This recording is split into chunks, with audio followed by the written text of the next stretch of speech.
makes me stronger.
화이팅!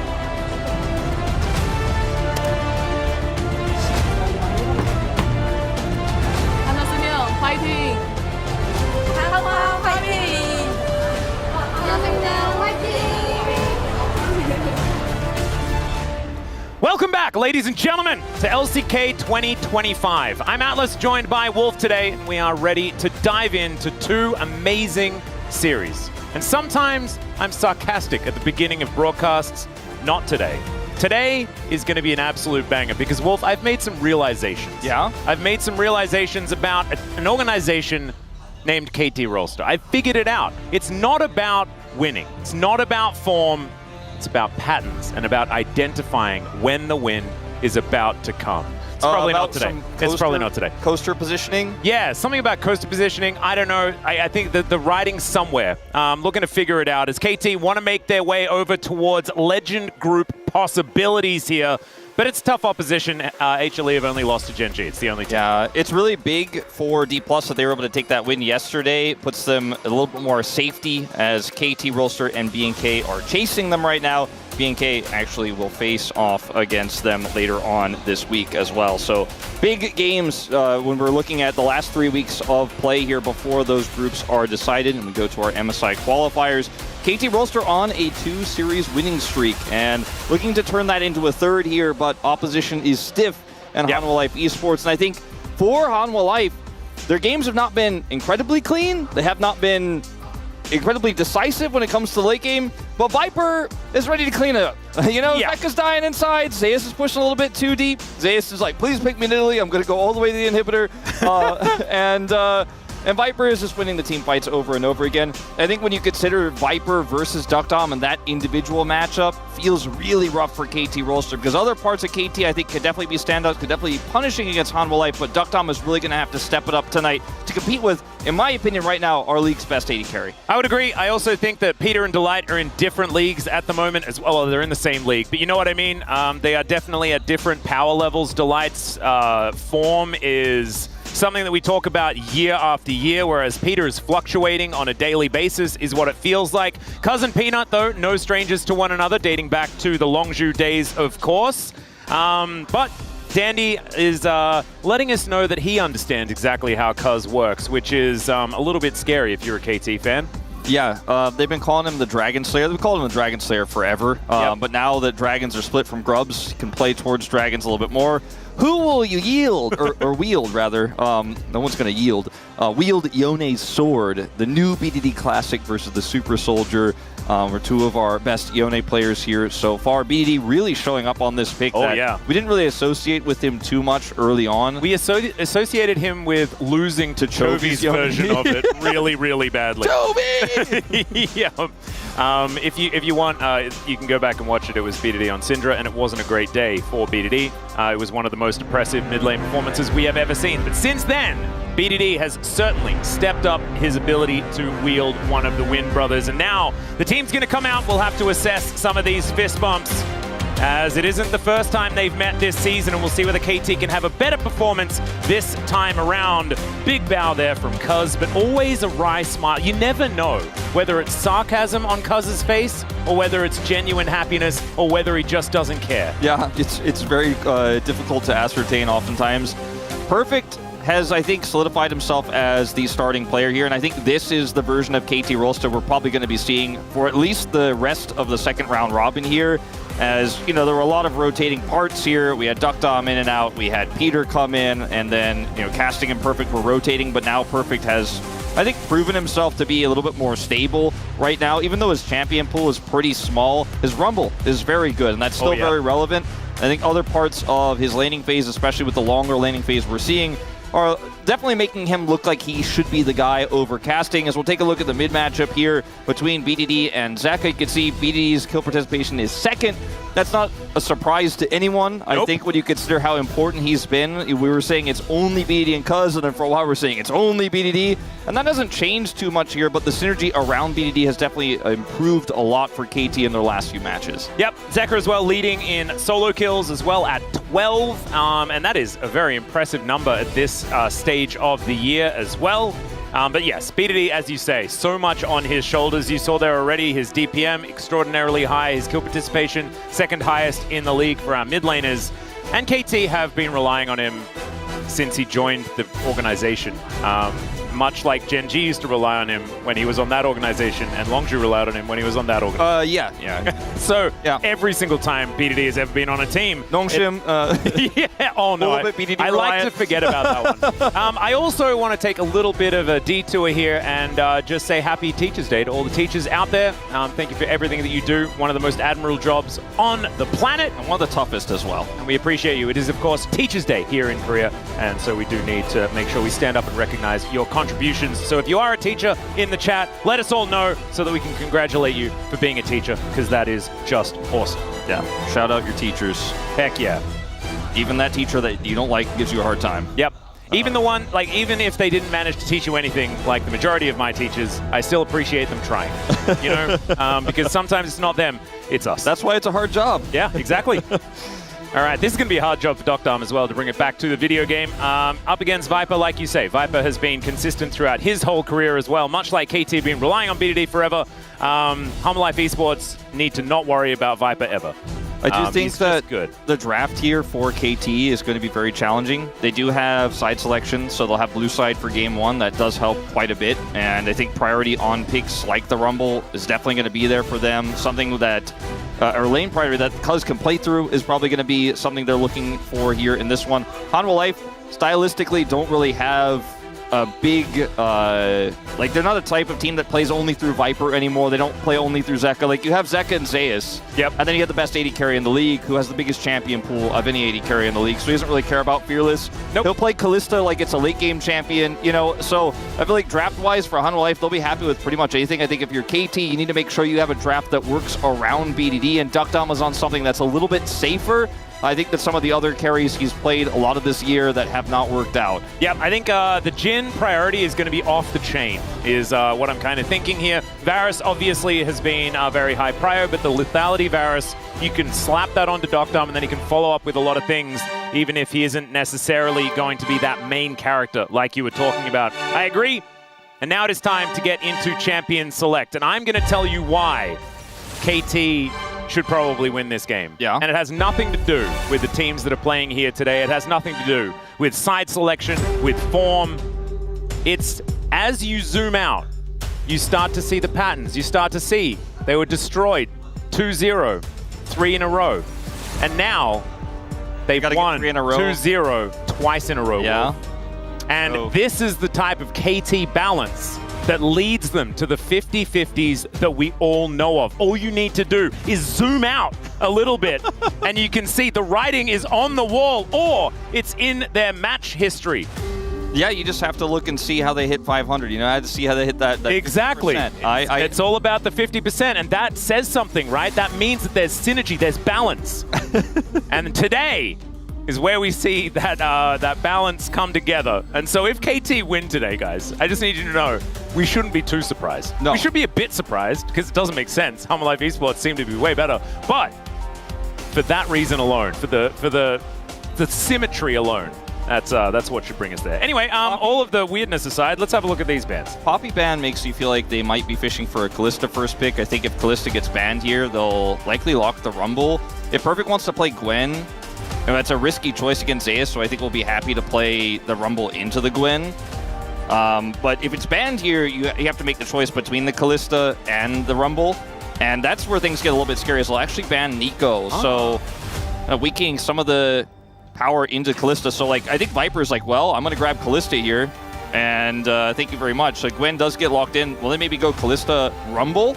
And I don't know whether Gwen is necessarily at the same power level as we've seen her, right? In previous patches, things like the Rumble being up and available means that she can kind of get cooked up there towards the top side of the map. Varus Rumble would actually be a very, very powerful first round of picks here for HLE if they do decide to go that way. But Talia's up as well. Yeah, Talia's up, Azir is up. A lot of prio picks up here since we saw a pretty unusual set of bans here for KT Rolster that are kind of player specific. Yep. Talia Pantheon. Talia Pantheon is just the lock-in, right? Yeah, I think that's going to be the play. Because oh my god, you have so much global power with these two picks, and you can shut down the Gwen in the side lane so incredibly well because Pantheon can just follow her, and then you have to consider how good Talia is into Gwen in general in terms of zone control. So what's the response going to be here for BDD is my biggest question. Is if he just slams down the Azir, I don't think anyone will be surprised, but it's going to have to come with something that pairs really well with it here because so much is already taken away. The Pantheon's gone, the Xin Zhao is gone. Wukong looks like it's going to be the lock here potentially. Yeah. And very strong into Varus if that does end up being the final pick here for Hanwha Life Esports. I think with the composition of KT Rolster, I don't think you want to take that pick yourself. I would agree. I don't know whether it's Azir time. I just think the matchup into the Talia has been so difficult. We've seen this core many, many times. Didn't feel like it worked all that well yesterday. I think BNK Fearex used it a couple of times, or at least once. It's Fearless, Atlas, you moron. But they did use it once. This sort of top 3 picks. And I don't know whether it necessarily worked out against Nongshim, as Zeka is hovering Zeus' favorites. One of Zeus. Look at his face. He was like, please, it would be great. Oh, I guess I'll just play my most iconic champion. He just wants to play some of his favorites. He was hovering the Jax, you know. He always wants to play Nidalee in this meta into anything. I don't know if he really wants to play it into Gwen, though. And it will have the range advantage now into the Gwen in the top lane with this Kennen pick. There's a lot of team fight power here, and it's really easy to re-engage with the Kennen, plus you have the global power of the Pantheon Talia. So controlling side lanes feels really good here for the side of Hanwha Life Esports. They'll now opt to ban that Varus away. I think Kalista still works actually here for Hanwha Life Esports' composition because KT Rolster are going to be running at you. So I like this ban a lot by KT. And the range issue that Kalista often has is not going to apply here. Yeah, I feel like it's Kalista Jhin have to be the bans, which is kind of sad, right? We know that Dokdom would like to play both of those champions, but red side power that you have is that you get the first go out of the gate once these bans have come through. Instead, it's going to be the Alistair taken away. Jhin works well here, but so does Ezreal, I think, just to buy space and, you know, play keep away with KT Rolster. Kind of the opposite sort of way you could approach it with the Kalista pick. So also one of Viper's best. We'll see if he does want to opt into it. Very safe into Wukong. Yeah, play that. So that'd be my main guess here. And it looks like that Viper will agree with us. So no Varus was also another reason why I was feeling, okay, this Ezreal makes a lot of sense. They took the Varus away. Playing Kalista with this comp makes this super all-in. And they banned it away.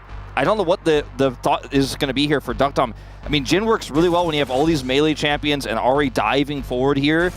But it's a comp that requires a lot of coordination. And I would have trusted this on the hands of Hanwha Life Esports' players a lot more than I would here with KT. But it's safe for Dokdom. Like, it's what I asked for. It's what you talked about at the beginning of the day. and this is what we're going to get. I do think that this gives a lot of agency to BDD to start fights, right? You can throw Charms out, he can be the one to Spirit Rush forward, and then Doctarm opens the curtains. Peter's in there with the Zenith Blade, and you've got Perfect on a flank angle with Cuz following up. Like, there are certainly ways to give ownership of and leadership to BDD, and that is obviously what you look for in a KT composition. The Reldo going to come in here and circles, Wolf, circles. Everything that KT wants to do with this Wukong, Ahri, Gwen can be really messed up by just putting rocks on the ground and also by a really nice slicing Maelstrom from Zeus. And the fact that they can move this composition around the map so quickly, I mean, Rel is pretty fast-moving support, can really warp team fights with the cannon, so you can guarantee those fights the way you want. The re-engage potential is insane, and trying to fight on even footing with the exact right setup that you'll need to win with KT's comp, where all your champions are running in and buy in space for the Jhin, becomes so complicated when a Pantheon can cut off one of those members who are trying to rotate in. So there's a lot of global power here in this draft from Hanwha Life Esports. I think it's a cohesive draft, what we saw on the side of KT Rolster, but it doesn't necessarily, in my mind, work well into what Hanwha Life brought out. Yeah, one of the problems is that HLE has one of the best mid-jungle combos that we've seen on this patch, right? Pantheon Taliyah is a tale as old as time, but it is just at a really high power level right now. And you give that to Peanut and Zeka, and you're going to have Zeus on his most iconic champion there towards the top side of the map. The nameplates really make this look skewed. But all of that talk about zooming out, about the fact that KT, it's not about the opposition, it's about the time. Let's see whether they can get it done.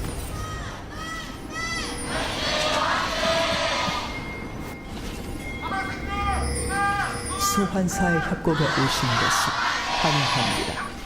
All right, here we are, ladies and gentlemen. Time to see whether KT are governed by power level of teams in the LCK or whether it's more than that.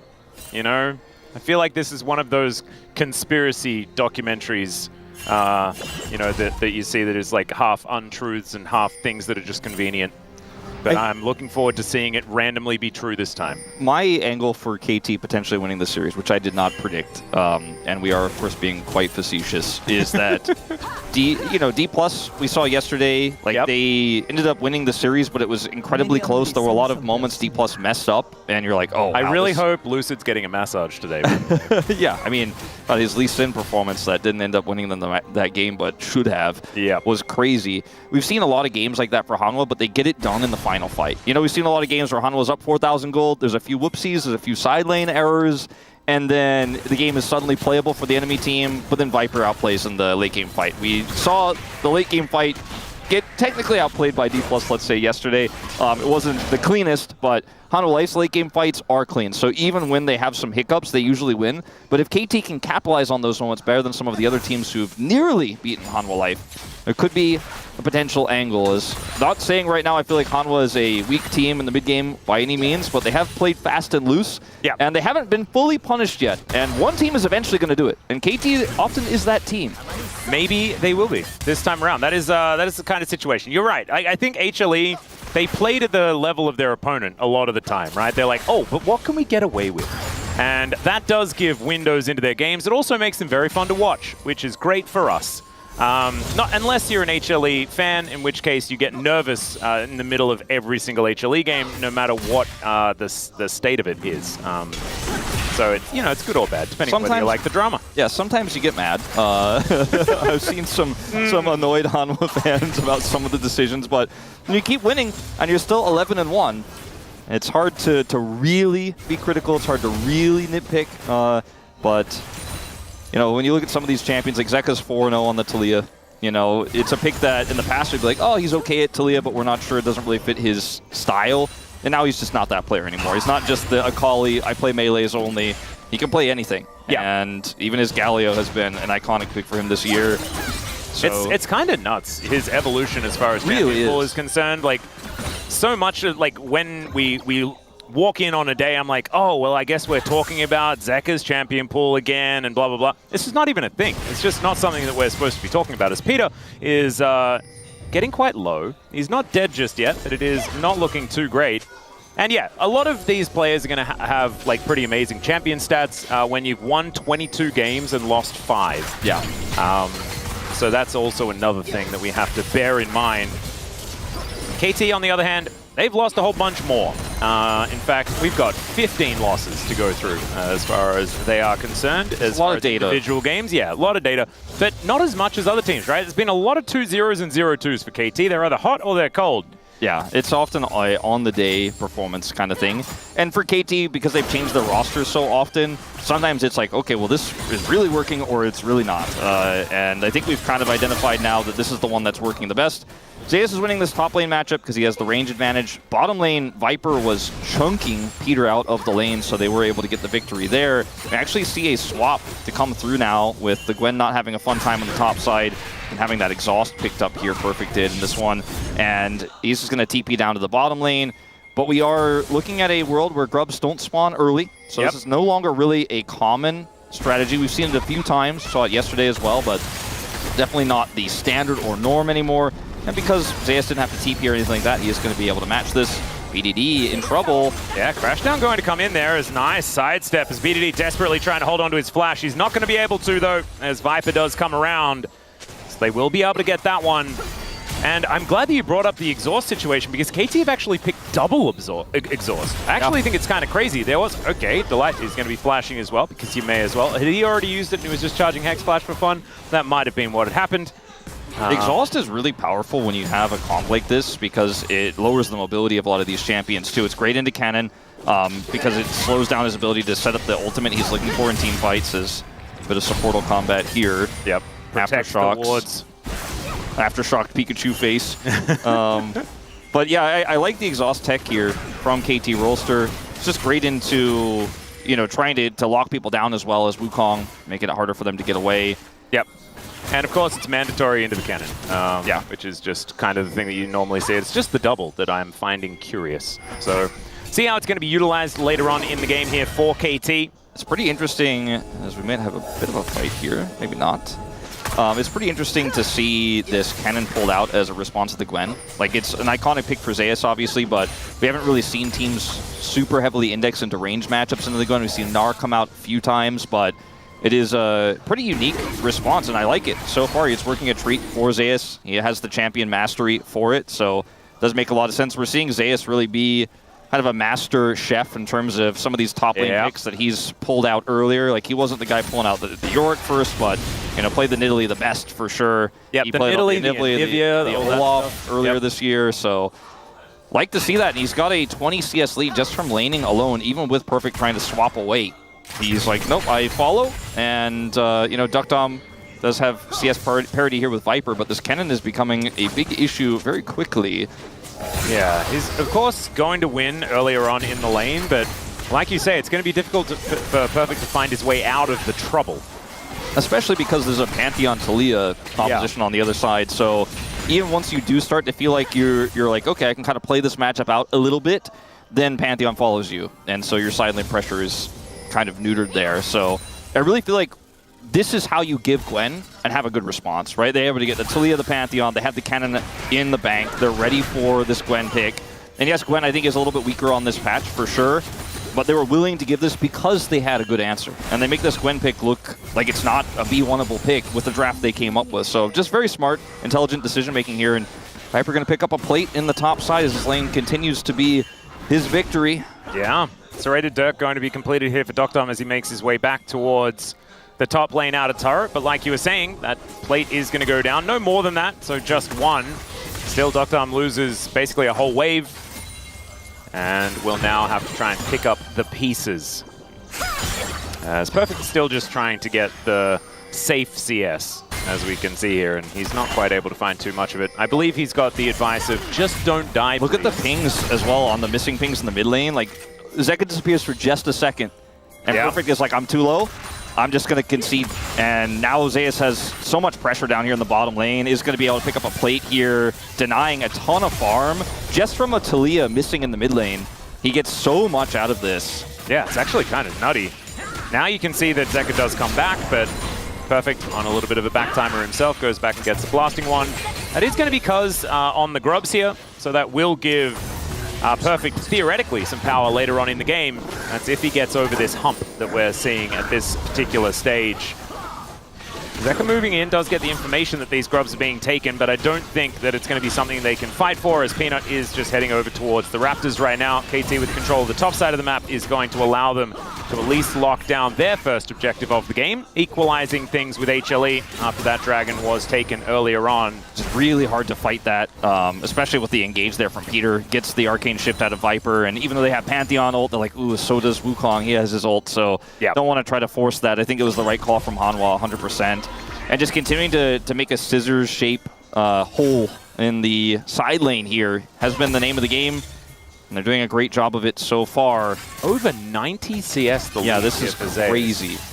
Kind of absurd. Like, he is 800 gold ahead from laning alone. And again, some resources given, like Zeka roaming just for a brief moment to get perfect out of the lane, but he's really putting the pressure on. This is what you can rely on Zeus with. It's been what you could rely on him since his debut, is just to generate lane leads with counter picks. Sometimes you can rely on him to just blind and it doesn't matter because you can't counter him. Yep. But when it's the extreme variant where he's playing the range champion into the melee champion, he's done so many times, his TF, his Vayne, you're not having a fun time if you're perfect. And that is going to continue for a little while, as we can see. It is going to be the Rod of Ages version, by the looks of things here. Hasn't quite completed any of the components yet. It's just got a bunch of rocks and a stick, but is otherwise going to be all right. Yeah, if he had a catalyst, he'd be feeling, I think, a lot better about the situation, but... Yeah. Still, 40 CS behind in the hole, as we like to say, is the Gwen. And that is a large reason why there is a 1.5 thousand gold lead, despite anything else not really happening, as Viper will be cleansing here. So Peter will be able to get himself a summoner spell, loses half of his health for it, but I think he's probably going to be all right with that. A lot of respect of the Wukong there by Viper. I think that's why he cleansed, because Cuz was nearby, had his ultimate available and flash, so could have found himself in a nasty situation, even though he was able to buffer the Zenith Blade. I think from what we know and the distance of Cuz there, probably didn't need to cleanse, but just keeping it safe. Yep. And we saw the same respect shown to Viper by BDD earlier, when it was like, oh, okay, I think I'm out, but I see a skill shot flying at me, and I'm going to flash, because Viper doesn't miss those. Yep, you got to play to the information that you have, and he absolutely did. There's continuing the zone, though, as we can see. Clips goes up here for Peter. Thinking about a re-engage. Does have Solar Flare available, as Zeka from over the wall will deter him from that. There's the Magnustorm crash down, though. The Seismic Shove onto two. True Shot Barrage over everyone as well, and Cuz goes down in the blink of an eye. And HLE, they lock down First Blood, and they get another one for their trouble. And they are winning on top side at the same time. So the only place they really got an edge here was maybe like 1 minion dies to the mid turret before Viper gets back over there. BDD still isn't safe to get back to his turret. He's getting zoned off a farm, and Hanwha Life, clean early game here. Yeah, beautifully done. Delight not going to pick up any aggro here either, as there is a minion wave. And Doctarm's moving in. Perfect is dead, ladies and gentlemen. The exhaust does so much work, though. Doctarm will be able to finish that one off, but a 1-for-1, that is not what KT were looking for, as Feats of Warfare come in as well at the same time. Yeah, it looks like a bizarre decision-making call there from Zeus to go in with the exhaust there, but I think he dies no matter what, so just wants to commit in with the flash there and is able to execute the Gwen first. They still get the dragon as well. Oh, Peanut could be in trouble, but Viper's moving in, so is Zeka. They have information as Peter wanting to get that stun onto this Talir as quickly as possible. Does manage to do so, because not going to be able to scuffle with Peanut anymore. BDD looking for the charm, does not connect it or anything else. It's an Infernal Soul here with a 2 Drake lead for Hanwha Life. So definitely paying off that commitment there by Peanut to the bottom side of the map. He didn't have to use his Grand Starfall in that last exchange, but... nice little charm for BDD. As Delight looking to move in. Nice little slow does come down as stun is going to miss. BDD, fancy footwork. And Zeka is even going to be tagged by the Orb of Deception. So nicely played from the mid laner here of KT, but the circling of the drain has begun a little bit early. Yeah, it's very early. The big drain. Doctarm? What are we doing? It's an odd position to be in. He was, I think, just really trying to stop Zeka's back there, trying to make him a little more uncomfortable, but very risky decision, especially because Peter was very far away. Yeah. Peter's had some really good Zenith Blades so far this game, but they've all been on to an Ezreal who's buffered them every time. But at least a good start here for a player who's had some up and down performances on the Leona throughout his career. So I think the individual performances here, I'll hold that thought, perfect. Yep. Grand Starfall comes in. Perfect is not going to be getting out of this one. Stun lasted for what felt like forever. And down he will go. That is Peanut locking that one up. Cuz going to move in. just mainly to pick up the experience and money represented by all these minions underneath this turret, and he's going to be punished for it here as Zeus, with his dash cannon and boots, is feeling very strong. Peanut laughing. The Grand Starfall, I mentioned, was on not on cooldown after the last skirmish. They didn't use it for a fight, but he's going to use it now, and the only reason why Gwen can kind of be in that position to farm when the Pantheon comes through is because she has Exhaust. But she doesn't have Exhaust actually anymore because she used it moments before. So they punish that cooldown very well. And this Gwen, it's not even, necessarily, I feel like, Perfect's fault at all. Just Zeus is outplaying at every turn. He has the matchup advantage. There's a nice buffer again here from Viper. He has the matchup advantage and he just doesn't care. Still has ult, by the way. Yep. And there is the Slicing Maelstrom. Doesn't exactly do too much here as Cuz moves in, but will get stunned at exactly the right time. Zeus avoids the slowdown, but still he is going to be dead. An assist going over to this Gwen is good as well. But BDD dies on the bottom side of the map as Zeka throws some rocks into him, and Delight feels like he's exactly where he needs to be all game long. I think BDD might have been able to flash that engage, but we'll have to look back in the replay and see. He does have his flash available. Decided to try to use his ult instead. Is punished here, so what looked like it was a great start for KT does kind of backfire. They are able to get the first turret, which is pretty huge. Kind of a big deal. Denies feats of strength going down immediately as well. Yeah, pretty significant. We'll see who gets that next objective. The Herald has spawned, so this is just a great play from Cuz and Peter. And the identification of this is fast on the side of Hanwha Life. You can see on the minimap how quickly Delight is just like, okay, Peter's there. We're making a play on BDD on the bottom side. Zeus a bit greedy with his positioning here, gets punished, but this is what I was talking about. Delight already coming down. Zeka gets the shove. And BDD uses his ult here first. And then opts not to flash. And that is the death of him. Yep, the flash in from Delight, not something that BDD was able to react to. So a little bit unfortunate, therefore the mid laner of KT, but they are on this Rift Herald first. We'll keep things up in the air unless Peanut can get a nice smite. Zeus is moving in, Slicing Maelstrom available as Cuz goes in before Zeus can get into the right position. Still, he goes down extraordinarily fast as well. Doctarm wanting to set up the curtains, and he's not going to be able to do so as HLE should be able to take down Shelly here. And there is not going to be a response now that the jungler is down for KT. It is bad to worse here for the roller coaster. Doctarm, man, remember there's a Pantheon of the team who's being very aggressive with his positioning. Is looking for a pick on Delight. Yeah, Charm goes in. Peanut's here though, and Zeus is also moving over. Solar Flare going to get a stun, but Delight just, it seems like he presses any of his buttons and someone dies in this game. And BDD takes a shuriken to the face and does not want that, as this cannon is so incredibly strong. He's still around here wanting to stop Peanut from having a good time, but Peanut is not going to worry about it at all. Yeah, empowered recall for Zeus means he was never in any danger. Zeka's going to get this turret, and look where Zeus goes, just straight to the bottom lane to continue to make this Gwen's life miserable. He knows exactly where Perfect is going. He's going to get there first, and that gives him so much control over the bottom side of the map, where, believe it or not, there's an objective spawning. They get the Herald. Now they're set up already for this Infernal Dragon, which will be soul point for them if they can pick it up. And this is just the start of this year. So difficult to play out for KT Rolster because Slicing Maelstrom really shuts Cuz down. And so he can't actually hold the Herald. The Weaver's Wall comes through, then Perfect is out. And then the follow-up here, which I don't know if we'll watch because we have the Drake being taken in live, but we are going to watch it. It's just, you gave Delight an engage, basically, and he's like, well, thank you very much. And Zeus can still follow up. He's very fast on this cannon, and he picks up another kill, so KT just biting off way more than they could chew in that situation. Well, Viper was driving Shelly there for a moment after she went for a bit of a charge, and Doctarm is going to shoot her, so that is going to be the end of that little scenario. 6,000 gold is the lead, and this is just HLE not giving any ground at all. Unless Viper is going to be randomly picked off here as he just arcane shifts. Okay, that's the answer. Yeah. Press E. He also did have Flash and Cleanse available. Right. And he got the turret moments before with the Herald. They got Soul Point. Like, this is a macro game from Hanwha Life Esports that was set up by laning. And Viper is looking to steal. Yeah, Weaver's Wall comes on in here as KT are in so much trouble. Doctarm able to flash himself away though, and there are some knockups. Zeka going down low. Peanut as well will be taken out. And this is not the engage they were looking for. You're going to need maybe another exhaust here for this cannon, but no, never mind. It's a double kill, and this is the HLE we've been waiting for all game. There it is. There's the overextension. There's the happy gaming.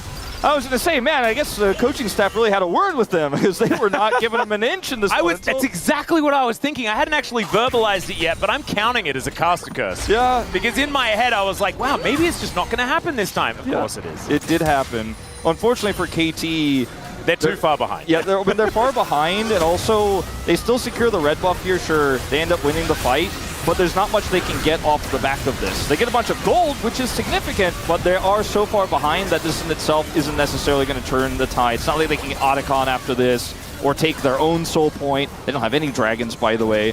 But yeah, a bit of an overextension there, I would say, into a comp that is happy to just fan out that Jhin ultimate and chase you down with it. So still a large gold lead, 3,500 here for Hanwha Life.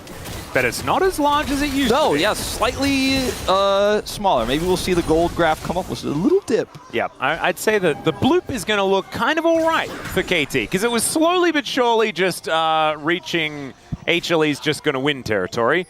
And now it's back down to maybe there's a shot territory, which is, you know, that's got to be KT's sweet spot. You know? The solo laners do have 2 completed items and upgraded boots with feats of strength on them for HLE, so that's a bit concerning.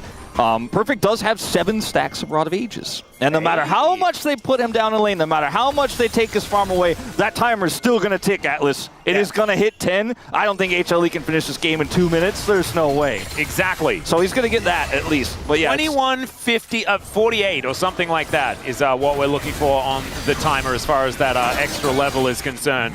And so then maybe Perfect is only going to be 1 level behind at that point. Yeah.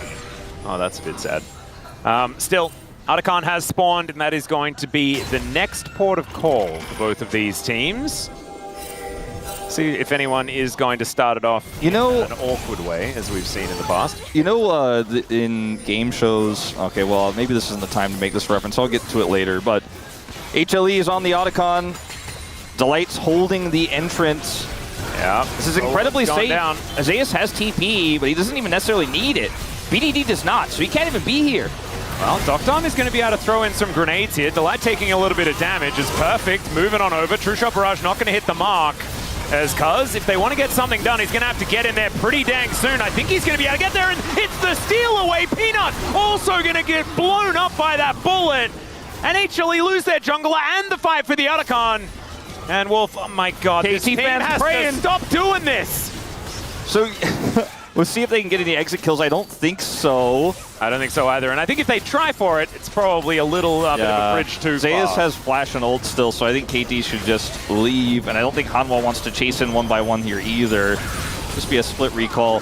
So what I was going to say is, you know, in game shows where they have the live audience, eventually like the sign comes up that says like applaud or please clap. I feel like Hanwha puts that sign up for the team that's going to lose to them occasionally. Like this is the moment here when Cuz goes in where Peanut's not able to secure the smite for some reason, where like it's just Hanwha holding up the please clap to the KT audience, and KT's like, oh my god, maybe there's chance. And look, they did exactly what they were told. They did exactly what they were told.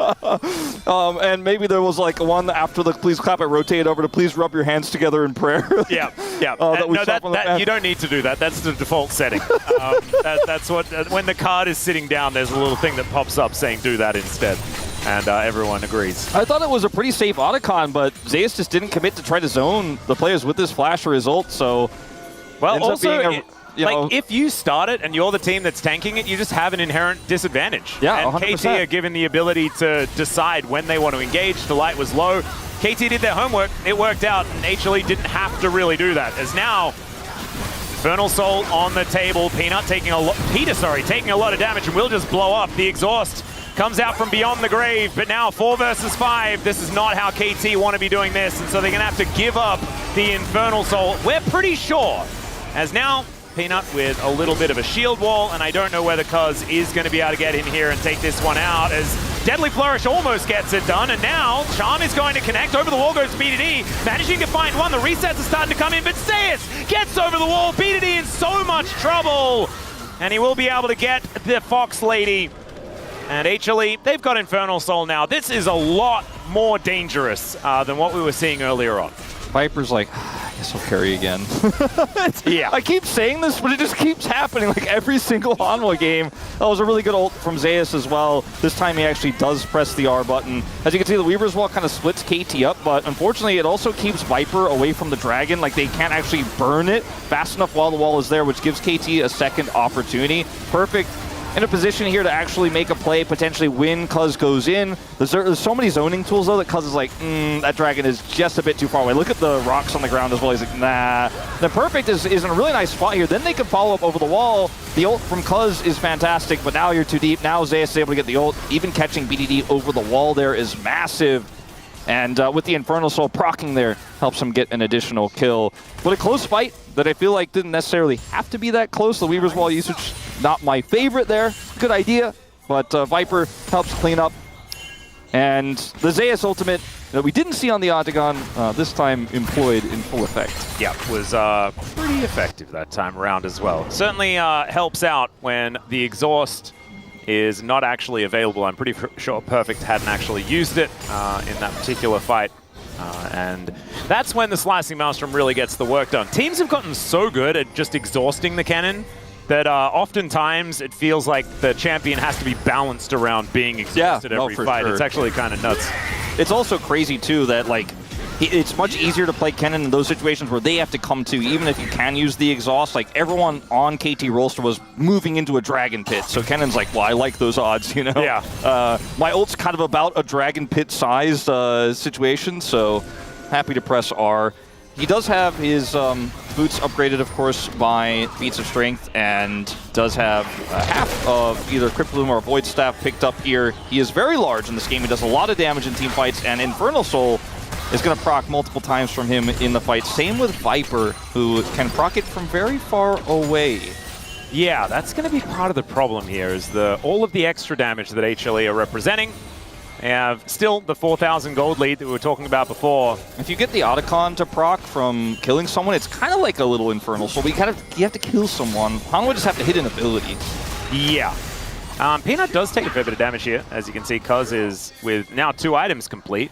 Kind of scary, but yeah, I'm looking at Zeka, Zeus, and Viper, and they are representing a lot of damage. Cuz gets over, finds a Cyclone onto Viper here as Peanut comes in, but Peter doesn't get the Solar Flare, looks for the Shield of Daybreak, he flashes in between 2 walls and is feeling very uncomfortable. We'll get a bit of a shield here though, as Delight still looking for a little bit of an angle. The Magna Storm is decent. There goes Peter finally, but they trade it for Delight immediately. And now Peanut gets in there, blows up the Monkey very, very quickly, but he might actually be sacrificed for it. No, BDD not able to quite get there. Doctarm and BDD trying to stop Zeka from just murdering them. Look at this. The amount of damage this Talia does is kind of absurd. As Doctarm walks forward, gets that last bullet, and then says, no, I don't think I have very much more left in the chamber. Is just like, I can clean up if we need to. Really nice charm there from BD, as Zeus was actually trying to set up for his ultimate, because, you know, we're going to go all the way back to the start of this skirmish, right, which is a potential catch onto Viper. Remember, he is Ezreal, does have Flash available, doesn't need to cleanse, obviously, that CC, and they turn on to Peter. And when Delight goes in for the re-engage, Zeus is trying to get over, but actually decides to chase Cuz, so isn't actually there to follow up on this. So he rockets in with his dash cannon, then is hesitating. Do I go in? Do I look for the ult? Waits for Peanut. And then this charm from BDD actually denies him the Slicing Maelstrom. I think that could have been a fight changer here. And maybe Doctarm and BDD, at least one of them goes down in that situation, but the charm was good. Still a 1 fight for Hanwha Life. But these fights are a little bit broken up. You know, not the cleanest from Hanwha Life so far. Oh, Cuz maybe in a little bit of trouble here, as Delight not representing a massive amount of damage, as Doctarm, I think, has his Infinity Edge completed with the amount of damage that bullet did. But we'll just have to check when we get the scoreboard back up again. 5,000 gold, the lead here for HLE. Yep. And there it is. So the Jin's starting to do some work. Hasn't died yet. Nope. Both him and Viper, in fact, have been deathless so far. KT, I mean, theoretically still in it. Yeah, I mean, if the fights keep being this messy, your opportunity goes up and up and up. And Perfect is really behind, obviously, but that matters less and less as the game goes on. Right now, a full item behind Zeus, but he's still a Gwen, does have his Riftmaker, and because they picked up the Otacon and he has Rod of Ages, he's only half a level behind. Could have been much worse. As Peter, careful, my man. He really wants to clear vision. That's one of the most dangerous things you can do. And he also absolutely has to be clearing vision, because if they give away a Baron, this game could just be over. It's teetering on that this is too much to get over type mark. And 27 seconds on the Elder. We saw, a attempt on the Otacon go poorly for Hanwha Life earlier. Don't know if this is going to be quite the same those stats, scenario. by the way. Those stats were just not very nice for Perfect, so we're just going to ignore those. Yeah. It's Zeus' Kennen. He had the counter matchup. He had jungle attention. What are you going to do? Yeah, it's not fair. He's a rookie, okay? Zeus is a rookie. It's actually Perfect, not really a rookie at all. Not really at all. He's still very young and hasn't accomplished as much yet. Exactly. It's mean. That's what I would say. I'd just say it kind of looks mean. I mean, like, Zeus almost makes, like, Khan look like a rookie. Everyone knows our opinion. We just prefer it if we didn't compare players, okay? We just don't. We're not really about that, especially when it comes to the top lane, okay? I wouldn't do it with official stats right now. No, absolutely not. The truth need not apply. So this is a very aggressive angle here from Cuz. Already has to use his clone, and this is giving a nice angle to Hanwha Life. They end up getting back control. There's no side lane pressure at all here for KT, so Hanwha Life can kind of just rotate around here forever. The Pantheon can come at literally any angle with Peanut having his ult available, so it's so hard for KT to start this first. And I think that's why we're just going to have this little dance here of vision for a little bit longer. And this is where Ezreal excels, because he can actually poke. He can actually offer a ton in these skirmishes at neutral before the fight actually breaks up. But now side lane control goes to Hanwha Life Esports as KT couldn't lock down vision. And that's a free turret. They used the Elder to grab a turret. Yep. And the response from KT isn't going to be, oh, we'll just take the Elder, right? Because you just can't do it. They just don't have vision. Too safe. They have a control ward in the pit. They have a control ward on both entrances to the pit. And even one there from the entrance from mid to the river there. So anything you do, Hanwha Life Esports is aware of. They even have this Scuttle Crab now controlled on Baron for a potential trade opportunity. Oh, Doctor could be in trouble here, but does have the Ghost Blade, gets himself out. Still 50% gone on that health bar as Cuz looking to try and get out of the way. Viper just playing Gatekeeper right now as Peter. I don't think he's allowed to be there, as the Curtain Call is just not in position to save his Leona at all. And she will just go down. Unfortunate there as Peter just caught a little bit too far up. Yeah, I'd love to see a vision toggle, because it almost feels like that would have been a misclick from Ductar. Maybe they had no vision of anyone else, and we're like, yeah, I think Elder. They needed to check the Elder, is what it looked like there, as Doctor flashing preemptively as Zeus finds the flank angle. The Elder down to 50% health. And I think it's just gonna go. I think it's just gone unless Cuz gets a Miracle Steal. He has Flash. I mean, he's Wukong. He's pretty tricksy, as they'll need to get some vision in there if they ever want to find anything. In the end, what they do is just nothing. And now the Weaver's Wall going to break this one up. Viper gets over the wall, but look at this. The Dragon is angry, and it eats two immediately. BDD now going to be the next target here as Cuz is flying the wrong direction. And now Viper, realizing that he can just Arcane Shift forward, will just take down the Ahri. Peter is going to respawn and wonder what the heck he's respawning into, because the Angry Dragon comes down from the sky once again. And KT, unfortunately, will not be able to fight back at all. They just lose, and that will be their Nexus going down. HLE, yeah, they gave them a couple of opportunities, as they like to do, but this is, in the end, pretty elementary. Yeah, they certainly want to get... Okay. Zeus just doing the going in thing as the Dragon comes down. That is going to be the ace. All right. Well, they wanted to wait for minions is why they were standing there, is what I was going to say, but they also wanted to wait for champions to come out of the fountain to kill them, and then kill the Nexus, which they promptly do. And while I think the Otacon play was a little bit risky in how they played it out, they weren't all on the same page. I thought it was a relatively safe call, but otherwise, this Hanwha does seem like maybe the coaches said a few words. They did play out the vision game around that Elder so incredibly well. The Taliyah Pantheon is just so incredibly powerful, and they got that, plus the Kennen. And the early game was just decided by strong laning from Zeus and playing through that lane, taking the Gwen out, dealing with the lane swap, Viper laning incredibly well in the 2v2. Even when they matched the swap top lane, he was getting an advantage there, getting a plate. And the early game control that Hanwha Life had, they never let go of. And I don't, like, Perfect is 5.7k. Well, who's going to flame this guy when he's playing a melee into a range at Zeus and Peanut is ganking his lane and he can't play the game? I do think maybe some stronger top laners would have played the matchup a little bit better, but I think when you consider it's Zeus, when you consider it's Kennen, it's one of his iconic picks, and how much attention was given and how far behind he was all game long, how are you going to do 6k damage in this game? Well, I don't know. Not by doing what he did there, because it didn't quite work out. Remember, that was their first pick as well, Wolf. They put a lot into making sure that he had this champion, and then it did absolutely nothing. So let's see whether they can do a better job as far as putting Perfect on a better pick as we move towards game number 2. Now it's break time, then it's going to be space time, and then it's going to be our time for game 2.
먹을래?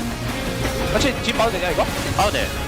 나 그냥 공 떨궈볼게. 그냥 갖다 박아도 될 때 장르라서. 나 못 간다잉. 괜찮아. 미드. 라인만 지켜보자. 라인 좀 있다. 아리 노플. 아리 갈게. 이거 아리 가. 죽은데. 진짜 노플이야 이거. 징클린, 뭐야, 징클린. 라인 갈게 이거. 내가 노플. 레오나 보자. 그다음한테 내가 라인 시킬 수 있어. 그다음 멘트.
welcome to the space after Hanwha Life Esports takes it to the distance, all the way to the Elder Dragon. But was it ever in doubt? Maybe in a little bit of moments, but not really. Digon here alongside Oxen Chronicler as we... Did you not get the memo? Digon, why are you not wearing... Why are you not wearing the same color? It was a we color said at the scheme. beginning of the day, we said we're all going to wear a nice and light, like cream yellow jacket. I didn't want to look like a Paisley house in Massachusetts. I don't understand that reference. I know. That was a really That's good reference. too much of a Both deep of cut. them don't understand it, which is why it's really good. You guys look like beautiful houses. I don't know how to transition to that other than just look at them. Wouldn't you just want to be neighbors with them? Yeah. You know what is really interesting is I'm actually neighbors with Mao. Isn't that crazy? Same house. Let's take a look at the highlights here from that last game. It took us a little while to get to a highlight, but here it is, 11 minutes on in. A lot of focus was on the top side of the map. Here's why. At this point, the lane is already not in a very good state. And what we see here is Zeus making a great snap second decision to go in instead of trying to escape from the Jhin. Getting away from Jhin is always very hard, especially with exhaust. And even though he does end up going down, this is like a few minutes later, so much attention is being given to trying to keep this cannon down, and it did not work, even a little bit. Yeah, I mean, he was already so far ahead, and I think for me, a big change we've kind of seen has really benefited Zeus is the change to Grubs. Because prior to this, we actually had a shorter laning phase because teams would be swapping bot lane to top side to contest Grubs. You know, we'd see teams on the cross map, would see the laning phase end very quickly, even though lane swaps like from level 1 were gone. We still saw those earlier swaps. Now, you know, you're kind of locked into a laning phase for a good 8 minutes. And I feel like you really saw that demonstrated here. A 60 CS lead almost to 14 minutes is massive. 2,000 gold lead, despite attempts from the team to try and turn this around. And I think a pick like Gwen, we saw it be so dominant prior to this change that we got with regards to the Grubs. And I think if there's any player who's going to benefit from a longer laning phase, it's Zeus. Because Gwen's early skirmishing is actually pretty strong. I think it's really where you're locked in lane against a ranged matchup like we see here, that you really start to see your weaknesses, particularly with some of the changes. Obviously you get nerfed, but I think the change to cookies was the one that we were really talking about as well. And Zeus is also, and that's no burn to perfect, really good at the video game. So as a result, he is allowed to be way more aggressive, which allows them to set up much better for mid game, where they, you know, made a few oopsies, but it's fine. It was still a messy game, but I think it's starting to worry you when you look towards things like the MSI qualifier. HLE already a very strong team, but I feel like the meta is shifting in a way that is benefiting them more. You know, if you can continually give good matchups to Zesh, we've seen the AD Nidalee already be a tyrant. If you're going into a best of 5 against this team in Fearless, and he's bringing out these picks that are just dumbstringing you in lane, I think it's really going to be a struggle. Well, thank goodness the team had that big of a lead because they had a couple of oopsies on the way to the final play here at 30 minutes. It is the Elder Dragon take, but also how it happened. I kind of want to make the comparison, even though KT is, you know, the roller coaster team, to Hanwha Life. It's a bumpy ride. It's like a wooden roller coaster. You always get where you want to be, but, you know, at times you're like, ooh, is it okay? But their team fighting and clutch factor in the late game is so consistent that all it takes is a single mistake, right? Dokdam is just a little bit too far. Peter actually ends up getting caught. And then the moment they do get a grasp in the game, there's nothing to be done. And the contrast I was going to make is Genji, which is like a metal roller coaster, you know, one of the stainless steel ones where you just a smooth ride all across. But when all is said and done, both get you to the ending, and there was no point where there was an opportunity here to steal, right? Like, this looked a little dicey because we're still alive, but he never got even close. It's so funny the fact that this game did come down to the Elder, and obviously HLE didn't give them a way in. It was very controlled at that point. But this was a messy game, and it's just kind of become the sort of style of play we've seen from HLE. It's so crazy that they've only lost a series right at the start of the season to Genji, because a lot of the series, they look tumultuous. It definitely feels like they're, you know, experimenting a bit, playing it fast and loose. And we know this team is capable of locking in the playoffs, but it's just a very different look from what we've seen from Genji. And we kind of have to take some of these matchups with pinches of salt, because I just think you know, some goofy shenanigans go down. That bot side skirmish where they just like give up free kills for no apparent reason, and Zeus is like I can save it, diving into 4. I don't think that Humble Life needs to do that. I think they know they don't need to do that, but I do think they like to. Yeah, and that's what I want to celebrate about this team, right? You have your two flavors of greatness here in the LCK currently. You have Gen G, who are the tryhard. We're going to continue to optimize and crush you when we have the opportunity to. And then you have the ultimate entertainers who know they are good, who know how good they can be, and want to try and min-max in different areas like Hanwha Life. I just wonder who it is on the roster, whose job it is at a certain point in the game, just goes, okay, guys, lock in. And they all just like sit up and just win the game. I wonder who is the one who is it Peanut, maybe? I think it's Viper. I feel like it has to be Viper. Well, I think Viper or Delight. It's definitely not Zeus. Viper doesn't lock out. He's just permanently locked in. But the rest of them, a little bit goofy. And then someone just says, okay, guys, let's finish this. I mean, you heard it earlier from Wolf using the analogy. Okay, KT fans, please clap. Held up by Hanwha Life Esports. It's 1-0. Let's see if they get to clap for real this time with a win, or will Hanwha Life Esports continue their win streak? Thank you very much, gentlemen, for the breakdown there of game number 1. Yeah, let's hope for a little bit of a change-up, especially towards the top side, where we got a little bit of sad perfect. We prefer a little bit more happy perfect. Yeah, that last game wasn't it. I am looking forward to seeing what the draft is going to look like here for game 2, because always love to see kids enjoying the LCK. A big Viper fan there. But I want to see if Perfect will just prioritize the Rumble instead this time, which he could have potentially done. I feel like there was definitely an angle in that draft for it to even be first pickable. It's always tough to first pick into Zeus, though, right? And they went for the Gwen, which I don't think Perfect has mastery of, the same way he does of Rumble. And, you know, when you have blue side coming into game 1, you take a big risk like that, you're going to get punished, because they also then got Talia Pantheon, you know? Yeah. And so there was a lot of liberties taken. You know, they ban away the Yone from Zeka, you ban away the Poppy, but then don't really get anything out of it. You know, the Poppy ban, there's a lot of reasons to ban Poppy. Peanut's incredible at it, but they didn't draft anything that makes it feel like that ban was valuable, then suddenly they get everything else that is... And you get Talia anyway, right? Yeah. And so it means that you still have to deal with the anti-dash annoyingness that is represented by that champion. So as we get into the draft here for game number 2, let's hope that we get a little bit more power in our first pick. Last time around, it was first pick Gwen. That obviously fell flat on its face, and like HLE didn't even need to use any high priority picks in order to get that done, right? That is the biggest problem, is the fact that they lock in a Kennen. Like, it's fringe. Yes, it's like the most iconic champion for Zeus or whatever, but it doesn't actually take anything away as far as meta picks are concerned. This is more to that effect, which is the Rumble here, which now KT has to ban because they didn't actually use that and free up that ban slot moving into the next part. So there's the Sejuani ban as well. A little bit of a change up here for KT, as last time it was Poppy and Jace that they took away. Now that Talia's gone, you just take the Azir away. I wonder what this final ban will be. Could be just a Varus ban, but I mean, at this point, again, Hanwha Life have such a wide variety of champions to play. Xin Zhao could have been a first pickable here, I suppose. Yep. That's not... That's not what I would go with when you have no idea what your lane priority is going to be if it was going to be a jungle pick. You can call it a denial pick against Zeus, because he's a lot of that 86.7%, by the way. Yeah, it's also a pick away from Peanut as well. Peanut has been very good on the Italy, so I guess it sort of makes sense. But now Zeus gets his Jace, which is a problem. That's an issue. Significant one. It's like, oh, well, I guess I won't be playing Yone, because that's banned. I won't be playing Yone Sejuani, which you banned both of. So there's no reason not to pick Jace in this scenario.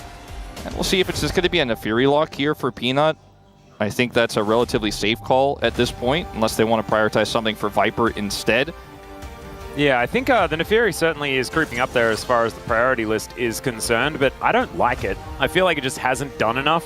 When it wins, it's often like the game gets won around it, and you need to snowball in order to make it work. And when it loses, it just looks really, really sad. So maybe it's a little bit of bias in that regard. I don't like sad hot dogs. I wonder what BDD's plan into this Victor is going to be. Well, you know, you need Prio to play Nidalee jungle. When you're picking Sion into Jace, you're not going to have that. True. It's guaranteed. One thing that you do though, is Jace struggles to cut through the Scion the later on in the game you go. And Nidalee is the classic pick into the Scion, so if they wanted to somehow flex the Jace somewhere else, which they can't do anymore because the Victor's already picked, then, they wouldn't have been able to pick that one away. So it's kind of cute. BDD is going to lock away the Corki, so not a whole lot of setup for the Nidalee, but still going to have a fair bit of mixed damage here, assuming the Corki goes into the mid lane. They lock this Corki in as well. You have really no mystery at this point on Hanwha Life's side about where these are going. I don't think you can play Corki bottom or it's going to be a disaster. And they can protect this bottom lane with bans, and they have counter pick as well. So they can guarantee they have topside prio, which they already know that. Unless this Jace was going to be flexed, but it isn't. It's a Victor lock-in. You know that this mid lane matchup can be volatile. It can be winnable. They even commit now to the Skarner pick here. So Prio isn't going to be in Corki's corner to a heavy degree, especially because in the early game, Nidalee is not going to be able to do a whole lot for him because there's no synergy between those picks. Corki doesn't have CC. And so if you can get bottom Prio here, Nidalee just doesn't have any angles of attack. And I know Cuz is a fantastic Nidalee player, but I'm not finding the angles right now in this one. And they take away the MF, Kallista's gone, and basically they're just making sure Viper's not in a position where he's going to get pushed in, or maybe Nidalee could make something happen.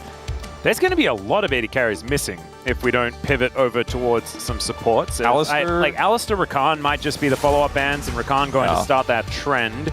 I think it'd probably be an Alistar ban here for the side of KT, although I don't necessarily want to play Alistar with this composition for Hanwha Life, as it would sacrifice a lot of your laning power, even though we've seen Alistar do a lot better these days in the lane. Yeah, maybe you actually leave it up and tempt them into it. I mean, Peter might also be like, okay, I don't think they're going to pick it. I'll get the Alistar here. Maybe let's take away Varus instead. I think that's the discussion that's being had right now. But with the Alistar bend, I think Viper is probably interested in picking up that Varus pick. They already have the poke from the Jace, and he could play both variations. I think on hit's pretty required into the Scion. Yeah, I would agree.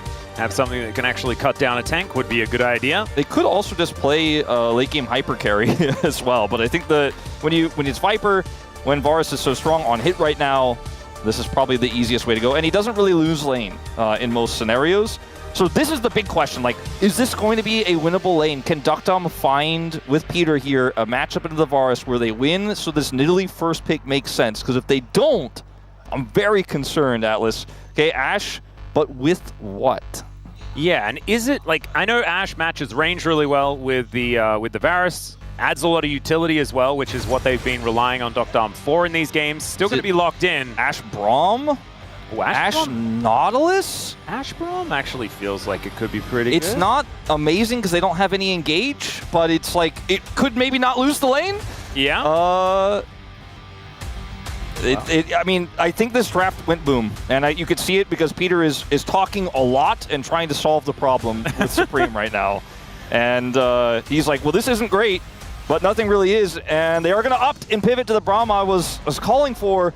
This makes your engage basically Scion, and Braum kind of helps. But you can sort of play in the neutral, right? It's going to be AP Nidalee this time, so the spears will actually hurt. And you can throw rockets from the Corki, although they don't hurt as much as they used to. And, arrows can be pretty decent engage, so you get that out of the bottom lane instead of having an engage support. I don't mind it. The Bard going to come in here from HLE, and this will allow them to kite back even more effectively. Bard is so good in this situation. It could have been the Nico we saw hovered as well. I think either of these picks really fit the bill. I think the only one I would have not really liked would have been a Karma here. You just don't really need that in this composition. Your Skarner's already so tanky. Yeah, KT players not looking super stoked because his first pick Nidalee not feeling necessarily strong in this scenario, but we're going to have to make the best of this situation. I agree with you in that even though in the lane, the Scion is just going to get battered and there will always be prio topside there, maybe it'll become so tanky later on. We've seen Scion in side lanes actually do quite well recently, whereas in the past it feels like he was just a punching bag. We're seeing Scion do a little bit better, but I mean, it's still Zeus, and it's still Zeus in a matchup where it's kind of auto-win, and we saw what the Kennen were like, oh, it's ranged, you could get an edge against the Gwen, but now it's Jace against Scion for Zeus, and you've once again just put Perfect in this position where he's just going to have such an incredibly uncomfortable game And it could just be a Scion-shaped hole in the map this time around. It might be, but I think when there are Scion-shaped holes on the map, it matters less than when it's a first pick Gwen-sized hole on the map. And because that's, you need to play through a Gwen, right? Whereas you are actually just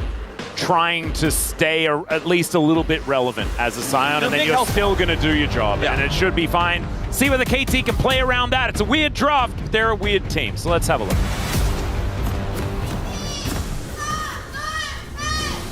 소환사의 협곡에 오신 것을 환영합니다.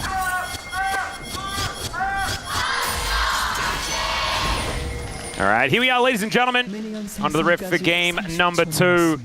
Some arcane themes coming in on the side of HLE with the Victor and Jace. Hopefully they've made up their differences, although I'm sorry, Chronicler, it's a bit of a spoiler for Season 2. Still, hopefully they have sorted themselves out. Yeah, Chronicler still doesn't know how Victor turns into a Protoss Zealot. Exactly. He hasn't figured it out yet. His life is for Aya now. One day he'll know. And yeah, and he doesn't even understand why Corky's riding a Corgi in most of the stuff as well, because that's like halfway through the season. You learn about that. Yeah, that was one of my favorite cameos. Was when Corky came in riding the doggo.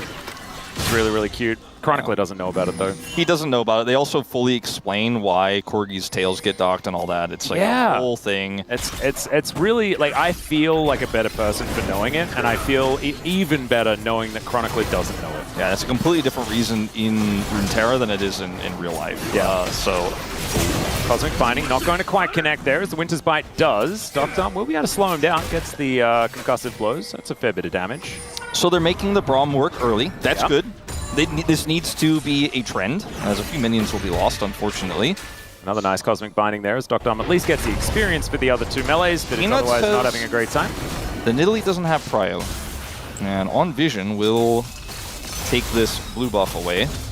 That's from Raptors to blue, and the kind of delayed timing of this makes it difficult to respond. Scion can't help. No, Corky can't help. So it's just going to be some vertical jungling by the looks of things. Yeah. And Cuz going to move on over and get the bad news that Peanut is in here. But it also could be a little bit of a rough time, because we can see Cuz has full information, so therefore we'll be able to steal this one away for himself. It's nicely done to at least make sure that Peanut doesn't get a full clear, and in fact didn't take the Gromp either. So it is just an even trade, but it feels like Cuz's pathing was a little bit more slowed down. Yeah, a little bit more, I guess, efficient, you could say. Yeah. And I think, obviously, Peanut can just go back and normally farm here. And there were a lot of danger pings for BDD. Like, Cuz was like, hey, he could be around, but BDD's like, I'm Corky, so not really that worried about it. And we'll just continue to try to control Prio. That's a good teammate right there. Just comes on over, Primal Surge, moves on. Yeah, it's like, here's some additional lane power. Because BDD is playing the early part of what can be a volatile matchup pretty well. Yeah, he's just walking at Zeka here. Gonna use his Valkyrie to try and do some damage to those minions, as Perfect is almost dead. We have to remember that Zeus it's like a Zeus' greatest hits here in today's match. As we get his cannon into his Jace. His spear is going to connect there. Delight's in a lot of trouble. Has to flash to get out of the way, and then heals to make sure he can make it back towards his turret. In the meantime, Viper is still in a little bit of trouble. They're trying to make this Braum pick work, and so far, I mean, it's giving them an angle to play through. That's what I was talking about in terms of the draft, and Nidalee at least has this angle, at least has this opportunity. And this is the most annoying champion to dive here as well, as Perfect going to look to try and stop Peanut from getting this done. Doesn't get the crash into the wall. Soul Furnace is there as well, and that's a really nice flash, as they will get some plate money, but they're not going to kill the Scion, not in this dive. There's great little knock-up, or attempted knock-up there from Perfect, and then the wave is dead. Teleport's available! Yeah. He outplayed it! Yeah, and Peanut also flashed to survive, so he's down a flash here. Sure, it's a trade of flashes, but you feel fantastic about this one. So they're going to look for a redive. I don't know about this. Well, if at first you don't succeed, try again, everyone. That's what you're supposed to do. As he lives. Almost goes down. Perfect is going to be able to get the rest of these minions as the Zombie Scion. So isn't going to have to give up too much, I do not think. But still, first blood going over to HLE is a big deal, as Delight moving in. Looks for the Cosmic Binding, gets it, but stand beside Braum. Peter will save his mid lane. Oh, they still are able to make that secondary dive work because of the Nidalee attention bottom side. Peanut says, nah, we're gonna make this work. I'm spending a lot of time up here. And yeah, that ends up still being a successful dive. It was a big investment though, so Cuz should be able to get a lot off the map that Peanut was unable to get to. So Peanut actually not getting aggro here before he's stunned is pretty huge. He still obviously picks up aggro right afterwards and has to flash away, but I think he probably would have been pretty doomed on the play if that knockup had happened or the stun had happened while he was with turret aggro. Comes in here, gets the stun, and then Zeus flashes away. Really nice aggro juggle there between the two of them. And the kill does go over to the Jace, so Zeus picks up an even larger lead here in this matchup. And this was the matchup I was most unhappy about in terms of what they did with this draft. Yep. I mean, it's a rough matchup, but we do see Scions just picked so that they can exist and then be more valuable later. He's also able to get some grasp procs here, which is kind of nice. Level 6 advantage for just a little bit. It doesn't matter for the ultimate for Jace, obviously, but still had an opportunity to maybe look for a play there. Peanut is nearby. Yep, Soul Furnace Explosion does a fair bit. And Peanut not going to show his face just yet. Arcane Storm is down as BDD. Going to be dancing out of the way of a few of these buttons.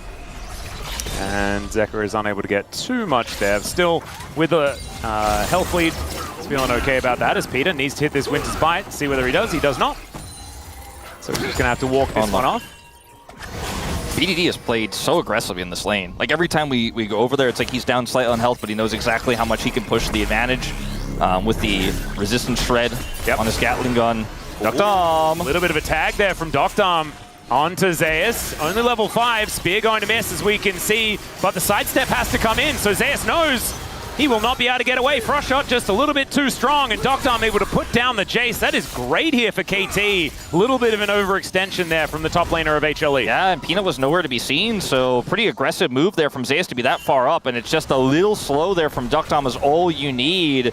This Ash pick is working a treat, got them a little bit of prio bottom side, was able to push Viper out, you know, and then they use that pressure there, and then up here on the top side, this slow does end up making a huge difference. They can kill Zeus there, didn't have flash available, just decides to go for an all-in turn.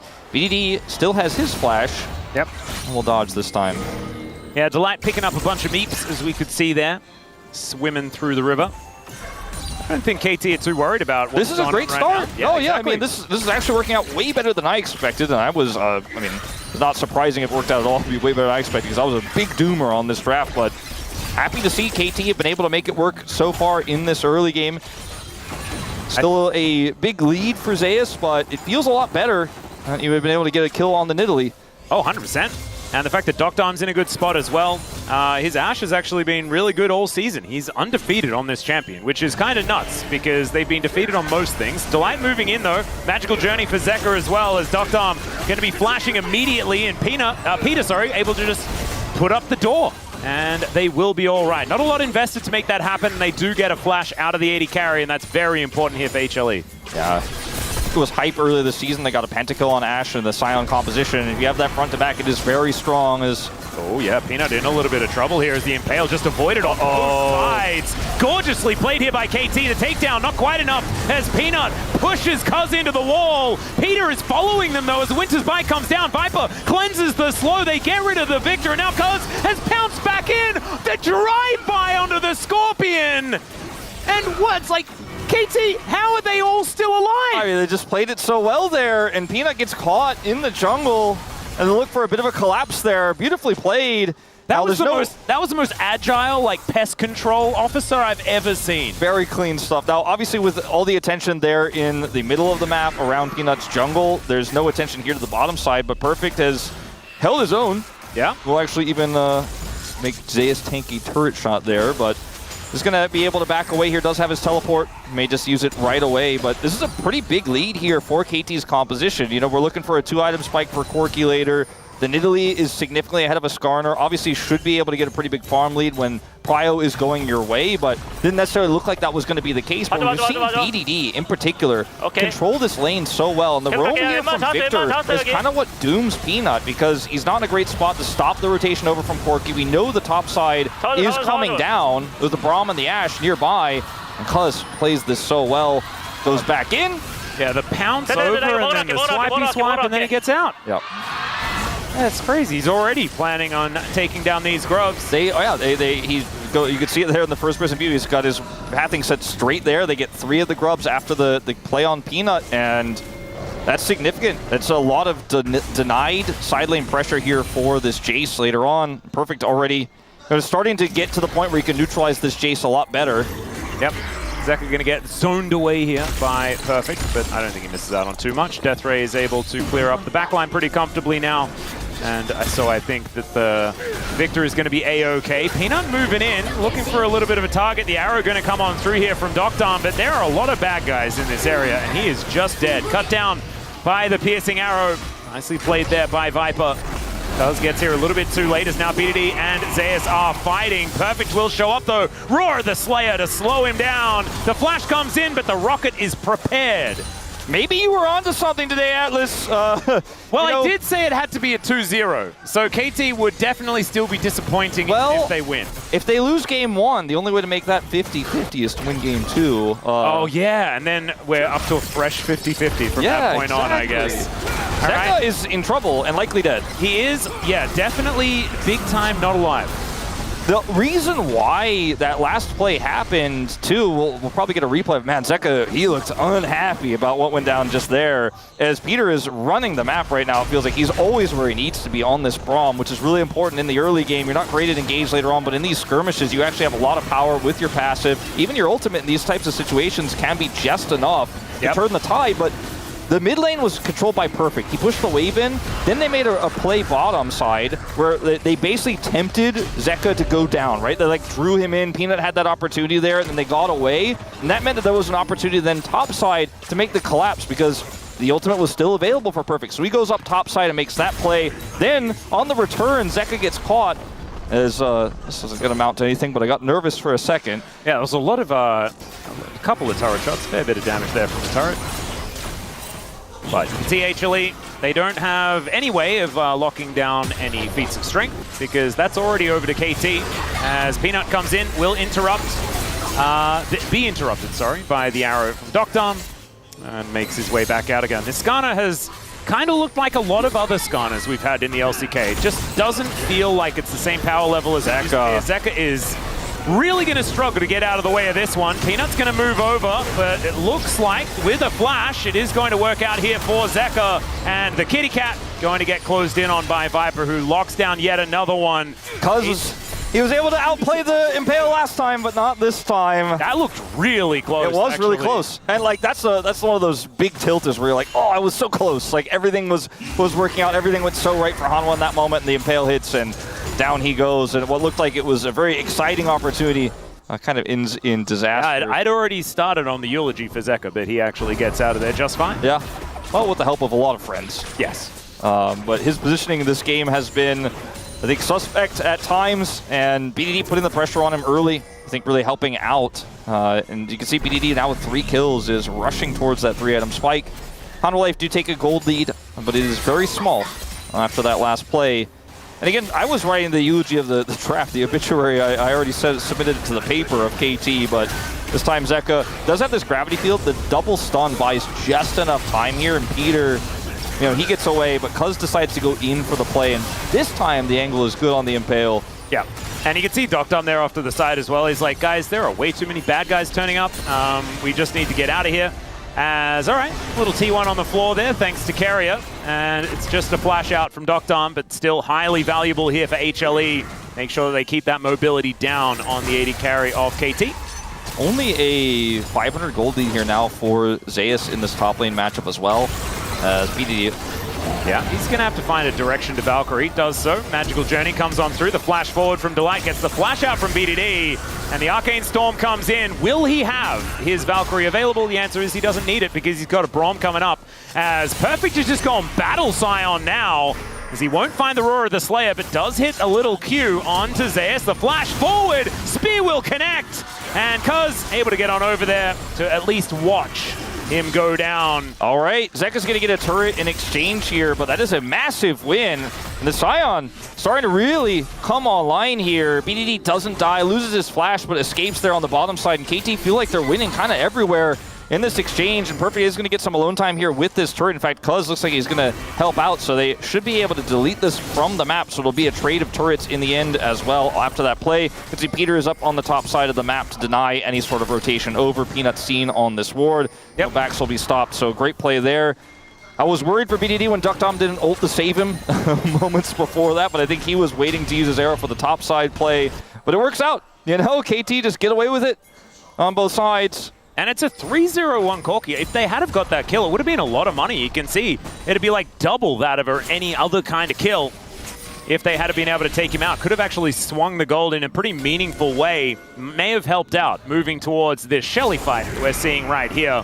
Perfect just yelling at Shelly and then walking away. It's kind of rude. Just like walk over and yell at someone and then just wander off. Yeah, no explanation.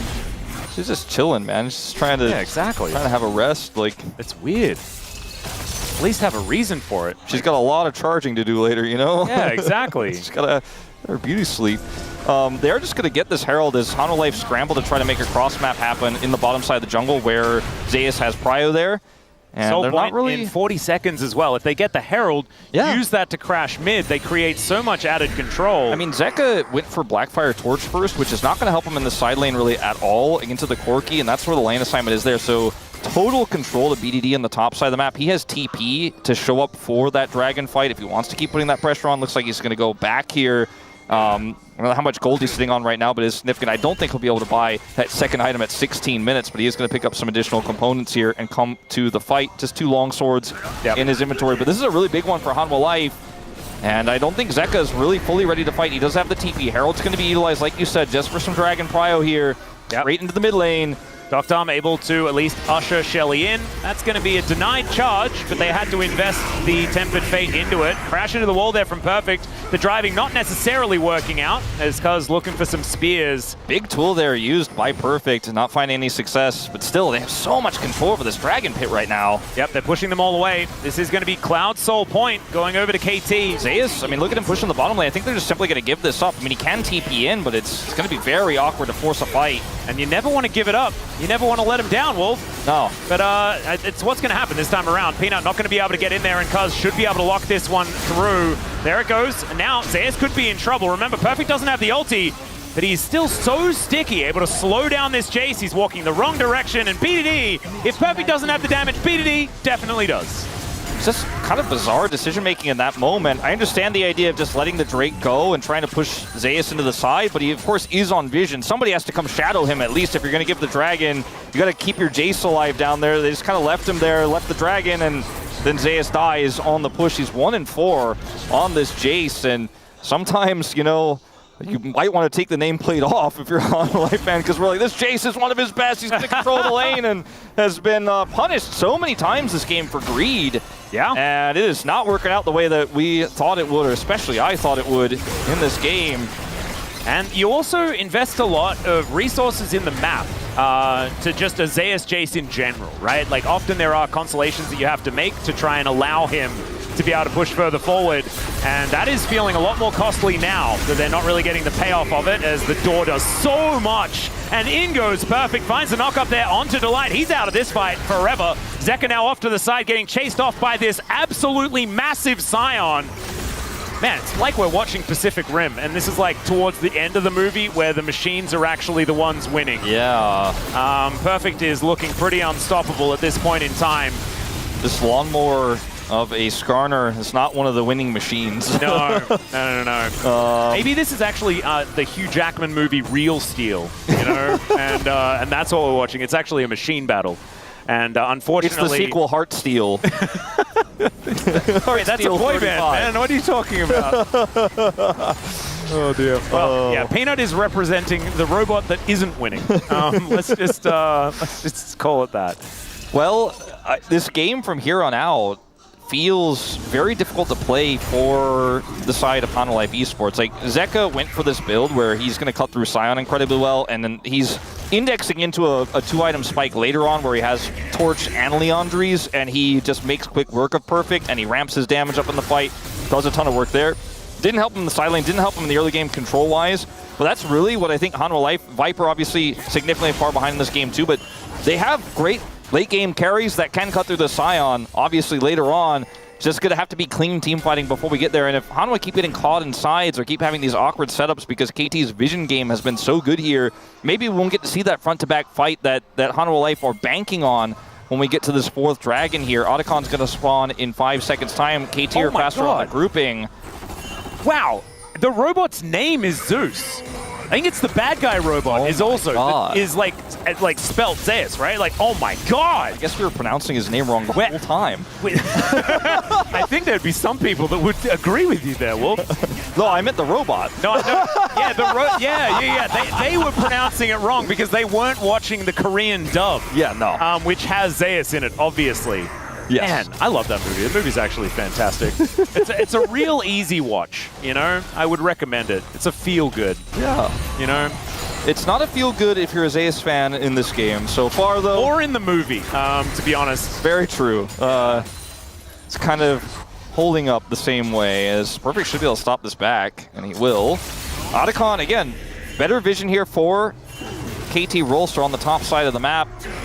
And Perfect can get, the arrow going to sail by. Zeus going to avoid that one. It was a great attempt because you can see it's extremely dark to the south of where Dokdom is. Yeah. Not a lot of heads up there from Zeus, but still able to be in a different position when it did come to call. Even if you force his flash, it feels really good. If you hit him there, probably dead, and Perfect just backs and TPs to Otacon.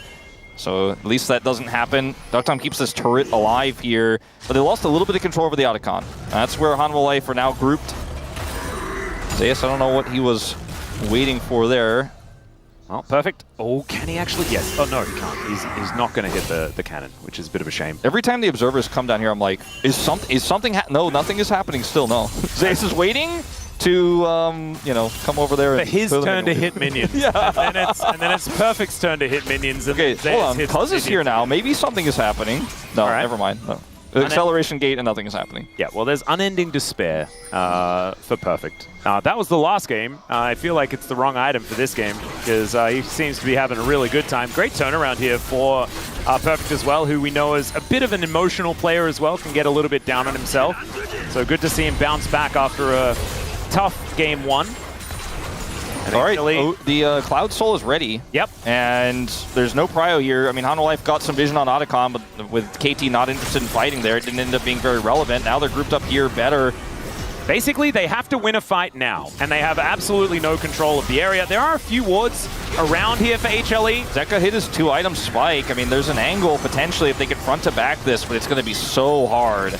The neutral is so interesting as well between these two teams because of the rockets and the spears and the death rays and the shock blasts, right? Zeus has arrows. No vision to fire into. I mean, there's so much control vision here for KT. Like, he wants to aim a shock blast onto a squishy, but he has no idea where they are. Yeah, and whoever has the vision has so much control because they have all of those poke tools. HLE going to move in, but they're not going to be contesting this Cloud Soul. As Peanut wanting to set up for a potential impale. He'll find a Braum who has the door up. They still manage to take him down though as the Tempered Fate will connect onto Cuz. Great double knock up here as now Zeus is out of the fight and BDD is so incredibly big. Viper unable to stand and deliver with these auto attacks. And KT, they've got the Cloud Soul. They had to sacrifice Peter, but I think they'll probably say that it's worth. Yeah. Cloud Soul is going to be pretty strong for them, and they maintain control. No edge here for Hanwha Life. No vision for Zeus to hit those shock blasts. So difficult to play the neutral. And you can see Zeka did a ton of damage because he has this 2-item spike now online.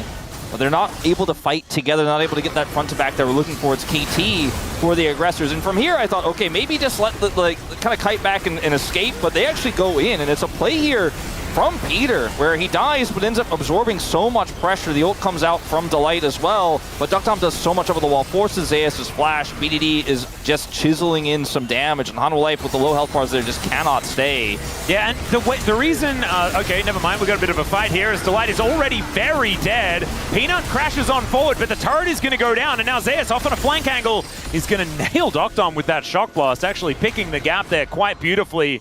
But still, KT get exactly what they're looking for, and they are so swift about it as well. I mean, this is also Dokdom who doesn't have his IE. He's about to pick it up on this back right now, and then he's going to do serious damage in these front-to-backs. He does have it locked in, and I'm worried about how these fights are going to look here for Hanwha Life Esports if they don't have vision. You saw what Zeus can do when he can see enemy champion. He doesn't miss those. Like, he hit Duckdom. He was able to thread the needle on that one. He's going to have to do that a ton in these upcoming fights. And now he doesn't have his flash, so he's a vulnerable target. Viper still has both of his summoners, so that's very critical here, as they will take out the mid turret as well. But just so much aggression from KT. They don't have standard engage. Oh, so somehow The Q hit. We kind of glossed over that last time. We came into the fight a little bit late, but yeah, it looked because you know, Delight watched it get charged, right? Yeah. Which I think we didn't quite get the context of. But if I was Delight, I'd probably also think that I wasn't quite in it. yeah, it's a tricky hitbox, as Chronicler will often tell you. Indeed. Perfect has TP, so he can kind of just be over here and you know, miss off vision and like Hanwha Life like, ugh, you know, we can't really fight anything. They have some vision on the edge of the Otacon there, which is very nice for them, very important. So they don't know that BDD is backing right now necessarily. They have a question mark ping there on the bottom side, like, okay, maybe Perfect is going to finish off the turret. They're not sure. Zeka doesn't have TP, so goes bottom side to try to protect the turret, but now isn't here for this contested vision. And KT are playing the map really well. Yeah, it's beautifully done.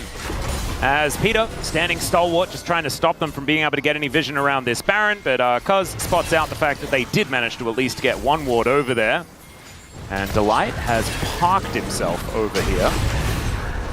Will not be able to stun up Peter or anything like that, but able to at least get a bit of added information as split pushing on the side there is BDD.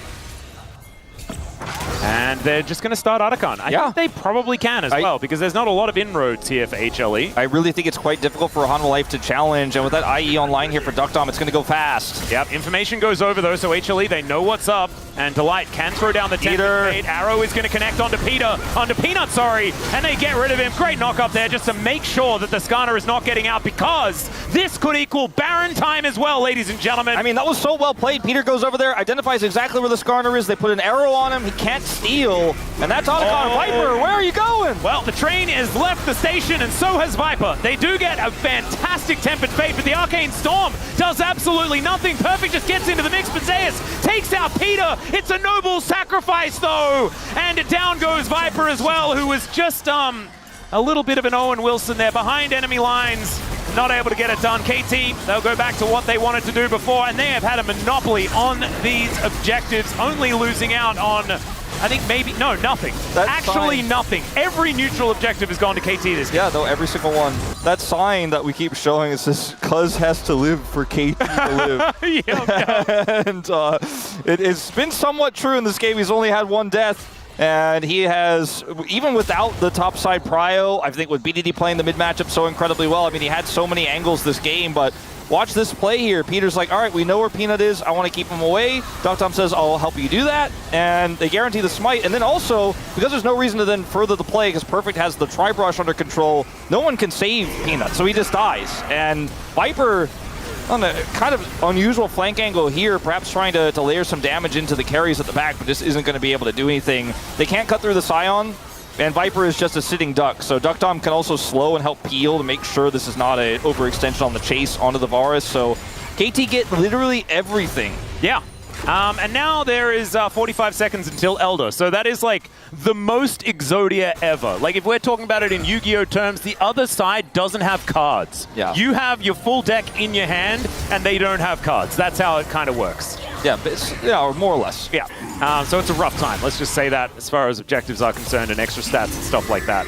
And do you know what just it makes me mad and proud and happy at the same time. Like, it's a lot of emotions. It's the fact that KT are playing this game so well coordinated. Yeah, and it's like every arrow that comes out is followed by like a smite happening, and Peter is now caught, but he flashes away. It's a different story here. Is now Peter. I'm not sure about that one, Peanut, but the Tempered Fate not really doing anything for HLE's benefit. KT just spared some turret shots. It's KT also in this game where they're constantly holding on to the control. You know, they're never letting it go. They're taking a lead and pushing it so well. And we haven't seen KT get as many leads as they'd like to, especially some of the early game drafts they've picked. But this time, they were able to get it early, and they just won't let it go. And I'm not making any errors. Zeka, on the other hand, is making a big error here. Yep.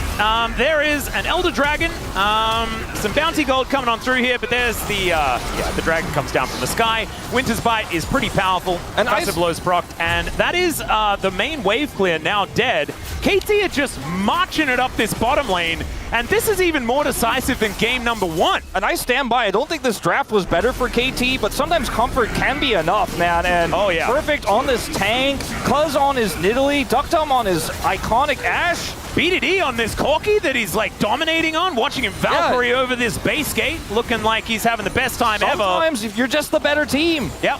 BDD just walking the dog, man. Look at him go. There it is. Taking down the Jace. Peanut going to get snagged by the arrow, and it doesn't matter how many times he gets Mikhails, he is still dead. Down goes Viper as well. It's a double kill here for BDD on the 9-0-4 Corki.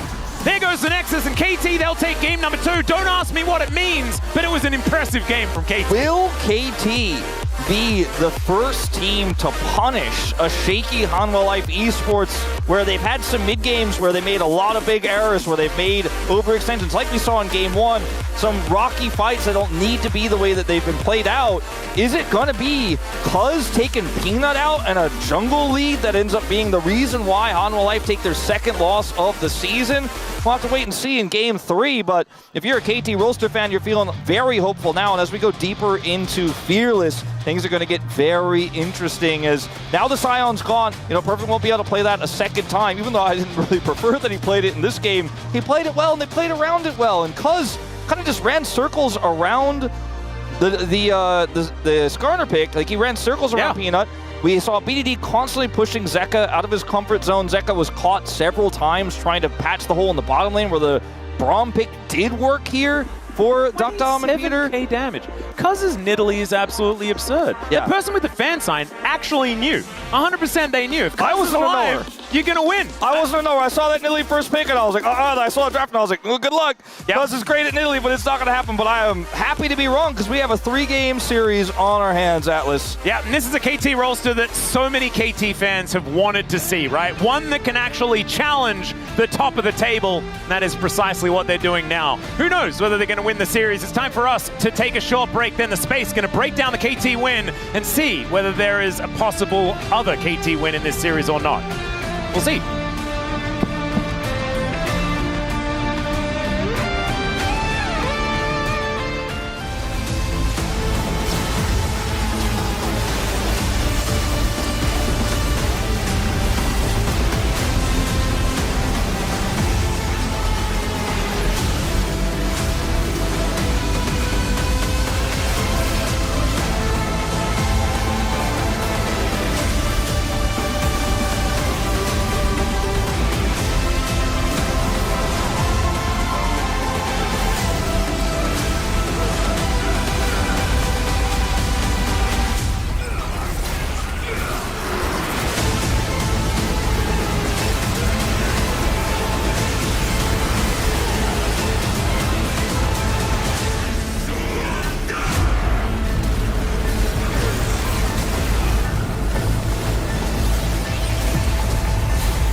바로 멀어.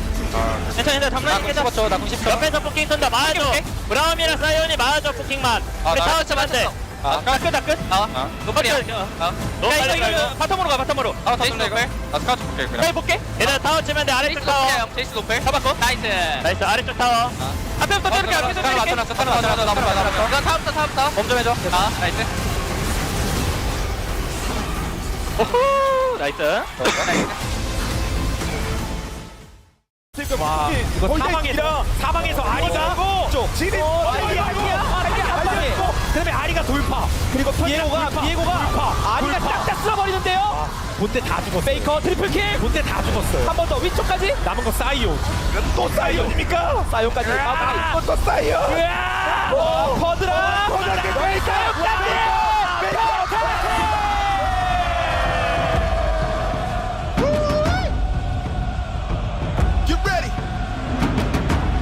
Chegando junto com essa galera toda. O Milhão faz uma entrada meio tímida ainda. Tá longe o Weiser, ele vai buscar um flanco, mas o tempo tá acabando. Lá de trás o ultimate do Snacker não foi muito efetivo. O Mirel também não. Vai cercando o Carioca, tem que sair com flash. Ficaram atordoados e já morreu o Curi. Caiu também o Weiser. A galera da Isurus vem. Os amigos do Barão vão garantir o ace pra acabar o jogo.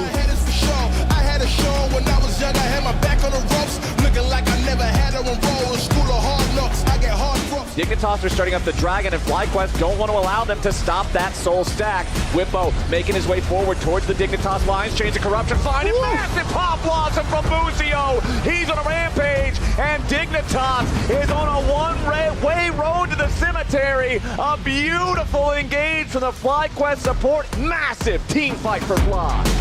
Get loud and ready. It's time to settle the score. Get loud and ready. 3 kills to Vitality and an exposed Dragon. No jungler alive, but Vladdy, he's feeling himself. He's got the killer instinct. Pop Blossom, in fact, was the one he stole away. He gets it. Niski's down. The Drake's still there as well. Oh, they've just done it. They deleted them in front of their home crowd. 4-0 from Vladdy and Kalist. In the 2 versus 4, Vladdy and Kalist make magic happen. The life that we relish, I'm telling it. I'm the star of the show and the regiment. Can't stop me, bro. Ain't no pedaling, ain't no riding the wave. Staring right in your face. 控一下内扣，内扣的老牛在顶一下再太波，还想来做出了嘎啦这个进化子，在闪现一进去杀2只，我用同样的地形，老母拿了3杀，还有无敌4杀，无杀在手，三太波被减速到了，The Shine，再一杀，老母也能拿5杀吗？游戏音效修好了，就是这么给力。刚修好了，进来就听到一个 Penta Kill， 原来是为了要听 Penta Kill 的音效。You know the crowd is ready. Get loud and ready. It's time to settle the score. Skewmon doesn't have flash available, but Blue Smite comes in. Caitlyn ulti, ace in the hole, and Kalist running out only. Just Kana's now here. Skewmon caught out his flash again. Burned before. Good knockup from Targovan. Pulverized into the wall and snipped down by the Seamstress. Kalist picks up the kill while Kana is getting free hit by Hansama, who's stacked up lethal tempo. Kalist jumps in! What balls on this kid? Onto LeBron, the ulti block. But there's the Weaver's wall. Vladdy will seal the deal surely. LeBron has flashed away. Kalist somehow, some way, that 18-year-old came to play. Kalist styling on Hansama.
Welcome back to the space. Excuse me.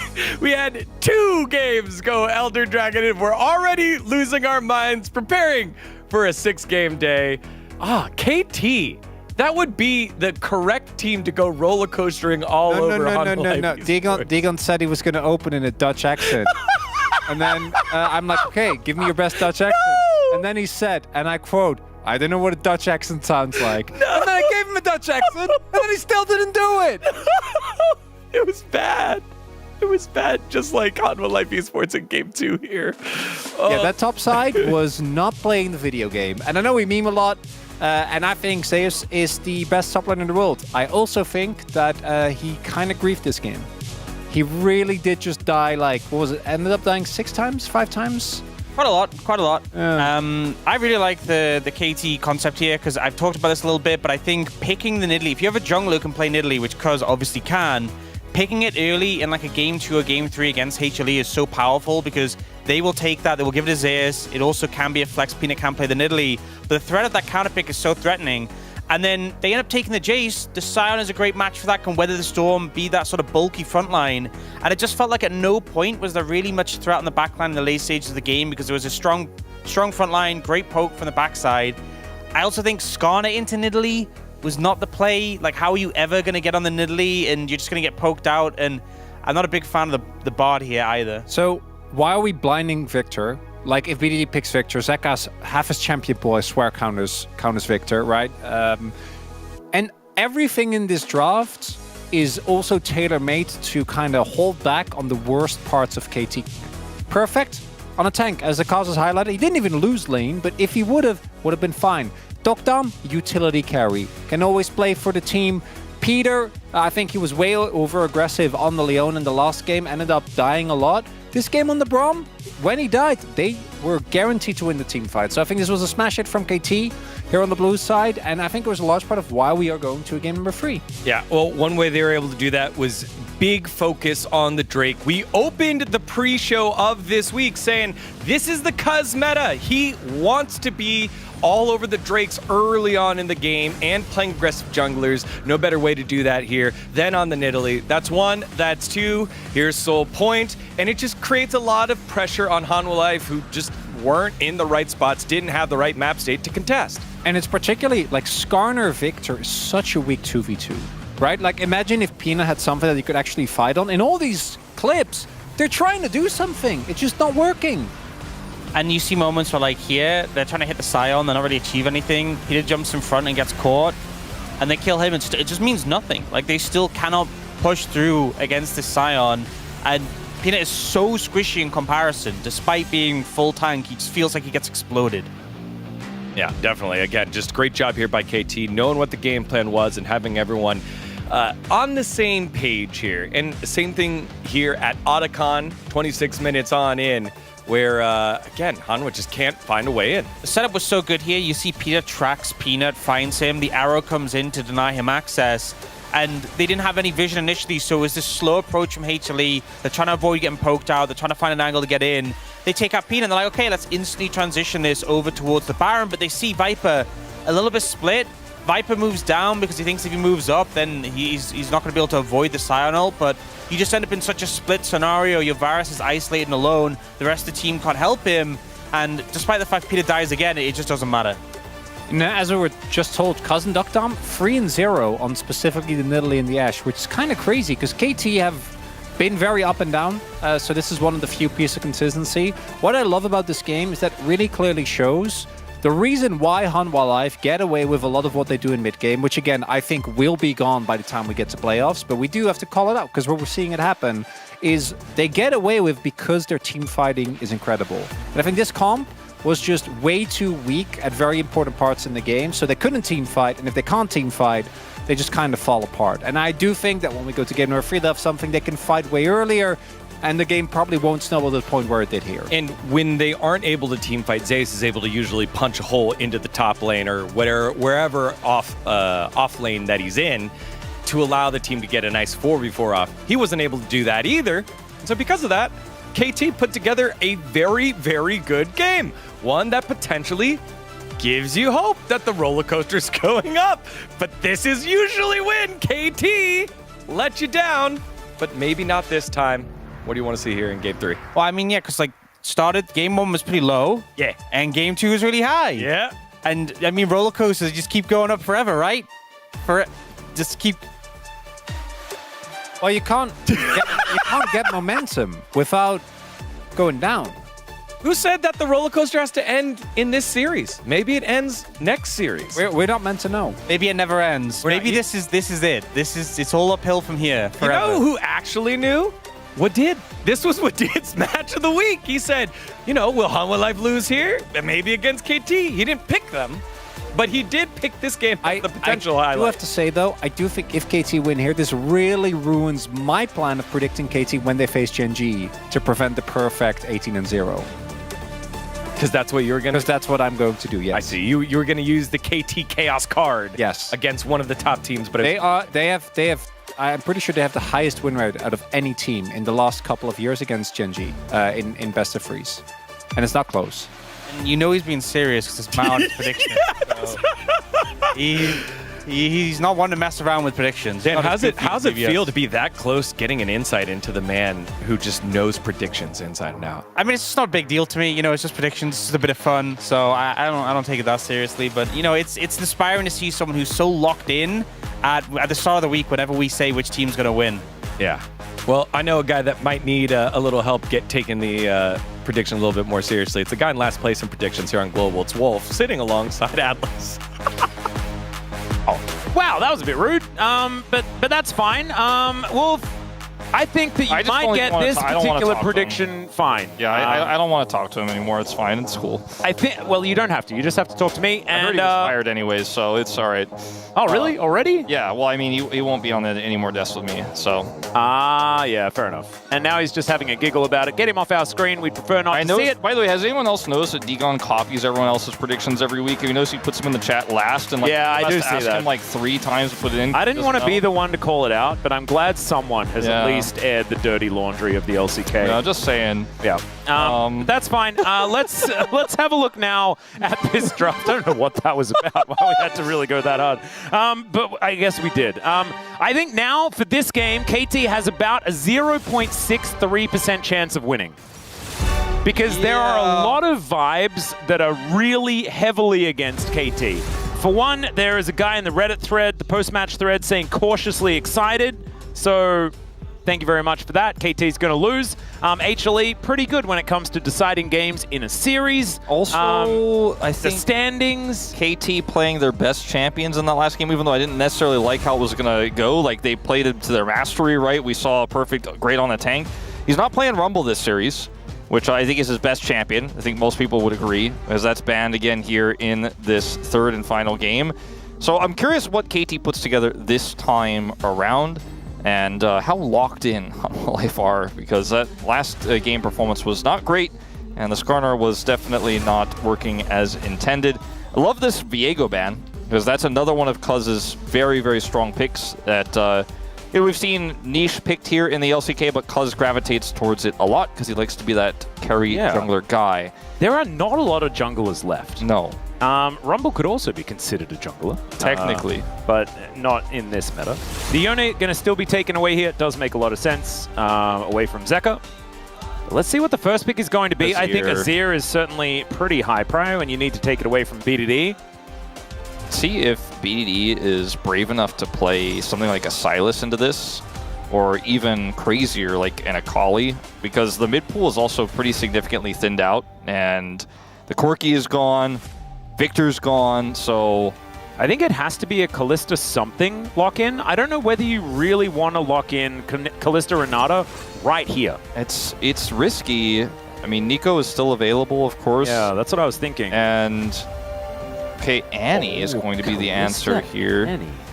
Could still be a flex, although I don't know how I feel about Kalista Annie as a bot lane duo, but I think that the Kalista pick here is also relatively risky. Puts a lot of the weight on Duckdom's shoulders. We talked about how he's been much better as a utility AD carry player so far this season. Let's see what does eventuate out of this. Is Peanuts looking for his Sejuani. Tried and true. Yep. Heartsteel stacks. You know, he's tried to build a few of them last game around. Maybe we'll get a few more this time. There is no Yone available, but maybe we'll see the Jax come through this time. Yeah, it could be Jax, could be Camille, something like that. Renekton. Renekton does get the job done as well. Gives you a bit more early power at the same time. Feels a bit more blind pickable. Yeah, definitely of the stronger picks, I feel like is the most blindable, because it wins almost any matchup if you play it well. This is not what I expected, though. And it's also not how I was expecting this round of picks to go, because I thought they'd be trying to deny a Renata lock-in by just picking Nico and showing that you can't do anything about it. But instead, KT are going to allow those picks to be banned? No, surely not. Surely they just lock in Renata here and ban Nico. Well, That's got to be I don't think Fiora is the R3 lock-in at this point in the draft. I don't think Yorick is either. I'm starting to wonder if this really is going to be Annie support. Oh my god, it could be. Yeah, like I was, saying I don't necessarily like it that much, but it's not the worst, and they are red side, so they get to kind of hold the flex, as the Yorick will get locked in. I think it's probably still a safe bet to ban Renata here if you're Hanwha Life Esports. Yeah, I think you ban Renata Nico, and then it takes away a lot of the power of KT Rolster's bottom lane. Yeah, Misfortune, I think, is a strong ban here. With this draft, Viper could opt for a Draven pick. I don't think it's out of the question, because you're playing into low-range Kalista. It's pretty good on the matchup. Like, it becomes a skill-based duo down there. They take the Renata away. Not really a shocker to anyone. Yep, and I think the Nico is probably even more obvious as far as the ban is concerned, because Peter was so good at it. I'm looking at this Yorick, man. I'm like, if it doesn't say Morgan, like, on your nameplate, I'm not interested. Yeah, same. You know? Do like the Xayah ban. Pretty safe into this composition. Very great scaling damage with the Azir you already have. So that makes a lot of sense to me. As you can ban just the Nico away here if you'd like to. Just take away some of that power. It's been one of Peter's best, frankly. Like, it's a great pick for Peter. He's been so comfortable with this. Yep. Great for laning. And, if you want to pick it up yourself, too bad, because you're on blue side and you don't have to pick Cryo. They'll ban the Alistar instead. So, unsurprisingly, this Nico is like the snap lock-in is the most obvious thing in the universe. But I guess with the fact that Alistar was still up, like, they had 3 different options, right, going into that ban phase. So it does make the Yorick pick look a little less bad than what I was expecting. Oh, are we going Lucian Melio into Kalista? Are we trying to make it work? Trying to make it a thing? Are we even so bold to go Lucian Nami? I don't think so. That's not a thing anymore. That seems a little bit rough. I thought we were just going to maybe see a scaling pick here instead. Like, Zeri's still relatively safe. It's a tough matchup in the lane, but... Ooh, Elise. This is risky. Like, I feel like it's not bad, but it has to be really finessed. Yeah, you need to hold someone in place so that Peanut can land a prison, though. I kind of like that, the fact that you can fish with cocoons. But it does mean that they have only the Sejuani as far as frontline is concerned. And Cuz is looking at a J4. He's going to lock that one in. And Peanut has a little bit of a giggle at the whole situation. I mean, it's got such insane synergy with the Nico.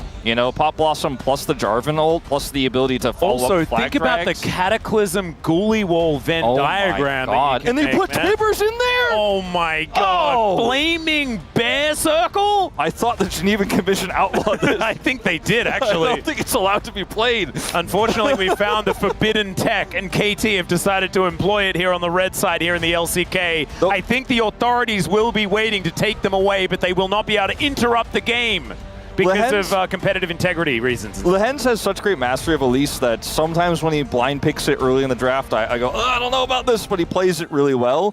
We haven't really seen Delight do that. I think this pick, in this case, with all the other engage options they have an Mbessa in this composition, they have an Azir. You don't necessarily need an engage support, and you have a lot of other ways to control vision, so even though the Elise can be quite squishy. That's so cute. He's trying to hold up the sign. I actually don't remember this Digimon's name. Like, of all the times, finally they put the one up. And I know its name. Is it Patamon, right? Is it No, it's not. Patamon's the one with the wings for ears. That was wings for ears, kind of? Well, I mean, like, they fly. Like, Patamon's like orange looking and it's got a white belly. What is it, chat? Let us know, chat, please. If you guys know... no, that's not what that is. Okay, let us know while we're doing the intro stuff. I want to know exactly what it's Terriermon. Terriermon, that's right. There we go. Let's jump into the rift.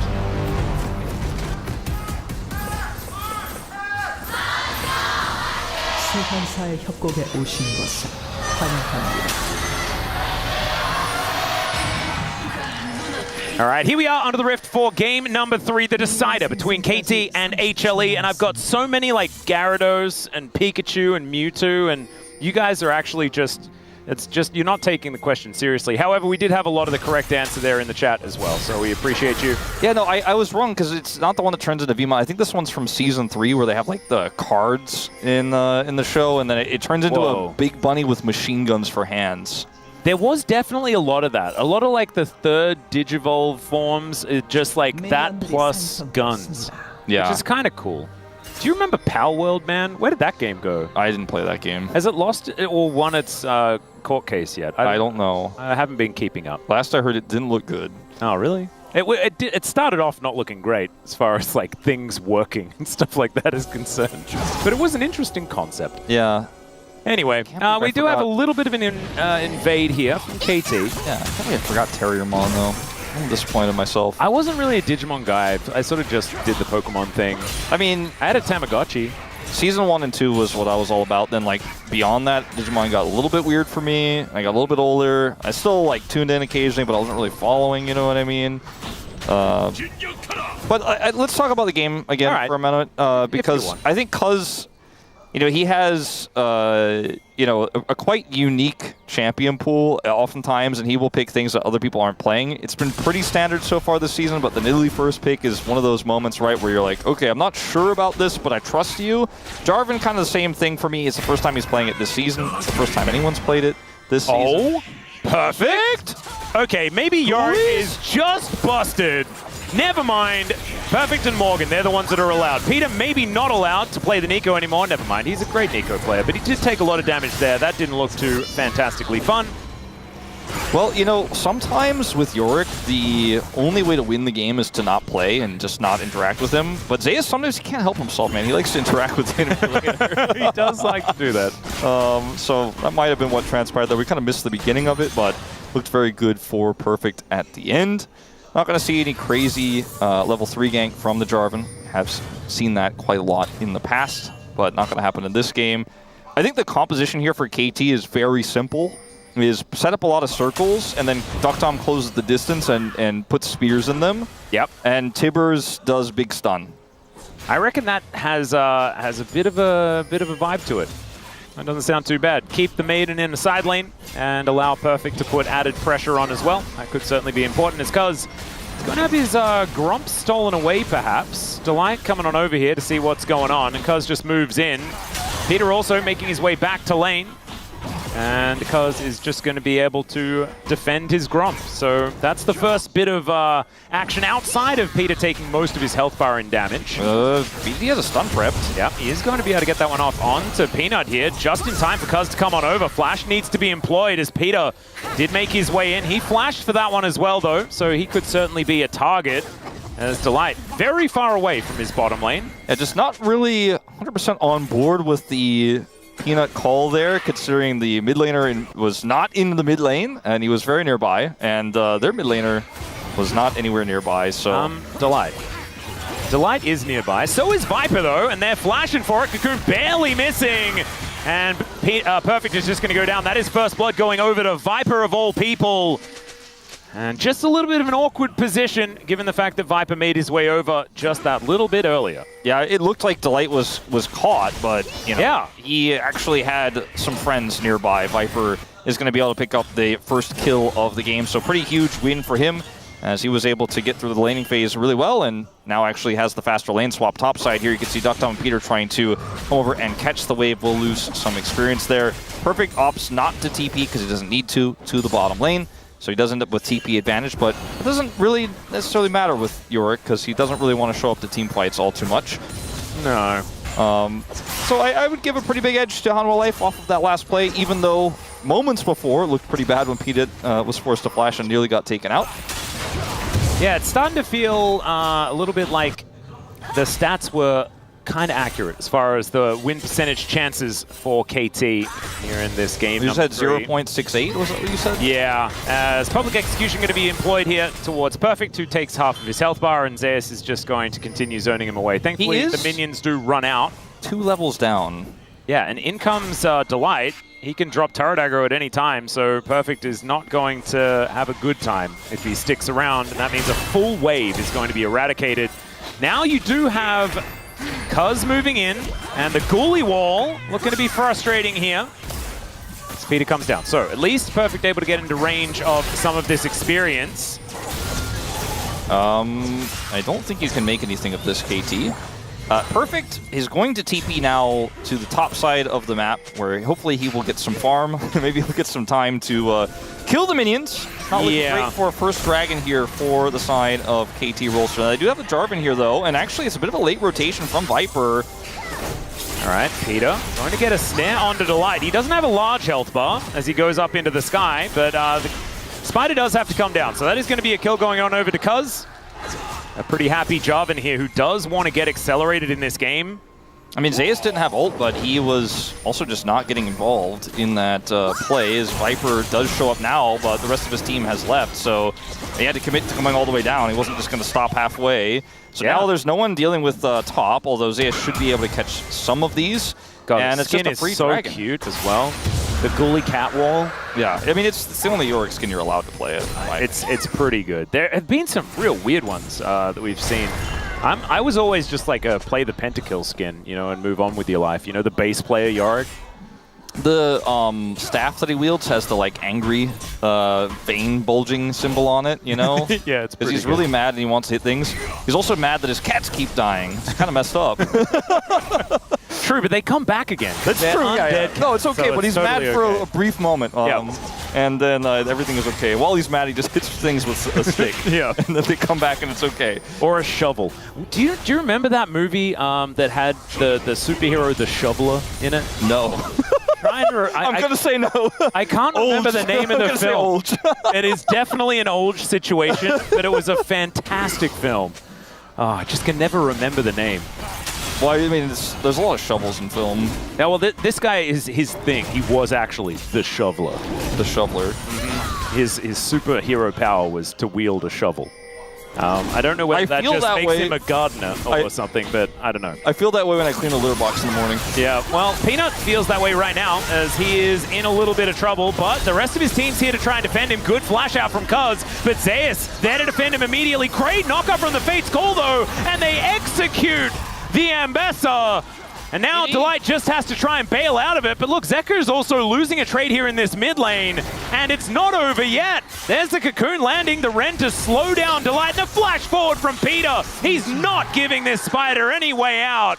And KT back on the board in a big way. Yeah, I feel like KT may be the team to punish Hanwha Life Esports. The plate goes over to Perfect here in the bottom side. They are winning everywhere. And they just came off a 2-0 against DK as well. And we were attributing that mainly to DK not playing very well. And I think a lot of, you know, there's column A, column B as far as that argument is concerned. But maybe KT, no. Well, wait, hold on. Can we just mention that Hanwha Life Esports also have a little column A, column B in this one as well? I think we're getting a little bit ahead of ourselves. Well, I think when...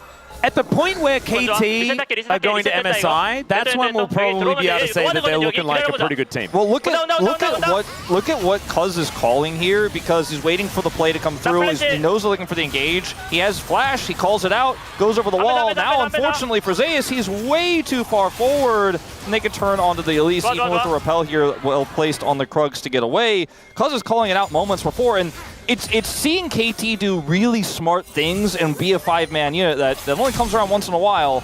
Yep, Delight gonna have to flash immediately here as well. They turn the Cocoon onto him because Delight knows that he has no other way out. And it is now just the Goon Squad, man. They're just moving around, looking to try and take down everyone that they can find. It is going to be one of the grubs being taken here, but that is still going to be feats of strength able to go over to KT, or at least a third of one, as now Perfect just back into domination position here. And KT will take the rest of the grubs, so at least Peanut was able to get one. He's also kind of hanging around here because Zeka has prio. And it used to be that taking one of the grubs felt really good because you denied like the objective and all that sort of stuff, but now it's not the case anymore. No, certainly not. Good flash out. Yeah, good one there from Perfect. Identified the fact that Delight and Zeus together probably would be able to cause him a bad time. That's 50 got, and they managed to execute the Maiden. Zeus is like, man, don't take my gold though. Yeah, Perfect Maidenless once again. It's unfortunate. It's okay though, because he's doing a good job in the laning phase. He's only a little bit behind. He had some pretty good plays so far this game already. Yep. Viper. Oh dear. Well, Pop Blossom is going to come on through there, and Peanut comes on over, but Viper is already dead. So Peanut gets in there, throws out a thing, and then says, no, I will leave. And does so. Now Cuz coming on over, gets the flash out of Zeka, and then puts him in the Cataclysm. And he's just waiting for some way to get out. He is going to be able to do so as, oh my goodness. Don't do it! That's a tilt. Don't do it! He hits him with a flash! frag and takes down the Azir. I really thought that Cuz was just going to somehow die in that situation. Yeah, me too. I was like, no. I've seen too much Jarvan solo queue. Yeah, HLE fans looking a bit bemused by this whole situation. This is a 3-0-3 Jarvan. It is. Now in this game. 6 out of 7 KP. He is quite large. He has the, one of 3 completed items on the Rift right now, the Sundered Sky. I want to talk a little bit about the fact that Doctom has just had 2 really good games, or 1.5 really good games in a row. I mean, he has, and I also feel like Hanwha Life Esports are really just not respecting KT Rolster, and KT Rolster have a composition to where if you overextended them, if you make a mistake into them, they're incredibly punishing, right? They have the Annie, they have the Jarvan, the Yorick, you give it, take it or leave it. But like into the Nico as well. Like if you overextend, you can't just go, oh, I cancel. Like I'm backing out. You just get wiped. You just get obliterated if you mess up the fight. And even with the Elise that's so slippery, you're just not that safe. Like Delight has died 3 times this game, getting caught or basically trying to bail somebody else out who was caught, because it's more valuable for him to die than somebody else. But either way. KT have built a huge lead, and Infernal Soul again. You saw how quickly that dragon went down as well. The amount of damage on KT right now is kind of absurd. I mean, they have a Callista, so objective control and objective speed is going to be in their wheelhouse. I think their win percentage has gone up to about 5.7 now. I think we're actually at whole numbers. We're at whole numbers. It's pretty impressive here for KT. Right now, Perfect is in a little bit of danger, as we can see a Sejuani in the area. The bottom lane is moving on over, but I don't know whether they'll quite get here in time if they do decide to go for the dive. The shovel comes out as Peanut. Let's see whether they can actually finish him off before this bottom lane arrives. Peanut having to flash because the Ghoulie Wall caught him in a very awkward scenario, and Cuz, of course, going to get on in here. Public Execution comes down, but Cuz, eyes on the prize, and is going to be able to take down the overgrown Poro. Peanut nowhere to go and will just be eviscerated. So Cuz continues the onslaught, 4-0-3. Zeus down his ultimate now, but more importantly, Peanut flashed and still died, and they're looking for more here. I don't know if they should, maybe just a plate and get out, but yeah, there's also a Lucian just taking a turret for free on the bottom side. A bit of a concern. The Lucian taking a turret on the bottom side is a small problem, but ultimately he's not going to get the whole thing. There is at least one good bit of news for Hanwha Life, because that's in part what's keeping this gold so even, is the fact that Perfect hasn't been killing minions a lot. He's 40 CS behind Zeus, even though he had a few moments in this game where we're like, oh, can he kill Zeus? Or wow, he's controlling this lane. He really isn't actually in control of the matchup and has been kind of roaming around with his team a little bit. Yeah, that's a bear. As Viper is not going to be able to at least fight back against BDD. Thankfully, not going to die just yet, as there is no first item completed yet for BDD. And you really do see that the Tibbers doesn't quite do as much of the burst damage as he used to. No. But especially not when the Annie isn't exactly... Well, that's the one place, too, where, you have a member on KT who's not, like... I mean, obviously the Yorick I already mentioned, but like BDD is not controlling the lane. He hasn't picked up any of this gold. It's been Doctom and Cuz who have really controlled the rest of the game. I mean, BDD has been somewhat of a facilitator, but has otherwise just had a quiet game on the Sandy, so he's not super big just yet. You can see the gold where it is right now for Hanwha Life is in their solo lanes, Zeka and Zeus, and this game is still very playable. It's just, again, we're getting enthusiastic about KT because they're playing this early game so well. Yeah, you gotta definitely give credit where it's due, but this is by far not over. And this turret, it's gonna go down. So that'll be first turret going over to HLE. That's gonna give them a legitimate gold lead at this point in time, as KT look to grab themselves a Rift Herald. Zeus and Delight in the area though. BDD and Cuz a little wary about how this one's going, especially with Viper rotating up from mid lane. Doctom and Peter will take a Ardent Blaze. Zeka does not have teleport. Well, back though, and with a really successful deny of the Herald here from Hanwha Life Esports, they have plenty of time to get him back into the thick of things. This is what I'm most worried about, is the Yorick. Because the Yorick is not in a great spot in this game. Like, he is sitting on components, everyone else has got items completed, at least every non-support, and he's just not going to be able to fight, not going to be relevant, and it's otherwise a 5v4 up here on the top side. Zeka shows up, he's got his ult, he's got flash, and I don't think KT can fight for this. Yep, let's see whether KT are going to get the memo or not, as there's the Glacial Prison, the combo comes in, Tibbers goes down as well, but Cuz just manages to kill the Ambassador. They go 1 for 1, but it is still HLE with control of the river. That was pretty sexy, I have to say. As 4 versus 5, Perfect is still in the bottom lane, and Peter is not going to be stealing anything away with a blooming burst. They got the teleport out of Zeka, but didn't get the turret. Peter hands on his head for a moment there, but I don't think he really thought he was going to get the steal. As there's a lack of vision here, BDD needs to be respectful. Yeah. Luckily for him, this wave is pushing though, but unluckily for him, not enough for him to get the cannon. Perfect got some catch-up minions down there on the bottom lane. They got the kill back onto Zeus, which feels nice, but HLE are kind of rapidly taking control back of this game. And at this point, you don't have 5 players, they do. And it's interesting that KT still decide to play this with the tippers they have on hand. They think they can at least stymie and engage. Maybe they get a multi-man stun, but it's only Zeus who trades his life there. And the objective does go over. They don't get the turret bottom side. And we're going to have to see KT can get themselves a contest on this dragon, because again, Yorick is not a champion and he's not really a side lane threat right now. So going to be challenging. BDD does have teleport if he needs to get here quickly, and I think he might. Yeah, this is Soul Point available for KT. But once again, it's a similar position to what we were experiencing last time around. This time, Zeus is split pushing towards his top side, teleport in hand. Yeah, I feel like KT still somehow were able to just walk up and start this dragon. Yep, Rift Herald is just going to take down the mid-outer turret, and that is the price that KT are going to have to pay for Soul Point. I think they'll probably pay it gladly, as they will get another charge. Maybe not quite as glad, as we'll see whether a Ghoulie Wall is going to come on through. It's not. Delight's going to just zoom away with his dash cannon, but I think for KT, you're very happy because, well, might be happier. Yeah, Viper is just going to get cataclysmed. Flashes out of that one. Does definitely have to do so as the Fates Call comes in. Peter finds the Pop Blossom and down goes Peanut. Not a whole lot to fight for at this point in time because, of course, the Dragon just went down. Atakan's not up for another 2 minutes time, so not exactly the most painful death for Peanut, but still, good bit of tempo back for KT. I mean, HLE had Herald before the Dragon, and they had the teleport for Zeus, and they just simply let the Dragon go. We're going to watch this catch here, but I think the bigger story, and this is a great play from Cuz, don't get me wrong, I think the bigger story of what happened here, though, is yes, they committed to get the turret topside, they got the turret and the extra charge in mid, but KT gets Soul Point with a Yorick that doesn't have any combat ability whatsoever, and now he's going to get side a little bit here for free, and KT got an objective without having to fight, and I think they're super happy with that, because no matter what, they would not have been able to fight for that Dragon had HLE Esports just not set up for it. They were so late to drop the Herald. Sure, they traded for turrets, but I think for KT, you're like, wow, they really didn't contest that, and now we have Soul Point. Now we have a bunch of extra time in this game. We have a bunch of extra tools we can play around. So I think KT will be happy. With the gold, no, obviously not, that HLE picked up, but with the end result, I think yes. Oh, 100%. And now you've got Cuz lurking here towards the bottom side of the map. BDD set up with a stun just about prepped. Zeus knows there's too many people missing. Yep. Ooh, BDD almost gets out without being seen.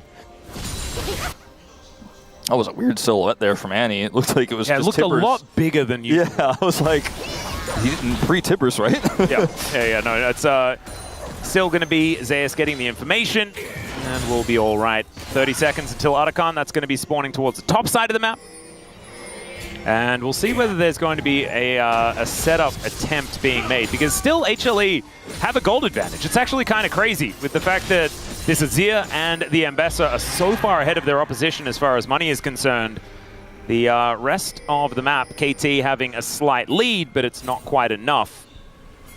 And it does feel like KT are playing this game as if they have an advantage, but they really just don't. And it's going to get more and more difficult as the game goes on, I feel, with the fact that Peanut is on just a true tank that can start off fights, and Zeka, so much DPS potential on this Azir. Yeah, I think KT really have to set some traps in this game, frankly. And you know, catches like what we saw onto Viper moments before, those are the kind of plays you need to have to try to stymie you know, the situation, like stem the bleeding a little bit and not just end up losing an insane amount of map control and lose every objective fight. Because he's Jarvan and he has Flash, like if he can hold that and get a steal on this Dragon without having to fight, like that's a big way back into this game for KT. I'm not saying that it's unplayable, and they're only 1,000 gold behind, but it's just the lack of a top laner that is definitely felt here for KT Rolster. Ooh. Peter in a little bit of trouble, but now it's Cuz actually that is almost just taken out, and in fact the burn will be enough. Viper locks down the kill in the end. And losing your jungler right now, a pivotal moment here with the Otacon available in HLE. They could get an absolutely massive advantage by taking this down, and they know it. They're going to get on the objective immediately. Yeah, and for KT, you just have to index into trying to take out these turrets, but the mid turret is so healthy. Yeah, Public Execution brings AS over the wall there as the Fate's Call is going to bring back Peter. Maybe a little bit overly enthusiastic there from the top laner, but still, the Otacon goes down. And that is just stats and experience that KT will not be able to get themselves. So they end up getting the defense of the top turret here as well. Bottom turret goes down, so 2 turrets here in exchange for Otacon was the plan for KT. They get most of that turret. They end up picking off Zeus, so that's some extra gold they would have gotten had they gotten the turret. It gives him a bit of extra control though. Yeah, right? no, because Zeus, I guess he has teleport, so he'll be back on the map in time, but it's 45 seconds until a potential Infernal Soul for KT. And that lack of, the fact that they were able to save the turret from Zeus' play, which I don't necessarily agree with the play, is significant, like you say, because of the control, because it's taken out here. Nice ultimate there from Viper. He is going to be very strong. So this moment here, even though it's not successful at getting the kill, and like it's a really nice Fate's Call, plus Tibbers, all that damage comes through, helps them clear out the wave, and so they can keep that turret alive. And that's significant, because like you said, this dragon is KT's only thing to fight for. They're catching Zeus. This would be a better kill, as there's the flash forward from Doctom. So many sticks, and down he goes. Uh-oh. Right before the dragon. And I said the last kill could potentially impact the dragon. It turns out, yes, it could, especially if he dies again as the flash Tibbers. The repel does come on in though. Peter with the Pop Blossom is fantastic. Empress Divide from Zeka, but he's so low. Perfect's going to be able to get on top of the Azir, and Cuz is still fighting. Doctom is massive. Delight manages to get out. Viper as well, but they're not going to be stopping this Infernal Soul. KT? I mean, really? they might have done it, Atlas. I mean, I still think that Zeus is 1-4 in this game. Went Edge of Night, interestingly enough. Didn't notice that until now, but he keeps getting caught, and he went for the aggressive play in mid, sure, saved the turret. But he dies right afterwards, coming back in here with no vision in the river. Like, none. Look at where his teammates are. Nobody's nearby, and where do you think KT is? Their whole game plan, like, the only way KT can win this game is if they get the Infernal Soul. Of course they're going to be there. And just one controller. These are the traps I talked about. You set traps, you spring them, and they catch Zeus again. Maybe just not fully locked in, not fully focused, and was just like, all right, I clear the wave, I join my teammates, we go for a collapse. Just didn't really think about the fact that so many members of KT could be lurking in that brush, and he dies, they win the subsequent fight, pick up a ton of gold. They've now evened the gold up essentially here. They have Infernal Soul, which is going to be a ton of extra combat stats for this composition, and KT have just bought themselves another lease on life. I'm not saying they just won the game, but I mean, with the trend that we are seeing with Hanwha Life, just with these shaky side lane plays, maybe it'll be dominoes continuing to fall here. For Hanwha Life fans, I surely hope not, but KT just keep finding these angles. It feels like we might witness a miracle tonight. We could. I mean, there still has to be another fight win for KT. As you can see, it is completely even as far as gold is concerned. The items are going to be at complete parity, and there is a lot of scaling potential on HLE's side. But Infernal Soul cannot be underestimated. It is a whole lot of extra power. KT going to be very happy about that one. And they've also just accelerated the game a whole lot faster with the Elder Drake coming up in 4.5 minutes. It's going to be a big deal as Viper thinks he may have found a Peter angle. But the Ghoulie Wall going to stop him there. Look at those majestic little cats. That's, ult down for Viper, but I don't think it's that significant in this case. And the opportunity there was very high, so to appreciate the attempt. Good play from Perfect to deny any sort of follow-up. Yep, Baron is spawning. Hanwha Life have vision around it, but there is that pesky Scuttle Crab, and I think obviously KT Rolster are going to be rushing over here. The problem is they don't have vision on the entry. Like, this is where they can't see, so to actually get to the Baron is very challenging. They have to come in together here, Cuz. Oh yeah, Cuz actually flagging and dragging. Does walk out of the way of the Arctic Assault, which is kind of a big deal. Peter and Delight just fighting some supportal combat there, as we can see, as Zeus looking for where he wants to actually start this battle, and Perfect is the only one up towards that northern side. Yeah, the Tackle Barbs are good. Onto Peanut. So broken up. Hanwha Life looking for that pick onto Perfect, but almost spit off more than they could chew. And we kind of reset here as KT are finally hoping to get that mid turret. This route onto Peanut will certainly help. Yeah, KT with eyes on the prize actually able to get this early rotation over, and the bear comes down. Delight in a lot of trouble, but does go up into the sky to keep himself alive. Perfect there with the shovel, able to take this one down as Cuz is battling against Zeus. Zeus gets into the mix, but is immediately taken down. The culling will be cancelled. and that is not the right Nico. Zeka throws out the Emperor's Divide, but it's very defensive, but maybe it's defensive enough as Viper just going ballistic. Doctom gonna go down, and there is the KT throwaway. Ladies and gentlemen, HLE, they picked their moment, and this was about the last chance they had. Viper said, you know what? I will clean up the fight. I will pop off at the end of it. All those low health bars. Viper goes in for the chase. And once again, Viper will clean up HLE's mess. And KT will not be the first team to punish what has been otherwise a very shaky HLE. And the 11th time in a row. I mean, HLE now going up to 12 wins. All right, there are 2 minions here. There are a lot of minions here. So Peter, he's going to do his very best to try and defend this, but I don't think he's going to be able to do it. As now BDD comes over, he's flashing forward. Okay, half the health bar on the Nexus. Can they keep it alive is the question, as Viper needs another couple of shots, and it's Zayn that has to do it. The Nexus survives. We are in this game for at least a little bit longer as the counter race comes in. What an insane game this is turning out to be. Wait a second. The counter win is not going to happen. Oh, good spot on that ward. Yeah, that's a good one. As that would have been exactly where Zeka wants to go. So it all starts out here with BDD dropping Tibbers right. They end up getting the turret. They stick the landing on this one as Baron is being taken in life. And then there's a collapse onto Zeus in this moment. But then Zeus turns around and Viper has an amazing call here. And then things for KT get a little bit wishy-washy. They're not 100% sure how they want to engage. This Emperor's Divide. The Blossom does nothing as well. The Emperor's Divide from Zeka denies it, and Viper just follows through, and he and Zeka do clean up house. And it's Hanwha getting the full ace. They are unable to end, though. She watch this back again. Respawn's coming through as play from BDD pushes Viper away, and they get the knock-up onto Peanut. And unfortunately, Ambessa does not quite enough damage. And just gets put in the bouncy castle. Down she goes. CT from KT, very impressive there in that last moment. I actually thought that a full health Zeus would be enough to get rid of the quarter of a health bar or fifth of a health bar that the Nexus did have, but was just held in place the entire time. So the Baron going to go over to KT. Now they need to wait for their Nexus turrets to respawn though, and this is like the first time where Nexus turrets respawning is a really, really big deal. So now Hanwha have teleport for Zeka, so they're keeping this wave pushing in, threatening. They even have the Sun Disc committed to here, threatening KT with the potential backdoor. So KT always have to be focused on this mid wave and take out these super minions, but that gives them prio for Elder. And weirdly enough, like, I mean, I think that Hanwha Esports, if they get Elder, they just kind of walk up with Zeka and hit people, and then the Nexus explodes. I just don't know if KT can ever win a fight here with the mid prio they don't have.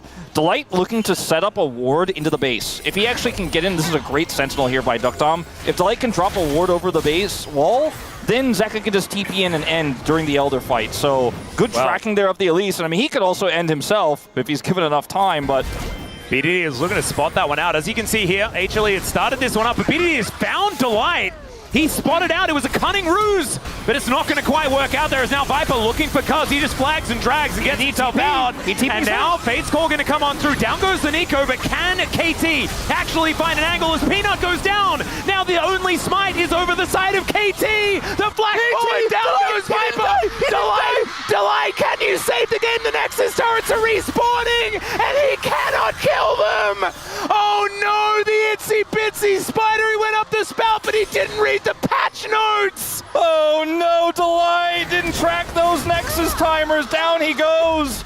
And look at Zeka on the flank here, but there's no ward in the base. He already TP'd, and he can't get in there either. KT with the team fight win, a near ace, and with the Elder buff in hand, are marching down the bottom lane. They're going to group up here. BDD scouting that flank from Delight, scouting it out, punishing him, then TPing into the fight. And Hanwha, I think they tried to get a little bit too tricky here. And KT Rolster in a great position to try to end this game now. However, Viper up in 3. They can't kill the Nexus, but maybe they can win a fight with Elder. Yep, I mean, they've got the Elder Drake, right? So they should be in a good position to win a fight, but it's going to have to be an honest 5v5 to light up in 2 seconds' time. Peter is holding the mid wave.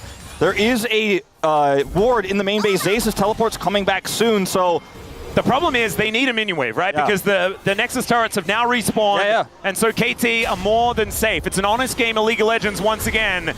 but there is an Elder on KT for the next little while. Fails to kill the Elise, but decides not to chase, and teleports in here. He's the one who decides to push the Elise back, commits the teleport here. Zeka has to use his ult defensively because there's no great setup here. Like, Hanwha Life super shaky on this Elder take because they're really trying to use Delight's pressure to pull KT back, but KT just don't flinch, man. BDD holds the line, and it's a great re-engage from Peter in the fight. He's super hyped about it. Yep. And BDD gets in with the teleport. Delight cannot end before the Nexus turrets come up, so even though he doesn't die, he can't do anything, and Hanwha Life on the back foot again. The game still continues. Elder buff only up for 35 more seconds. KT weren't able to actually find a fight or delete the enemy champions, and maybe Hanwha Life could just stave off the pressure for 30 more seconds here. Yeah, it's going to have to be a lot of mitigation here from HLE as the mid-inner turret does go down like you were talking about. Viper's ult. Yeah, that's just to try and clear out the wave as best they can. HLE is still formidable, and if Zeka can free hit right with these Sand Soldiers, if Viper is able to run amok after some cooldowns are down, the team can still absolutely win. The Edge of Night tech here for Zayas is pretty interesting because it allows him to engage onto BDD, get his ult out or get his stun out, and then to still actually be relevant right afterwards. He was looking for a flank angle there. It doesn't commit because the rest of his teammates are a little bit cut off. The next wave comes through, so he doesn't commit. But man, this game is giving me serious stress. I mean, this. Oh yeah. But like, Cuz just bought an opportunity. Yeah. He just wants to assassinate people. On and I think that's what he's been doing most of this game, especially the early game. It feels like a very Cuz item. I don't know whether I necessarily agree with it, but it fits. You know, it fits the theme. So, GA. Yeah. Or Duckdom. Look at his scoreline, man. 13, 1, and 3. He's having like the series of his life right now, at least in current year. We'll give him that much. Oh, 100%. This has been a very back and forth game. The Yorick has just been a non-factor, but KT have shut down Zayas so many times it feels like it's been a 4v4 game with a 2-7 Ambassador. This hasn't quite hit the mark yet here for Hanwha Life Esports. He still feels so scary though. Even though he is a 2-7 Ambassador with only like 2.5 items, feels like Zayas still manages to find ult angles. But still, look at the he is in the bottom lane right now. And like you were saying, yeah, Jarvan flanks are pretty scary things. He's going to be clearing away Peanut's jungle here over and over again. The Brambleback will go over to HLE, so at least they have a red buff. Okay, big push here from Zayas. Do you think KT has enough Baron side control? I think so. There's a lot of wards in that area. Have to win the team fight. Oh no, Maiden! Maiden going down. Oh, there's the culling. That's going to kill the Maiden. So Perfect will not have that. She only just got popped out as well. They have to find an angle to strike here soon, I think. Yeah. They gave up their control over Baron. I mean, the timer isn't great for them, but they didn't find an angle to get a pick, and now Perfect doesn't have his ultimate. There's a wave pushing up mid. So KT in a bit of an awkward spot here as they teleport in from the Ambassador. They're not aware of it either. Well, Duckdom is just going to start Baron. Okay, they do see him. That's an interesting move. So Zayas is spotted. The rest of KT, they are just it's going to commit to this, I guess. I don't know. It's a Kalista. The secure is great, but I mean, the fact is, there's a secure on your base, and now you're stuck. Now you're stuck here. Yep, Glacial Prison just thrown into that brush to cancel backs. BDD should be able to get home here, as we can see, but it is going to cost them the inhibitor no matter what. Now the fight is attempted to be started. BDD got back without using teleport, so he can teleport back into the fight after he defends this. Well, Tibbers does go down. Man, the Pyroblast doing a lot of damage there. Zeka has to run away from an angry Tibbers. Okay, they're going to now use this Kalista to try to rush down this Baron. They have all that extra Rin damage. They have essentially 2 smites here. BDD can TP in straight in the middle of this fight. He's chasing Zeka now. Yep, Zayas has a good angle as Viper is hitting mainly the Baron right now. The culling not doing a whole lot of work, as it is going to be the Baron secured by KT. And HLE, they're pausing. They're not quite sure what they want to do in this moment. Fate's Call going to be committed to. Zayas doesn't commit to anything. He just sits on the flank, doesn't actually commit in, and they were just too far away from the pit, and the heist is successful. BDD doesn't even need to teleport in. They just push Zeka out. They lose their inhibitor, but they have Baron now to try to siege up the base. This is actually crazy, though. It's one of the first times in one of these clutch moments that HLE have just stalled. Yeah, and they're so famed for their team fighting. Chronicler mentioned it earlier. They haven't been able to find those fights here. They're the comp that has the team fighting comp. They're not the one with the Yorick. And it's KT running circles around them, I feel, in so many of these big, high-pressure moments. I don't know. Does have his ult back up. Elder is respawning. Maybe the way for Yorick to be a team fighting champion is if he makes the, the Ghoulie Cataclysm Venn diagram. Maybe that's how you do it. Zayas this time unseen. This time unseen. They don't know where he is. BD wants to check. Blast Cone taken away. He knows he's likely there. Yeah. He is now over the wall. He can use this blast cone, gets in behind the rest of his team. Is this just checkmate? Vesa is wrapping around. It's just going to be a 50-50. Peter goes golden, breaks an arm guard there as the Maiden getting amongst it, and it's Cuz that takes down the Elder. Peter will find the Pop Blossom before going down, and Zeus is having to flash out of there. BDD gets over, destroys the Lucian. The Emperor's Divide goes down, but you cannot divide by Dragon. And KT will get the ace, and they are going to win this game. And Hanwha Life fans not happy. KT rolls to say 50-50 on an Elder. You want to flip it. Duckdom likes those odds. When he's got a rend, they have the smite. Cuz secures it. They had full control on Zeus' flanks. Both of them 2 back-to-back accomplished nothing on this 3-8 Ambessa. Bit of a jungle gap, I think, in this series. Cuz showing up big. They've been calling him the Dragon Slayer, and he slayed the biggest of them all. He slayed all of them. Actually, every single one. Only the Otacon, but that's not a dragon. That does not count. And KT join Gen G as one of the only teams to defeat HLE this season. Absolutely absurd. Huge cheers from the KT roster side as what seemed impossible is completed here after a rough game 1. They bounced back with a KT classic, their style draft in game 2, and then game 3 just outplayed. Cuz brings out the Jarvan and just shuts Peanut down at every turn. Zeus having one of his worst series, I feel, since LCK Cup when he first joined Hanwha Life Esports. But KT focused him. They were able to punish him so many times. And KT, if this is what we could see from this team every match day, every week, we might be able to make a case for Legend Group. Oh, perfect. Never change, my friend. That was absolutely fantastic. I don't think he had a great time in the laning phase any one of these games, but who won? It was these guys, and it was largely off the back of Cuz, phenomenal performance on the Jarvan and the Nidalee, but it's always BDD, guys. It always just feels like it's BDD. It's crazy. I think, like, Duckdom also gets a massive mention here, though. Look at that big grin on his face. 16-1 in the end of this game on the late game Kalista. Peter as well having a great game. I don't know, like, who are we going to give it to? As he's blasting off again, man. I had to give it to Cuz. I thought about it a lot, but man, he ran the early game. His Nidalee was phenomenal in game 2. There's an argument for everyone except for Perfect, I think. Yeah, BDD saves the backdoor, stops to light, is able to then get into the team fight. He had an amazing Corki game in game 2. Peter had great engages. Honestly, had a frankly great game across all 3. A great series across all 3. Duckdom, one of his best performances this year, and 100%. I mean, it's just everything came together here for KT while Hanwha Life Esports kind of continued to flounder. Hell yeah, Peter. That's right. So excited, he's just like knocking headsets over. But he doesn't just leave it, he puts it back because he's a good person. Yes, he does, of course. He's my superhero. He might have been my POM as well, because his Braum, absolutely phenomenal, and his Nico finds angles, right? So many of these team fights, if the Pop Blossom didn't work, they'd lose. Yeah.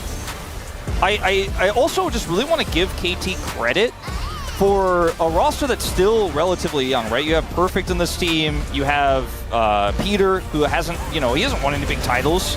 And they make all the right calls. It means the shot calling from Cuz and BDD. And they out-decision made the best decision-making team in the late game that we have in the LCK. And I think that, like, that's a statement that you can make because of how well they've done in these game 5s over and over again. Even shot calling moments like this, but the call to stop the back door, how they played it, the constant tracking of Zeus was on some somewhat predictable but still good flank angles. Moments like this, where they're able to suss it out and outplay, these are the kind of decisions you don't expect from a team like this that's changed its roster so many times, right? And if the meta is shifting towards a Cuz meta, a Dragon meta, and KT are playing like this against Hanwha Life Esports, who knows how high the ceiling can go. Yeah, I am very impressed. So am I. Even the countdowns there, as we could see, as they all synchronize in their celebration moment as well. Triple kill comes out from Duckdom, and I think he's the only one that was just like, no, guys, we haven't beaten the Nexus yet. We haven't killed the Nexus yet. It just shows that he's becoming a true KT player. I think the warning signs have been there for Hanwha Life. I didn't think KT was going to be the one to outplay him, and it wasn't even Hanwha Life having a horrible day altogether, but certainly the cracks showed, and KT broke through them, busted down the wall. And I cannot wait, man. He can't control himself at all. Yeah, I cannot wait to see what else KT has in store for us this week. Yep. Big sigh of relief there from Perfect. As we know, the celebration came a little bit later as the reality sunk in. But man, what an incredible victory there for KT.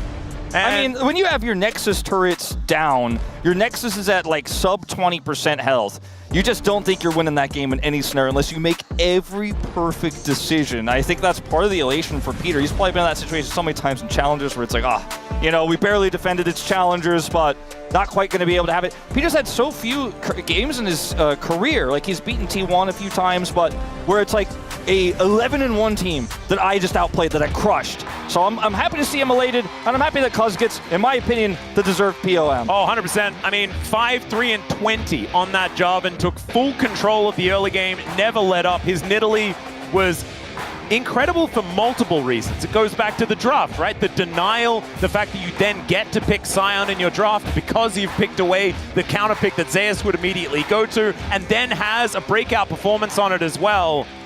Just incredible stuff here from Cuz, and we're going to be hearing from him very, very soon. And I want to go back, very far back in time, to the very beginning of this series, where we spoke about the fact that things have to be in balance for KT. Well, 3 losses in a row, Wolf, and now 3 victories in a row. And we don't necessarily know what's going to happen next, but I guess in theory it should be a loss, but you don't really know which part of the symmetry and the synergy that we're really looking for here at this point in time. So it's anyone's guess when it comes to KT. It's going to be very, very soon, though, and we will go over to Cuz to see whether or not there's a plan, of course, for what's going to happen next. So I had Jisun in my ear saying something. I think it's good to go. I think let's do it then. Let's just get in there. And it's going to be Jisun with the translation. Thank you very much, guys. This is Jisun for the POM interview translation, joined by Cuz on the side of KT roster after beating Hanwha Life Esports that is currently on the 2nd place. Well, I was really sad and unhappy when we lost to Hanwha Life in the first round, and we finally got the revenge, so it feels amazing. I'm very happy. Hanwha Life Esports prior to this match was on an 11-match winning streak. How are you able to stop their momentum? They are indeed a very strong team, but we wanted to focus on our own play. As long as we can pull off our game, I thought there will be a chance. Because your game to Nidalee was just perfect, you know. We saw you hovering the champion a little bit in the game number 1 as well, you know. Seems like you were kind of thinking about playing that, but you looked a little unsure, but you managed to pull off a great performance in game 2 in the end. What was going through your mind? So Zeus is really good with Nidalee top, so I felt like we have to kind of deny that away from him. So we wanted to take that away and, you know, play a jungle Nidalee game. How do you rate your own Nidalee performance? I mean, everyone says this is a must-win card against you. Nidalee is a really good champion because she can have a stronger vision control. Also, she's very long range, so teamfight is also really good. So I thought Nidalee would be the right pick to support my team. And then game 3, R5J4 came to bring the team to the victory. Why J4? Honestly, I played 1,000 J4 games when I was in middle school. I was, you know, J4 master back in the days. So I wanted to play with priority with that champion. And I believe this was the perfect choice for sure. In game 3, we have a, you know, phenomenal backdoor defense, and then you guys managed to turn the entire game around. So let's take a look at the replay one more time. So in the end, KT Roaster was able to rush towards the enemy Nexus. What was going through your mind? We almost lost our Nexus prior to this, but you know, we didn't let our mentality go fumble, and then somehow we ended up on the enemy side of the Nexus. So I was not able to believe what is actually happening, but it was amazing. So what was the team call like? We were just super excited, you know, we were just having so much fun and saying, you know, great game, guys, to each other. We were just so happy. 오늘도 저희가 두 눈으로 목도를 하긴 했는데요. 25.09 패치. Now, 25.09 patch. A lot of people say this is cuz jungle meta. Do you agree? I mean, I have been hearing that comment so many times, so I guess that's kind of true. For sure, you know, there's a way less chances of having a lane swap, so I can exert more pressure and influence around the map. Because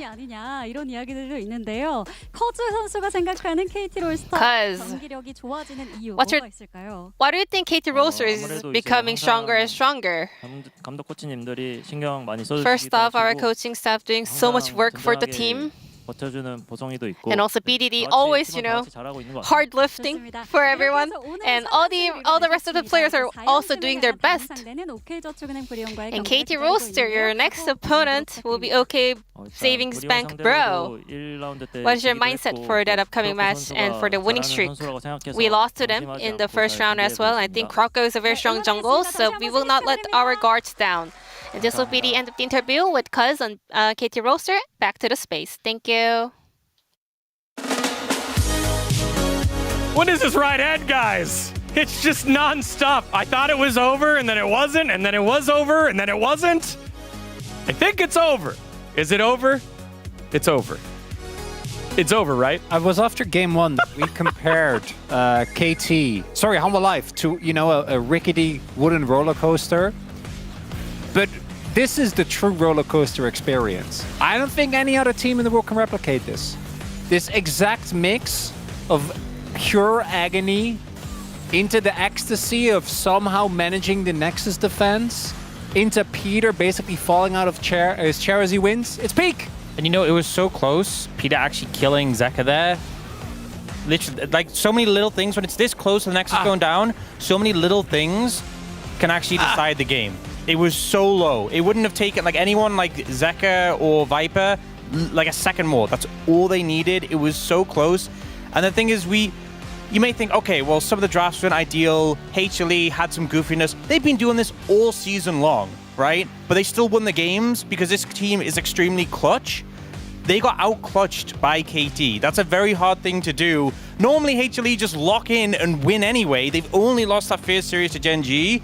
They couldn't lock in hard enough. KT were more locked in, which, you know, they were in the roller coaster. They pulled the bar down. They weren't moving. I think we've gone fully the other way around, because it started with a KT fight that they basically threw for no reason.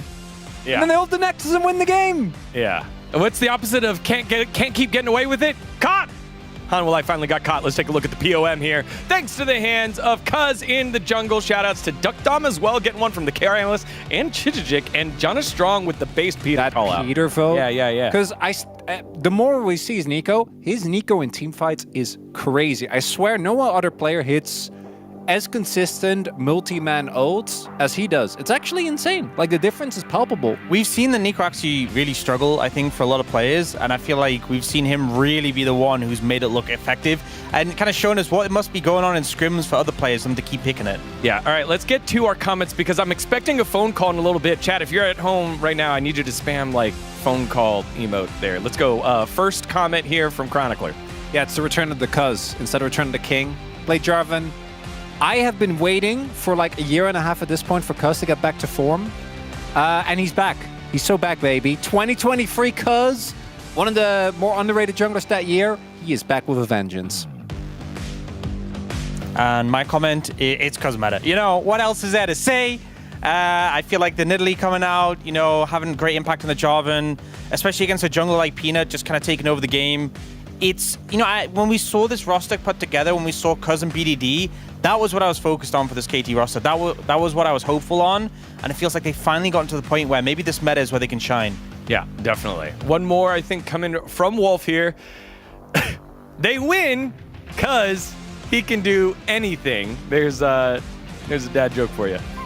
I love hearing Wolf cast KT wins, so I think the joke makes sense. Helios, cause his meta count me in, I'm doing it too. I don't know if this is Helios' announcement that he's so back. I know Woodid already was talking about if I train for 6 months, I can do it.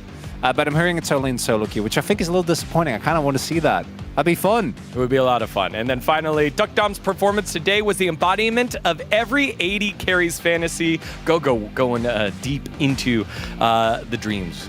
I think Duck Dom had a pretty good performance. I think a lot of people wouldn't have voted for 80 carry because Viper was the only member of the HLE who was kind of trying his best the whole time. So I think by comparison, like Duck Dom was playing well, but Viper was also playing well. Whereas I think it was a little bit of a jungle diff, I would say. Yeah, just a little bit there. Congratulations, KT, getting the win for them and all their fans getting the W. And wait a second. Oh, what's that? Hello? Getting a call. Hello? It's Lore, who's not too excited about KT on the line right now. Lore, what, are you there? Lore, you got yourself the win. How are you feeling after that one? Oh man, so like, okay, I'm on holidays right now, right? And like I wake up this morning and usually I really love to watch LCK and I look up the schedule and I see KT, HLE and I'm like, you know what? I'm on holidays. I don't need to be sad today. I'm just gonna go to the market, buy some nice food, enjoy my day. And then I get a message from Chronicler. He's like, Laura, are you watching? I'm like, of course I'm not. What do you mean? It's like, well, KT just stomped HLE in game 2. I'm like, what the fuck? What happened? And I start watching game 3. Of course, it's like the roller coaster. I'm stressed. I'm nervous. I'm screaming. I'm crying. We're winning. We're not. And in the end, we win it in the most KT way possible, winning HLE. Man, I'm ecstatic right now. Honestly, like best day ever. Yeah, sorry for ruining the moment, but it's worth it. They won. You didn't ruin my day. You made my day better. So thank you. Did no, you? But honestly, it's like, it's the classic KT thing. It's like when you expect them the least, this is when they show up. So I'm gonna take this one, not for granted, because we never do that around here, right? And just see what happens next. Did you think that it was lost at any point in game 3? Did you truly think it was lost? Well, to quote a great man on the desk called Ox, fan of TES, I didn't want to fall for it again. So I was like, until the Nexus falls, I'm just not gonna believe. It makes the victory even better, and I feel like it's the cope mechanism that you have as a KT fan over time, so I never believed that it was ours, honestly. How could I? And you know, obviously, it's Cuz meta, right? We got KT beating HLE. Is this KT season? Are they gonna just keep going up forever? Is the roller coaster ever gonna come down? I'm not gonna comment on that. I can come to Korea and kick your ass though if you say that again. No, we'll see what happens. It's been a difficult season. We take the W's where we can get them, honestly. All right, Laura, thank you so much for joining us. Congratulations for you and all KT fans on that victory. Oh man, that was awesome as we take a look at the standings after that call with Lore. And it's KT inching their way closer to the Legends group with D+ starting to falter a little bit. Nongshim maybe finding form, BNK FearX, maybe the dark horse that was sneaking on in, starting to slow down. KT, who looked desolate at the beginning of the season, starting to find some equilibrium.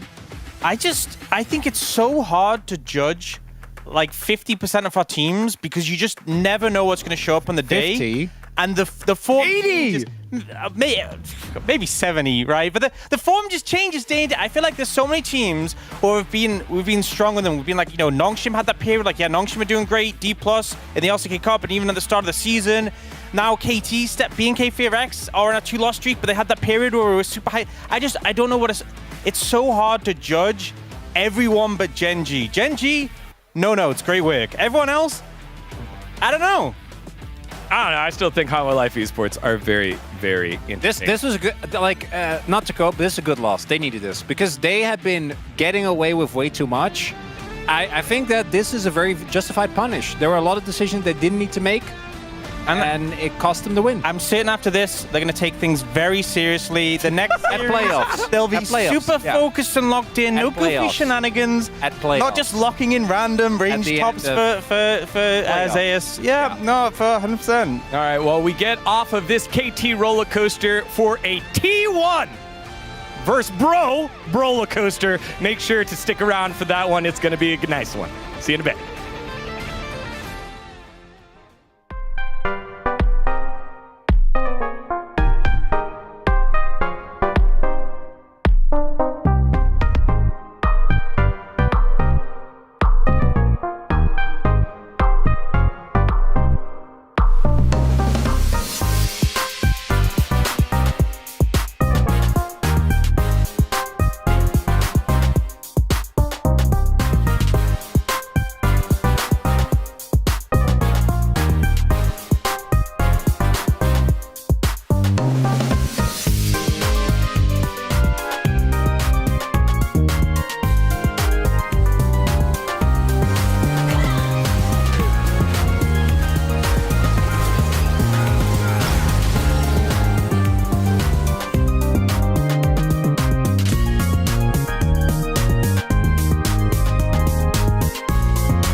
이무기가 용이 되기에 필요한 여유주가 레이지필이었나요? 가자. 아우 레이지필! DRX의 7연패가 이렇게 끊깁니다. 저 농심 레드포스의 로고에 있는 저 백박이 그 어느 때보다 뜨겁게 뛰고 있습니다. 농심은 강팀입니다. Pentakill for the jungler of Nongshim, and there it is! 아니 쳤어요. 반장을 넘겼어요. What doesn't kill me makes me stronger.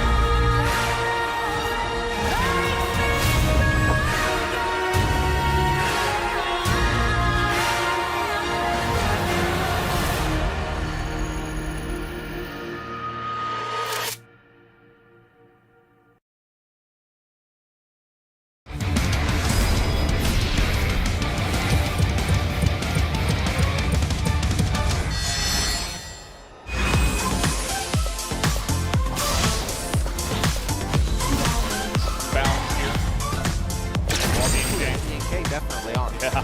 Oh yeah. Pretty exciting. Oh, the combo! They're gonna get him! But there is a Tom Kent, but he got so low and the follow-up is huge! They get the Kellen, they get Diablo, and finally the combo comes together here for Bro. And that is exactly the engage. My brain is gone, but now we've got a siege on the Nexus. One Nexus turret left remaining. Zingo's King in. Gonna take a lot of damage to pop up 15 since there is a big angry dragon. Kyo able to use his arcade to get out of the way. It's a triple for the Pantheon. It's a quadruple for the Pantheon. It could be a pentakill for the jungler of Nongshim, and there it is!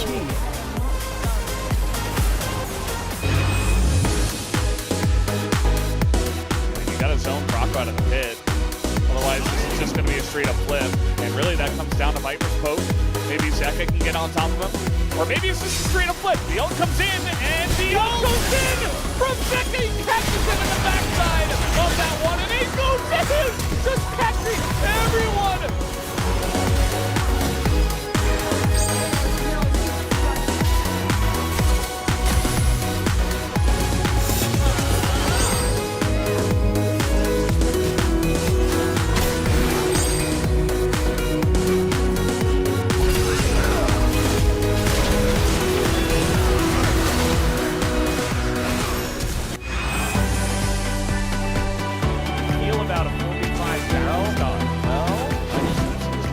This time they'll make better decisions about it, right? This time they're all in the mid. Yeah! I'm all about that optimism as well. As it goes Carrier looking for that angle. Once again, Yukao is singled out and destroyed. And T1 just making it an uncomfortable time in the Baron pit. This time it's an immediate triple kill for Faker. 펜타 뭐야? 야, 진짜 펜타야. 진짜야 아니야? 진짜. 터지나요? 아리. Whoa, they definitely will. He's the only one that does damage to the Scion. So there's the penta kill for Faker.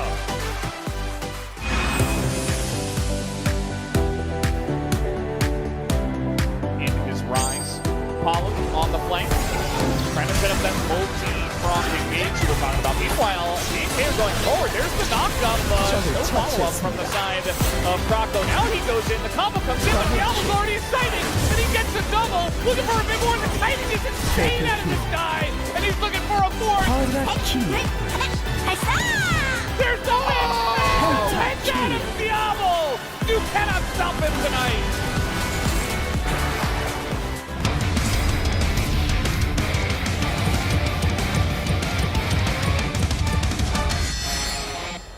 First, we're just going to address some comments. And these like pseudo go in order, but they don't really. The first one though is an absolute banger, and this is from Doug Gorlick, who's like Valdez looking like Lloyd from Dumb and Dumber with that. Wait, it's so true though. It's so true.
makes me stronger.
Welcome back, ladies and gentlemen, to LCK 2025. I'm still Atlas, still joined by Wolf here, and we're ready to dive into what should be a relatively predictable series on paper. But last time around, the Bros managed to get the upset, and we'll see whether they can do it again. Can Lightning indeed strike the same place twice? I feel like the place it struck last time has kind of changed and evolved and maybe has gotten a little bit less conductive to Lightning strikes since the last time it did strike, but we'll have to wait and see because Bro has gotten some, big upsets in the past. They've been called the Kingslayers and they beat Damwon like a lot when Damwon was on top and it was kind of weird. Yep. But I think today, T1 are clearly our third best team in the LCK, and I think Bro is clearly very far away from third place at the moment. So I kind of feel like I'm feeling a 2-0 myself. Well, here's the standings, and here is T1 in third place and Bro in 8th place. So you're exactly right. If you draw a horizontal line, they're very close to each other in the standings. Whoa, you're exactly right. My goodness, it's almost like, yeah. If you go down the list of numbers, it's about half an LCK away. Yeah. About half an LCK. Yeah, so Pro are basically in the same place in the Rise group as T1 are in the Legend group at this point in time, if they existed. And as we wanted to remind everyone earlier on, Bro did triumph in their round 1 match up against T1. KT, T1, which telecom team are we talking about here? But we'll see whether they can be the Kingslayers again, because this T1 is looking very, very different to the previous iteration. They've figured out how to use Doran. They are playing around a bottom lane that is feeling a lot more solid than it was previously. And so I'm looking forward to seeing whether, the evolution of T1 is going to be able to overcome what was a Bro that was fighting back the first time around. And vengeance has been T1's, Yes. Beating KT 2-0, DRX 2-0, D+ 2-0, and now looking to get revenge on Bro. So looking to get payback against all the teams they lost to in round 1. I think coming in as massive favorites, the team are looking way better. Daguma is back in form. His bottom 2v2s were pretty shaky, a little bit suspect earlier on in the season, but he has really returned to full form. And Doran starting to play with this team a lot better. Kind of like what we saw from them in LCK Cup, where Doran was one of our best top laners, one of our best tank Jace players. Yep. It feels like old times. And I believe this is Kwan Nara. She's a former K-pop idol and is now an actor. So coming here to support the LCK, certainly very, very cool. And she was in Itaewon Class as well, a show that I actually watched the entirety of and really enjoyed. So she's done a lot of stuff. She's been in a lot of different movies. She's here to support Owner. She's done some streaming in the past. Very famous. 1.6 million followers on Instagram. Damn, that is a lot of followers on Instagram, Wolf. I just checked it before this. It's a lot. Well, the players are now going to come out and do some fist bumps and stuff like that. I'll have you know, Wolf, Faker has more followers on Instagram. So there's that. We've got some coolness coming up. There's a big smile on Ona's face here as well as he fist bumps. Croco, of course, wasn't there last time these two teams met. So looking forward to seeing whether this change-up for the Bros is going to be enough to once again get a victory over T1. We're going to have a tough conversation, Atlas, though, about Bro. And it's not about people paying their taxes. I've already I paid mine. Was on it. Yeah, no. And if you also use your subscription emotes as well, you're paying even more Bro tax. So make sure you're doing that as well, guys. I mean, the internal revenue service, as everybody's checked out, everybody's good, everyone's paid up. Yeah. The problem is that there's a bit of a champion pool issue in the top side of the map. We won't talk about it until we get to the draft. We'll talk about this first, because Closer, I'll say it one more time. You know, I said a lot. Yep. It's the year of Closer. He's having his best year, okay? 100% KP. He has been doing a lot of heavy lifting in the laning phase. He has been so good at setting his team up for success. His Talia, for me, has been the big standout, unless we're talking about Weaver's Walls towards objectives. He's got Devil's DPM as well, which is pretty impressive. Speaking of impressive, Faker is actually first when it comes to damage per gold. So despite the fact that he's not necessarily given that many resources, he's able to make the most out of them. His laning has been so improved as well. Like, he was really rocky in the first half of the first half of the season, not true, but like in round 1, let's say. Yeah. Because we don't do double seasons anymore. But yeah, the first round, a lot of the time was giving over big advantage to the enemy mid laner, but I feel like he's shored up a lot of those issues. Got the pentakill on Ahri. His play recently has been so on form, but Morgan in the top lane, he is a great Yorick player. He is amazing at Yorick. He might be our best Yorick player. Yes. But it has given them a lot of problems in draft. He's played Sion a lot, but where's my Morgan Camille? Okay, where's my Morgan Renekton? Where are these picks that are still relevant in this meta? You could draft around, you could Closer on Galio, you could play the Camille Galio, you could play so many different things. Every single team knows that you don't have to ban Jace against this guy because he just simply won't play it. In this meta, I feel like that doesn't cut it, you know? You can not play Urgot, you know, you can maybe not be big on playing Galio top or Aurora top, but Jace, that's a big hole, and I do think that a lot of teams have been able to exploit that against the Bros, and let's see what Morgan's got up his sleeve, because I think if he really puts the effort in between these big important games, I think he can work on the Jace. I think it can be a pick. He can index into other things, so like the Camille, like the Renekton, his other strengths, but when you know that it's just going to be Yorick, and when you can see it a mile away, it becomes so easy to draft against here. So I think T1 may look to abuse that coming to this one. And Morgan's one of the players I've loved watching across the years. I really enjoy his top lane play. I think in his prime years, like 2021, 2022, we really enjoyed some of the underdog scenarios that he played through and that he excelled in. But it just feels like right now, he's been, everyone else is kind of caught up and improved, and he's still stuck in this tiny pool of champions right now that have really hindered a lot of the drafts from Bro. At first we were critical of Edgar, like what are these drafts, and now you can start to see where it comes from. A lot of it is about the players' preferences as well in drafts. I feel like draft, we do give credit to the coaches a lot for decisions that are made, but so much of it is utilizing the tools that you're given, and players have different mastery levels on each of their champions, right? It's not like as soon as you come into pro play, everyone can play champions up to like the professional level of every single champion like forever, and you're just playing a game of chess in the draft. It's not how that works, right? Yeah. And it is a little bit more difficult for Edgar with Morgan up there towards the top side. He has played a couple of games of Jace, but they were very, very forgettable this season. And we'll just have to see whether it is going to be a very early pick on the Sion, something like that, and whether Doran is going to be able to abuse it here in this matchup, because I felt like the fact that Morgan was actually able to play the game in their previous matchup was a large reason why 100%. Bro was able to get the win. Yeah, no, I do agree. You know, his most played is Zambessa. Has not been a successful pick for him, but this is most played. It could be another pick they could lean on, depending on the draft here for T1. See a Kalista ban towards Guma, with Guma Carrier's lane prowess returning to full form. I think that's warranted. The Vi is a must ban. But remember, owner is like Xin Zhao. Pantheon, Yeah. I have whatever I want. I mean, they could even just first pick Xin Zhao and just lock it in and be like, cool. Wow, they're first picking Gwen instead. This is crazy. Well, you know, Jace can win this matchup if played to its full potential. Oh, don't be silly, Wolf. But they won't play that. They won't pick it, and I feel very confident to say that. If he locks in, I'll be so happy, man. I might jump out of my chair.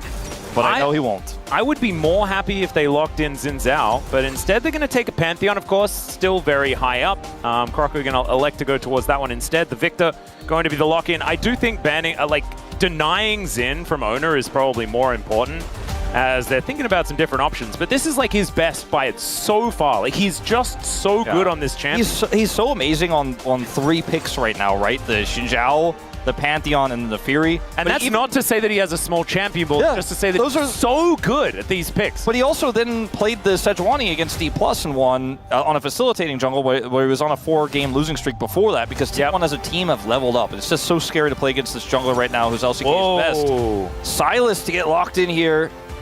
Damn, Faker feeling himself here today, as that is a pretty terrifying top side. Remember, this is the, you can't hurt me in the circle style of situation here for T1, the Gwen and the Xin Zhao, and so that has been a phenomenal combo here in the LCK thus far, especially on the previous patch where Gwen was a lot stronger, as once again Morgan is opting in to the Ambessa pick. Ambessa into Gwen. Feels a little bit more playable recently, but man, look at that win rate. I think it's because this pick has been a crutch for so many of our top laners here in the LCK, and it is just not a crutch that's keeping them as stable. We saw even Zeus lose on it in that 3rd game of our previous series. It is not a pick that's finding a lot of success right now, so we'll see. It's his most played, and it feels comfortable, and that's what the bro drafts have looked like as of late. Love this Xayah ban, because Pantheon and Ambessa want to go in and get on top of that 80 carry, and that one's one that can just press R and say no to that. Yeah, Kai'Sa going to be taken away from Hype to take away some dive options. I don't know whether it's necessarily my favorite bit of synergy as far as like a Kai'Sa draft is concerned. With a Victor, it doesn't feel quite as good, but still, they're going to take it away. The Lucian removed from Gumayushi has been so good at this champion as Hype, considering a misfortune, a fair bit of early power as well as some follow-up to the CC that Bro have. I think Guma has leaned on this Lucian pick a ton in these situations where you would normally want to have like an Ezreal here and you have the extra safety. But I think instead of just being like, oh, okay, well, they're going to dive on top of me, I want safety, he's like, my comp also goes in. I've got melee solo laners with a Xin Zhao. I'll just play Jhin. My best pick of the season. And this is the thing. It was a missed opportunity to ban the Jhin. Yeah, and oftentimes, this is the problem, right? There are too many champions now that you can't let Gumayushi play as well. The Jhin was often, the fact that Jhin was banned was the reason why I was playing so much Lucian. And now they're going to be banning the Lucian away because they're more scared of that. And that means that he gets this pick that allows this composition to flourish. This is a very, very well put together composition by T1. Polo going to take the Braum.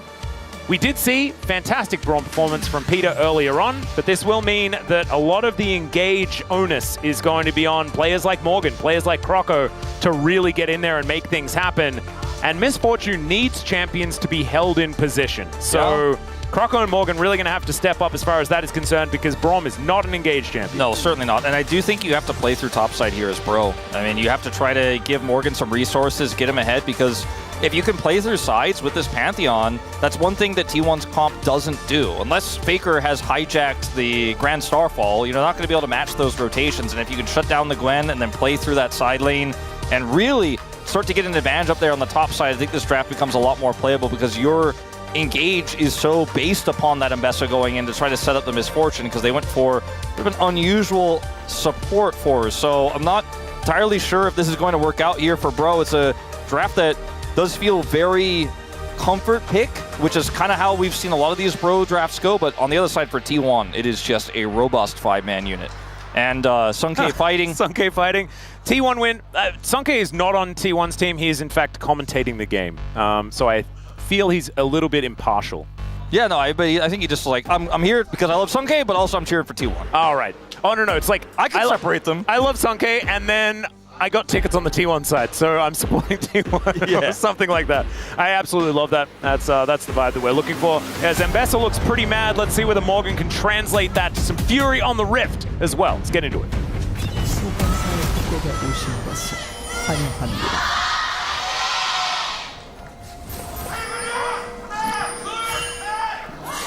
미니언 생성까지 30초 남았습니다. Oh my god, the bro fan chant leader, that was the most passionate I have ever heard them starting off their fan chant. That was brilliant. He makes Digon look like a peon. And like, you guys have seen Digon's chants. Like, you guys couldn't see him. You might have heard him, but it's hard to hear him solo before the chant hits. But that was next level. I'm not even really throwing shade on Digon. I'm just trying to show you guys the scale. Yeah, this is the scale. Like, you guys have seen Digon go nuts, but this guy, he was like Digon times 8. Yeah, I've never been like just surprised, right? Like by often, you know, there's always a fan chant leader, and they're often pretty passionate. I think that was like borderline. I'm losing my mind. I think that guy probably pretted bro twice this week.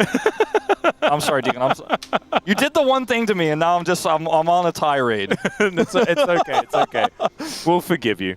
You are last impressed. So like we can see why perhaps you're feeling a little bit. Dean and I also had the same preds this week, and we were both so confident it was going to be the 10 out of 10 week, and KT ruined it.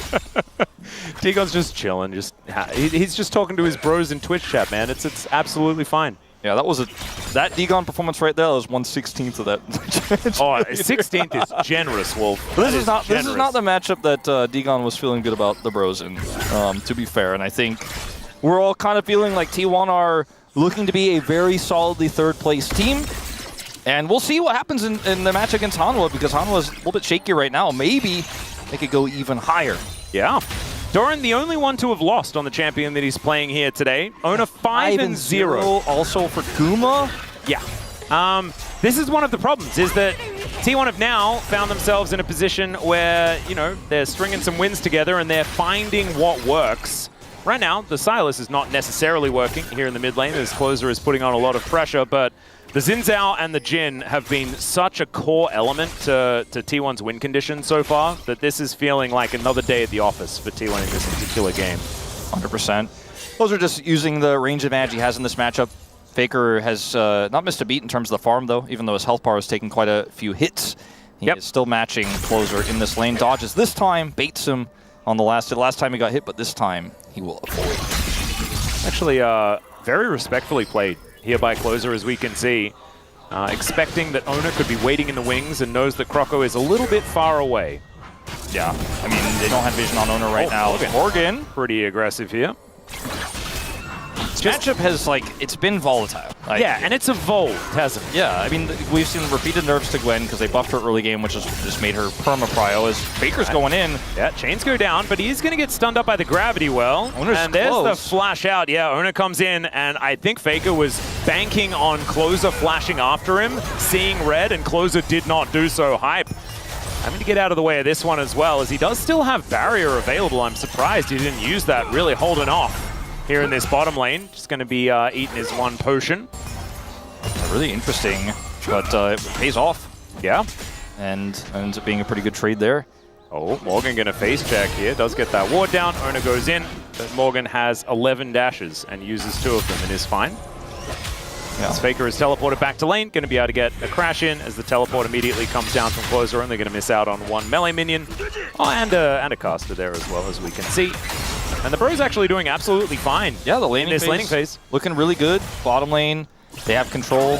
Top lane, Morgan's playing the matchup well. Mid lane, you know, Faker lost his flash, trying to look for an ambitious play there with Ona. They were a little bit too far away from each other, but it was a nice bait attempt. And you always trust Ona with those, but Closer was too respectful. Yeah, I don't fault Faker for making that play at all. Like, Closer has often overextended because he sees red, right? And this time he just didn't. So it was one of the biggest criticisms we had of him on that 2021, you know, T1 roster as a trainee. And he has evolved a lot since then, playing against his then master Faker. Now in this game here, his flash advantage won't necessarily amount to anything. Oh, Doran gonna miss the cannon. And so that is that's a big step up there from Morgan. Gets into his minion wave. Morgan is able to fight back. You can see the gold is in advantage for Morgan here. For Doran here, who's able to just get a few more of these creeps. Yeah. It does feel like Morgan's getting the better end of the trades, but just cannot last hit quite as well as Doran at this point in time. Croco moving down, walks over a ward here. He's considering going for a early dragon. It's going to at least make it mad. 30 seconds. Yeah. Morgan did get control after that trade, and the wave is pushing in his advantage, so he can come up here and help out. Owner aware of this. Have a control ward, though, in the pit. I don't think Owner can really stop this. He is going to come over here and verify that, in fact, this Dragon is going. Don't think he'll be flashing for a 50-50, though. It's feeling a little bit like a 4v3, but the Drake does go over to the Bros, and T1 will just back away. All right. Bro, early game. Yeah, man, it's working. And honestly, the Bros have always been pretty good at early game. Like, let's be honest. Yeah. It's kind of been their bread and butter. Things kind of go wrong after that.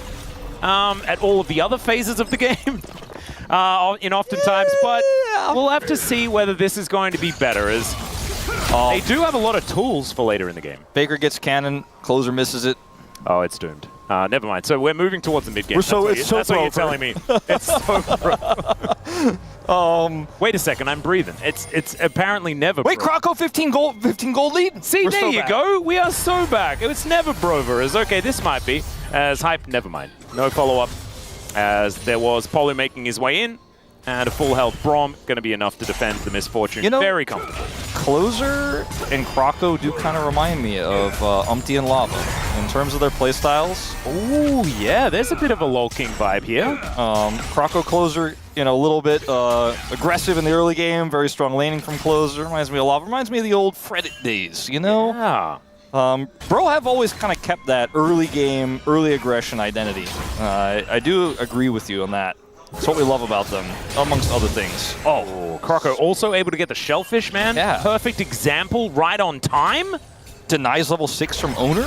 Level 6 advantage, can't use it, but he's got it. Extraordinary, absolutely extraordinary. And we're being a little facetious here at this stage of the game because honestly, like, nothing really means very much at all. It's a 300 natural gold lead for T1.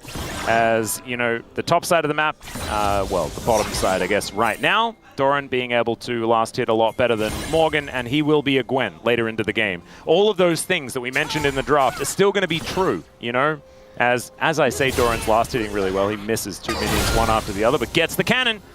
That's the one that counts. Yeah, well, okay, missed that one too, but it's okay. You got the cannon, that's the one that counts. The entire gold lead is just Doran and being able to hit minions better. Well, he is playing into this Mbessa, which can dash around a lot, but isn't quite necessarily going to be able to extend trades, especially because he went for Grasp and Doran went for the Conqueror, so this has a little bit more combat power in extended fights. And when that Conqueror procs, Morgan's like, I'm not really sure if I want to continue to stay involved in the situation. Just wants to grasp as much as possible. As T1 have full control over these grubs right now. Closer is denied entry by Faker. And, I mean, with the look of things here, unless hype rotates over, Croco has ult. They're just so slow with this. I feel like they're going to contest. They needed to do it moments ago, and they're just simply going to give this up. Yep, I think they realized that they weren't actually able to do it. Still had to deal with the minion wave towards the top side of the map. And so the Bros just going to give the grubs, and they'll look to fight elsewhere. Closer in this mid lane, still doing okay. As you can see, he's keeping that health bar in a really good spot up against Faker, who's using his in trade for minions. And you can see it's working out relatively well, only 10 CS behind. Against the Victor is not bad for the Sylas matchup. No, pretty good, yeah. That was a bit of a strange cut. Yeah, it was a bit odd. We really needed to get back here and have a look at the mid lane matchup, though. Yeah. Faker throwing chains around. There are gravity fields all over the floor. Cannon! Yeah. Oh, he gets absolutely nails it. That's the GOAT. Yep. As Closer will be able to take his as well. Ooh, trained by the GOAT, by the way. Yes, indeed. Oh, boy. Well, this is a very slow bro early game. It's feeling a bit bro and brew, isn't it? Yeah. Usually it starts a little bit later, but we're getting early this time. The Arcane Storm on the wave, being utilized here by Faker. Just hijacks that one away, gives him a little bit of a moment of respite. And 1 minute until this Drake is going to spawn. We'll have to have a look at what the soul is going to be. One of the key things about how Doran has generated this lead is he's never put himself in a gankable spot. And I really appreciate that because there's a Pantheon on the other side who's been level 6 plus for a while now. Doran's always kept the minions exactly where he wants them, so there haven't been a lot of great opportunities for Croco to actually try to punish this Gwen or get in there and push the Gwen behind.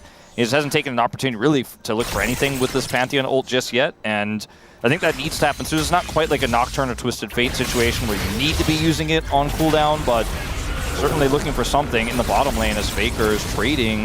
Yeah, the Arcane Storm doing a fair bit of work here as Kingslayer gets his health back, and Faker is basically at the same health as he was prior. Owner's in the bottom lane too here, so I don't know if Kroko can really find an angle at this moment in time, even with the cryo they have.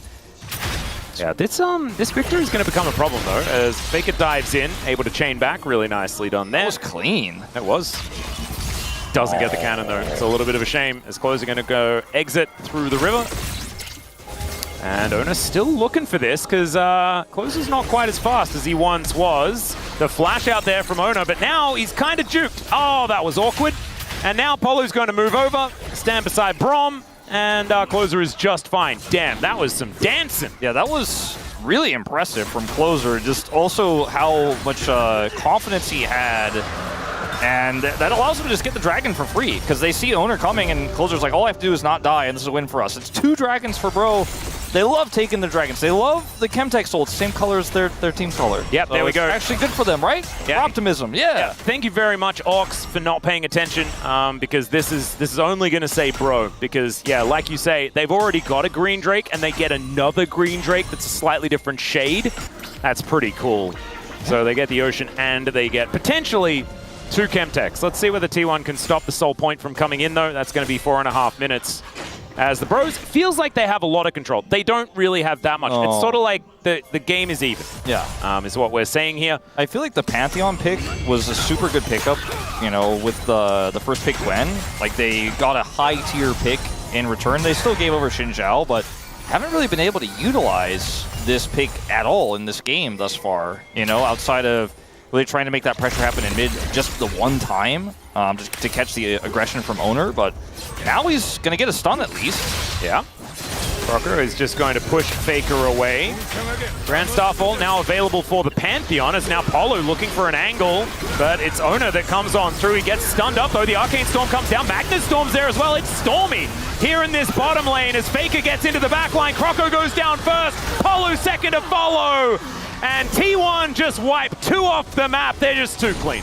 That wasn't quite what I had in mind when I mentioned the Pantheon. I wasn't really being that aggressive, wasn't looking for anything, as Closer is the next target and the next victim.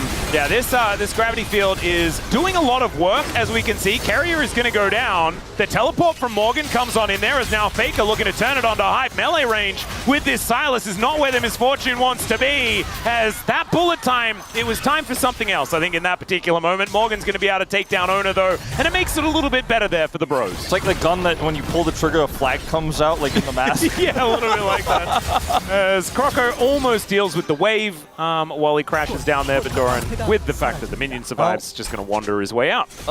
Big victory here is that Keria got the kill. Hold up. Gamushi gonna have to flash. All right, that's another big victory. Slightly less big, but Keria, as he's dying, takes the kill onto Closer. But watch this. Faker actually steals the Grand Starfall, and then the rest of the team rotates over. And Faker, because he's Silas and he's so beefy in these brawls, can use the Kingslayer here to buy enough time. Then he actually looks for the backline re-engage here, so there's no way out. Keria pulls a Magnet Storm. They're at the exact same spot. And also, look where Guma is. He's involved in this as well. Like, this is just a clean turnaround here. You have to remember that T1 can turn on a dime in these types of fights.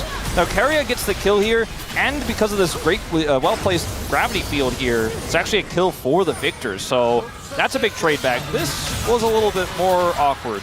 And it's very uncomfortable when you're trying to aim a cone at someone and they're literally right on top of you. So a little bit difficult there for Hype to figure out where to put the bullet time. And ultimately, Faker is able to win out on the trade, or at least not die, which is the main thing. It's a nerve-wracking moment when Faker is on top of you as a Silas, and you're like, oh god, don't mess this up. Yep, and it's like, in this game, it's the first real advantage. It is going to be feats of strength going over to T1 as well, as this top lane outer turret falls down. Doran kind of getting massive, which is a little bit of a problem. However, the gold is not, it's not in a ridiculous lead for T1. No! Now, Faker also going to be face-checking here. Croco and Polo there, Closer with the damage, and this Silas is going to try his very best to get out. It's not going to work. And so the Bros pulling closer and closer with T1 once again. How do you like hide on bush? Yeah, exactly. And that's going to be, it looks like, potentially a turret in exchange here. Now, they did make this play successfully because Owner was on the other side of the map, but that also means Owner is going to get the Herald for free, so that's going to be a lot of damage potentially put into this mid turret. That's sitting at like 60-ish%. Yep. So one turret apiece as Closer finishes off that bottom turret with a play onto Faker. We'll see what that Herald ends up being used for. It could just be for Drake Prio here, 30 seconds time when what would be soul point for Bro does spawn. See a teleport from Faker to the top side of the map, though. Yeah, that's indicating actually, they're not that interested. Yeah, it's a little bit awkward that he's heading towards top side, 20 seconds on the Dragon, but might just mean that T1 not feeling too confident. They used a fair bit of vision resources there towards the top side of the map. As you can see, the Herald sort of surrounded by vision. Yeah, I mean, it allows Faker to try to deep push.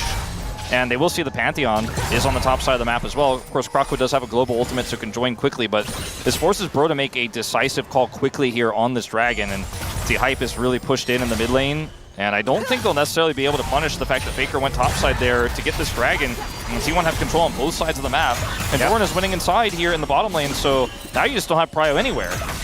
And they know Closer doesn't have TP. Yep, no punishment, and yeah, Closer and Faker, both of them, with no TP. So with the fact that Faker teleported to the top lane, there's absolutely zero punishment available here. You know, it's like these moments from Faker where you could see he's like, okay, they might give Dragon, Closer doesn't have TP, he might try to trade for turret because they have a 2 Drake lead. I'm just not going to allow that. You guys push up bottom side, Doran push bottom side, we get Prio for Dragon, we already have Prio mid, I TP top. I deny them that turret in exchange, and we get the Dragon. It's like these moments where you can see T1 are thinking like 3 steps ahead, and Bro just end up with nothing. Yeah. Bro also, I feel like, had an opportunity to play for that soul, but they just didn't really look interested. As now Doran, speaking of not being interested, he probably would prefer not to die here as the public execution does go down. Polu going to turn up there as well, and yeah, with Winter's Bite stacking up, down he will go. Concussive blows. Sorry, as Morgan is going to be rewarded with the kill. 2-0-0 on this Ambessa, and he's getting closer and closer to a gold lead against his opposite number. Yeah, that's a pretty significant pick there. After losing Dragon, not being able to get the topside turret, at least they had the bigger group there as T1 were a little bit desynced post-Drake. Nice play to come through. We'll watch it again here on the bottom side. As you can see, Pantheon lying in wait. Morgan goes in. And here comes the Grand Starfall, and unfortunately for Doran, they're in the circle with him. Yeah. They are melees, and he can't really get away here. He does secure the Bloom. Oh, there you go. So there are some upsides. Not really, but it was a good play from Bro. It was just really funny watching it back where he's just like, cut the scryers.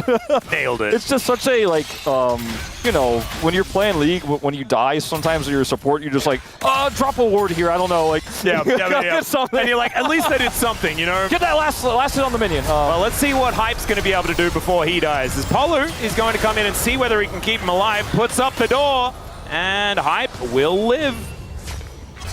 Just going to get out of range. Polu happy to tank up that last shot from Gumayushi. Ooh, Faker getting aggressive here on the bottom side. Yep, there is still a turret that's pretty healthy, as Faker is just trying to make sure that Closer's life is as difficult as possible.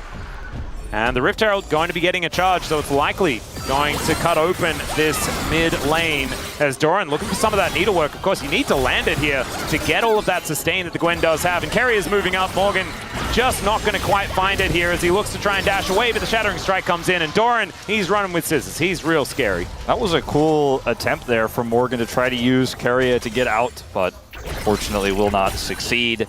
And down he goes, so... What was looking like maybe he was getting a little bit more traction in this game, unfortunately, will no longer be the case. That doesn't quite work out. Now has his 2 items completed, but I don't think had them for the last battle. No.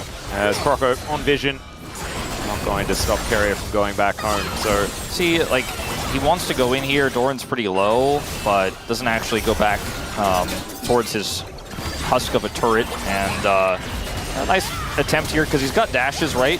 I was able to get Keria's flash because he needs to secure the lockdown there. It actually ends up being, I didn't realize Keria flashed in the original play, so that ends up being actually pretty worthwhile. More than just looking cool and an almost get out. Yep, he manages to get the bigger cooldown for it. Arakan going to be spawning here down towards this bottom side. 2 minutes on the Dragon, so they don't have to deal with both of them just yet. As now Gumayushi could be in trouble. He has to flash to get out of the way of the Winter's Bite there, as well as now Ona might be paying for his sins. Morgan getting amongst it, and the Crescent Guard not quite working, but Croco also down extremely low. Guma takes so long to go down, but Doran, he's not immune. Neither is Carrier, and Faker realizing that he's going to have to cut his losses. This could just be Otacon time for the Bros. But they're going to move towards the mid lane instead. Taking a gold lead off of this play. 4 down for T1, and a play they overcommitted to. Knows Carrier's ult just came back online after the play there in topside, so didn't have it, but acted like he did with his re-engage there with the rest of the squad hyper-committing. Faker just trying to return to his turret here to save it, is able to help clear out this wave at least so he can keep it alive a little bit longer. He was the only survivor. It was actually so smart from Faker as well, because he went over to immediately catch the wave. Yeah. Bro, thankfully, like, moved back there immediately instead, but it otherwise could have just been Faker sort of cutting the rug from underneath them. 100%. But still, they do manage to get some damage down. Like, this initially starts as Guma getting caught. He flashes away, right? Doesn't have cleanse, so has to flash. Gets caught by the Braum ultimate here from Palu. And then we see Carrier double down on the flank here with Faker. It doesn't have Magnet Storm, so they just kind of run over T1 in this fight. Faker can do nothing. At least he cuts his losses and survives while holding that wave, as you mentioned, to prevent the turret from going down. So he turns what was a disaster into at least slightly more salvageable. They didn't lose the mid turret. That's one strong fortress they can still play around there in the mid lane. 20 seconds till this next dragon does spawn here. Bro got a lot of momentum. They have IE for hype now. 2 items for closer. This is a 2-item Pantheon as well. Like, this is a very winnable team fight here for the side of the Bros if they can get grouped and hold that prio. And right now they have it. See whether they can be in the right places at the right times. This is the problem point for the Bros, right? It's understanding where to be on the map post 15 minutes. And unfortunately, Bro Leavers, it is post 15 minutes. So they're going to start off this dragon, see what the answer is here from T1. And Besser on that top side of the map to teleport in from the Gwen to start this one off. Gravity Well now on cooldown as in comes Morgan. It's a 5v5, it's gonna be honest, but that Magnet Storm is so good, and the Bros are going down so low. Croco able to grab Soul Point, but can they actually stay alive in the fight? That's the question. Grand Starfall, and he just exits. All right, and they just call for the disengage. Yeah, very close to dying anyways, but he is able to channel it and get away. Closer's going to clear this wave. Can he actually get the turret here? That would be massive. He's just got these 2 ranged minions, and I think he has just enough damage to take this one out. He's going to have to do one more shot, and he'll get it. And I think he gets away too. Doran is the only one nearby, and he's got his buddy there. Now they're losing Otacon, of course, for this, but I think that went about as well as it could have for Bro after that fantastic Magnet Storm from Carrier. This time he has the ultimate, and you could see what the last fight could have looked like if it was set up like this. Is the angle here looks a little bit awkward, but the follow-up actually from Guma is super good. Yeah, Hype's position is just kind of insane as Faker finds a bullet time in this fight as well and throws it at Apollo. I didn't even see that. I loved the way that Croco played that as well, as he gets on top of the Jhin to buy a little bit of extra space away from everybody else and knows that Jin's slow firing nature, he's Jhin, allows him to have just enough time to ult out there. I think Croco really understanding the lengths at which he could actually maybe get out of that fight. Like I think it was like pretty crisp call as well from the Bros to be like, oh no, it's done. Like, Hype's dead. Let's get out of here. We don't have the DPS. And then they actually managed to disengage. They have the mega disengage cones as well. So that's certainly handy here on the Chemtech Rift. But still, they get the dragon, I mean, Soul Point, and it's important. They press the eject button, and I guess the game continues, right? Their lead is still small, but it's no like it. There's no like experience leads on this map either, right? Like with the fact, like when you snowball into an Otacon, then sometimes the experience leads can be a bit ridiculous. Like there's like an extra level on everyone. But this time around, as you can see, there is still experience parity because the Bros have been pretty good at sticking around in their lanes and locking down the resources. So really nicely done here for the Bros so far. This is neck and neck though at 25 minutes. A Closer is about to be a team fight monster. The fact that this Gwen, you know, it has a lead. It's kind of had this small sub-500 lead this entire game, but hasn't been able to take over sides, means that the Pantheon has a lot of power here. It can shut down any side lane attempts from T1. And front-to-back team fights are kind of what you want to do with Jhin, where you have all of your melees who are super tanky, your bruisers go in, you have the Xin Zhao, the Gwen, and the Sylas, and then Guma does a ton of damage, but Closer's damage at this point is massive as well, and he has added safety of having this arm guard for the next fight. Baron is up. They have Soul Point in their hands, so 2.5 minutes until they could look to fight for that as well. this is a bro teamfight comp that works extremely well together if they can set up first. And, you know, they've been able to reasonably do that for much of this game. And T1 haven't been able to turn this Gwen into a big side lane threat just yet, even though Doran is sitting on 2 items. It's not actually pushing to threaten turrets. You can see that it's being watched by Closer right now in the top lane. Yeah, Closer also just eradicates waves, yes. So Doran not going to be able to tank up turrets, and the backdoor burn is going to be too powerful. So the Victor, not necessarily known as a side laning champ, is now Faker could be in a little bit of trouble. Croco just running on in. And there is the flash out from Faker. He might actually survive this, as immediately T1 are on the Baron. Polu gets idea of what's going on, but do they actually manage to rotate over? That's the question. Faker has TP, Morgan does not. There is Grand Starfall. Yeah, they should be able to get Morgan in here, and I think T1 are making the right call to back away. Oh man, and you saw, like, this is the classic T1 play. They try to catch Faker on a side lane. He narrowly escapes, but already the team's doing Baron. Yeah. And the bros, thankfully, had an answer for it, but T1 don't get punished for a play like that because the bros already invested more onto the other side of the map. And Morgan completely whiffed his ultimate down there in the bottom lane. It might have been because of the way that Faker got over the wall. He predicted where Faker would land incorrectly because he didn't have vision there. But if he hits that, I think Faker probably does die, but he missed it. Faker was ready to TP to Dragon. He makes the, or rather to Baron. He makes the call. You guys do Baron. I'm going to get this free back off. I'm going to have full health. And they know Morgan at that time didn't have TP. Sure, the Grand Starfall is there, but unfortunately T1 didn't quite have the damage to hold the Baron, and I think backing away made a lot of sense. But it's always those threats you have to be so ready for when you play against T1. 100%. 30 seconds now on the Chemtech Soul as well. Shattering Strike comes down. There's the chain CC. Magnustorm as they commit onto Hype, who has to flash very early in this fight. Ona dashing forward, but there's Polu with the save. Crescent Guard does come on down, as now the rest of the cavalry will turn up. Ona, the first one to fall, is Hype using that Bloodthirster to get his health bar back. It's a good Deadly Flourish to try and save Carrier, but the Grand Starfall gets Croco in, and down he goes. I'm not entirely sure about that particular play, as now T1 feeling like this is their opportunity, but Morgan gets into that backline as Gumayusi's in so much trouble. Still, so much burst damage onto him. And the bros, they managed to take down Ona, but Croco, just in light of fairness, is going to throw his life away as well. He said jungle for jungle. Yeah, that's the trade. And they are going to be able to turn. It's still a one-team fight, even though it's a 1-for-1. Like, they won the subsequent fight, so T1 lower health bar is not able to contest. I mean, they're trying to come over here. A big flank from Doran. Yeah, and Faker actually had the Grand Starfall. The bros trying to get back into position, and they may have bitten off more than they could chew. Closer trying to do what he can here with his AoE damage, but down goes Hype. Gumayusi stands his ground, and even though the gravity field is good, it's not good enough. It's a triple here for the Gwen, as Carrier with some supportal combat against Polu. He gets the Gromp involved, and Gumayusi's delivered a kill. That is soul denial, and it's a bit soul crushing as well for the bro leavers. It certainly is. T1 taking a significant gold lead off of this. Faker's already got his eyes on Baron vision as well on the top side of the map, as it looks pretty good here in the outset for bro, as we do have the jungle trade.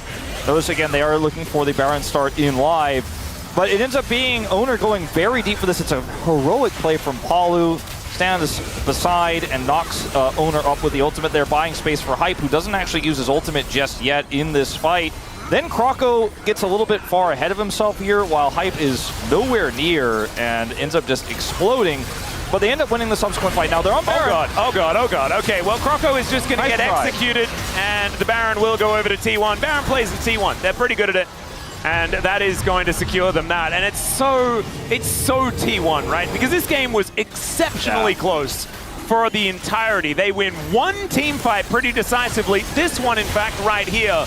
And now with this Baron going down, they're going to take a whole bunch of turrets. It's going to be an 8,000 gold lead and probably GG. I mean, the thing about this fight is, I think for Bro's perspective, it seemed like a good angle to do Dragon. They won the fight. There was some desync spawns, and there's some backs coming through, right? But Faker having the Grand Starfall is such a game changer. Yeah. And he's able to show up to that fight and lock them into place there, and they're not able to escape. They don't have the tools because they used them in that last skirmish to actually win the fight.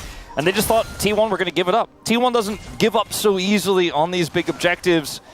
And that team fight win, the later part of it, the second version of it, you could say, is what gets them the Baron. They deny Croco entry, no 50-50, no smite steal, a dead jungler. And like you said, T1 are going to turn this into an 8K plus gold lead very likely. Yeah, that's the danger. So far, haven't really picked up too much. Is now Hype able to sidestep very nicely.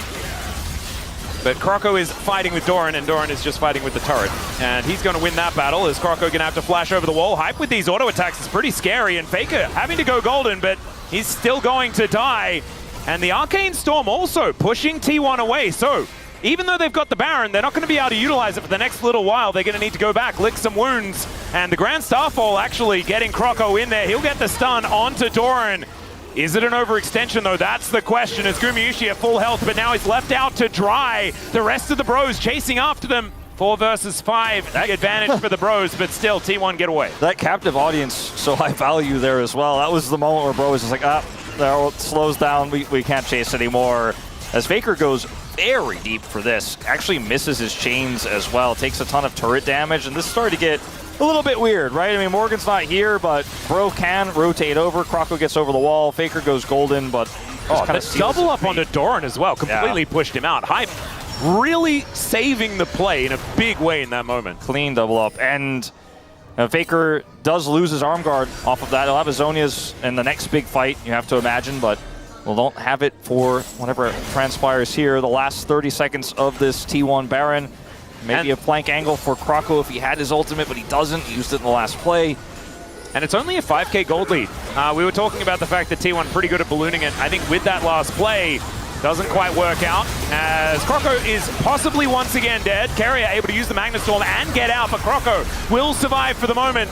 Bullets flying on in here as Ona on a ward right now, and Gumayusi will find the last shot, take down the Pantheon. Closer hates Croco confirmed. Yeah. What was that? That's so unfair. No, it just wasn't even necessary. You just stand in front of him, man. As Digon also a little bit upset about it, but that interruption from Polu, the president, might be making things happen, and the Lord decrees that it is time to get into the backline and win this game. The Gwen gonna go down, and Morgan is still up, pushing Faker away, but Faker does manage to take down Closer. It's a lot of the DPS now missing. Ona now as well. Wind becomes lightning, but he's getting hunted down. Will Morgan find him? I think the answer is yes. Yep, Guma trying to escape, but the captive audience, Deadly Flourish, and he just does a lot. So yeah, Morgan does get into melee range, but then what? Yeah, he just gets rooted, and then he can't hit the Jhin anymore, and the Jhin is kind of big. Yeah, the Jhin hits all buttons and then goes boom. Yeah, this was not the greatest ult from Hype. It helps clear the wave. But if this was actually a better synced up fight, I think that T1 could have gotten crushed even harder. Now let's see the moment where Closer decides that he doesn't like Croco. There it is. Polu was going to stand beside Closer and get up the door, but then he went untargetable, and then he was untargetable, and so he couldn't target him to go beside him and then put up the door.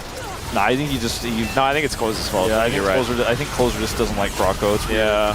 No, I'm being facetious, but that was a bit of a strange one. Anyway, and the subsequent follow-up, like T1 get a little bit split, right? They're playing Jhin. So once his ult is down, like he doesn't have consistent DPS like a normal AD carry does, and the rest of the comp is melee. So they end up winning the fight until Morgan goes in, and Guma has reloaded, and he has enough DPS to shoot 4 times at an Abessa who's rooted, and he does. And now we have 3 dragons on both sides. This could be a quadra Chemtech Soul for T1, which would mean that when they have low health, they don't have low health. And that on a Gwen does not sound like something that I want to see. Yeah, it might be time to... I mean, Closer's already got an Oblivion Orb, but I think everyone else might be looking to invest soon. Yes. Yeah, that's a lot of healing and shielding power that T1 will have in their arsenal. Silas with that? Yeah, I was going to say, like, and there's already a mortal reminder, like, Gumayusi, he has saw the future where a potential Chemtech Soul could be a problem. Bro, not necessarily setting up for that that situation. So now we've got an emergency Oblivion Orb coming through from Closer. We'll see whether this Arcane Storm can make sure that he can limit some of the healing. It will definitely help a lot, because he's going to be hitting a lot of people, and he needs to be, because he is really their most consistent damage in these team fights, as Hype needs to also hit big ultimates, which so far hasn't really been the case. On this level 18 Misfortune, he's just not quite able to make the impact. Yeah. Unless still this setup sitting is on there. the brown bags as well. Yeah. I think part of the problem is that they're playing this Braum composition. The Braum doesn't really hold the enemies in place for the MF, so it's a little bit tricky. They don't have consistent engage outside of the Mbessa, which isn't going to be hitting multiple targets, will just be hitting one at the end. So Hype can use his ult defensively, and oftentimes Misfortune works really well into super melee heavy comps like what T1 have, because they all run into your cone and you do big damage, but again, it's a lot of ifs, and this Misfortune being level 18 and being on 4 items doesn't necessarily matter. He can't actually hit that big ultimate. He does a lot of damage, consistent damage, if he is given the opportunity to, but it's kind of feast or famine how these fights are going to look for Bro, especially if Closer dies for any reason. It is just unplayable. And it's looking less and less playable based on these items that Doran seems to be able to purchase, because he's now got 4 of them, and the cool hat and the timepiece, he's looking pretty fly. As Closer is just riding that staff, wandering out of the base, as we can see here. And he does have his cool hat completed as well. We've got another purchase here, as at least a Noon Quiver is now done for Hype, but not too important. Not the most exciting purchase, no. Yeah, I was waiting for like his cool, like I'm getting the next, but he's already on 4 items. He's still, he's looking pretty strong. It's more about what he hits with his ultimate than what items he has, I feel, in this one, and it's going to require some setup. T1 have full vision control, and I don't know how much agency Hype Croco and Morgan are really going to have here, as this Baron is just gone. Yeah, we don't have any scrying ability, and it's just going to get taken down. So the Bros, they're going to choose a different time to fight, is what I expect. I just don't think they could have fought there unless Croco just ults in and they just yeah, go but then for a Croco Hail is Mary. definitely just dead. Yeah. And I mean, they denied him last time, so he's probably got bad memories and he doesn't want to do it. But I don't think there was much of an option there for Bro. But sit back and give Baron and let T1 win the game is not really the option I was looking for. Is Croco? Yeah, he's going to have to flash, but he's probably dead. Yeah, and by probably, I mean definitely. If you're going to be there, you might as well just hold the Baron pit. Very true. I'm being mean, but I don't know. That's going to cost them big, because now that's no flank angle, real way to shut down this Baron at all. I mean, not for 40 more seconds while he's in the death chamber. Well, now Morgan has found Faker and Carrier trying to get something done here in this mid lane. Morgan does do a fair bit of work. As you can see, the rest of the Bros are going to turn up. So this tower will survive. You can see T1, they are pulling them around. Doran still pushing towards that top side, and Faker just immediately teleports back. Like you say, they are so good at making sure that you have to be aware of everything. The 1-3-1 power, when you have this much control over the map, I mean, it kind of plays itself. You just go to the lanes and let the minions do the work and start sieging up from forever away. Yep, and there it is. Tower goes down. Ona goes in immediately as the Arcane Storm is down. Closer goes Golden. And now Hype in the back line has his GA pop very, very early in this one. Doran's running with scissors all over the place. And that is just so much, too much for the Bros to deal with. Croco goes down. Doran's underneath 2 Nexus turrets and just goes Golden and says, this is totally fine. They'll take these ones down. And T1 move to 1-0 in their match against the Bros, looking to get revenge for round 1. There were certainly some shaky moments there, and Owner looks like he is very relieved. Doran is just out of there. Everyone else is going to take a minute with it, and Doran is just like, all right, I think we got to clean up some stuff. But T1 did play the better game, and T1's control over late game objectives is second really only to Genji's. And Digon's not super happy about it. It was definitely a winnable game. There were definitely angles here for Bro. But the team fights were just nowhere near as clean or as crisp as T1's. And we didn't really see a single game-changing Misfortune ultimate. We didn't see the setup for that. And when they don't have vision and T1 are so aggressive and oppressive around the Baron, you could see these Barons disappear. The first one, Croc was like, I'll show up. Oh, I'm dead, I tried. Second one, they're just like, I'm not even going to touch that. And then he gets picked afterwards trying to maintain vision of where T1 are going to go. And T1 just end the game basically off of it. Another win for Guma on Jin. Another win for Owner on the Xinjiao. They can't keep letting this team have these picks. Yeah. Well, thankfully, we don't have to worry about in game number 2 because, of course, it's Fearless, and so now Xinjiao not going to be something given over to Owner yet again, which does make us a little bit upset. I mean, it's always a pleasure to watch him play a champion he's so good at, but it's not great watching teams let him do that to them over and over again, which I feel is inappropriate. Time for us to go to a short break. When we get back, the Space is going to break that one down, then we'll have game number 2. We'll see whether the Bros can fight back.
박을까 보이게 이거.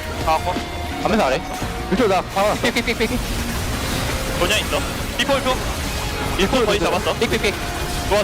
빅 잡았어. 좋아. 빅 잡았어. 자 앞에서 빅코 높게. 빅코 잡았어. 좋아. W. 끝났다. 나이스.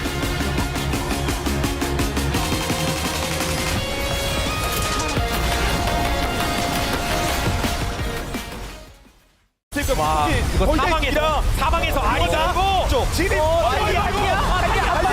그다음에 아리가 돌파 그리고 비에고가 돌파 아리가 짝짝 쓸어버리는데요. 본대 다 죽었어. 페이커 트리플킬 본대 다 죽었어요. 한 번 더 위쪽까지 남은 거 사이온. 또 사이온입니까? 사이온까지 또 사이온. 퍼드라 사이온까지.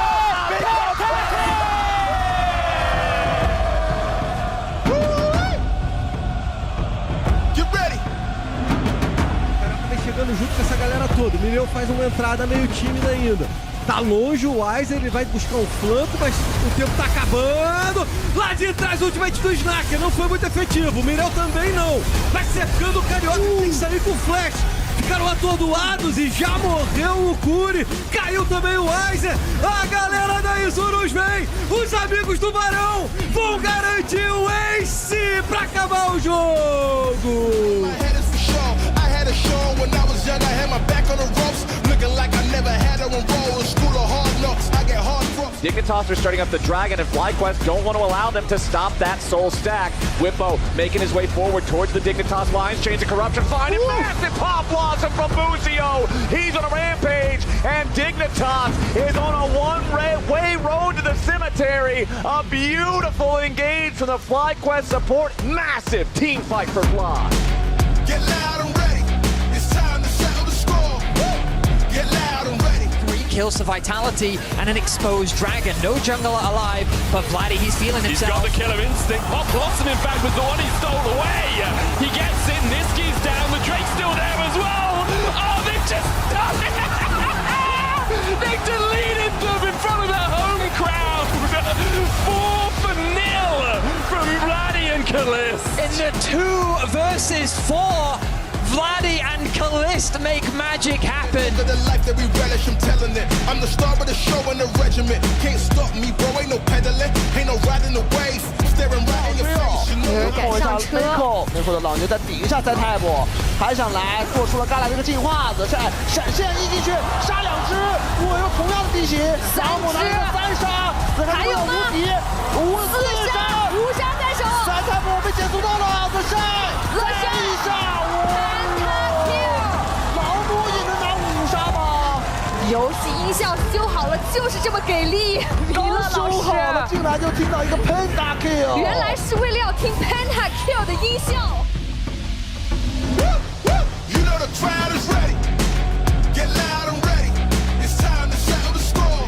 Skumon doesn't have flash available, but Blue Smite comes in. Caitlyn ulti, ace in the hole, and Kalist running out only. Just Kana's now here. Skumon caught out his flash again. Burned before. Good knockup from Targovan.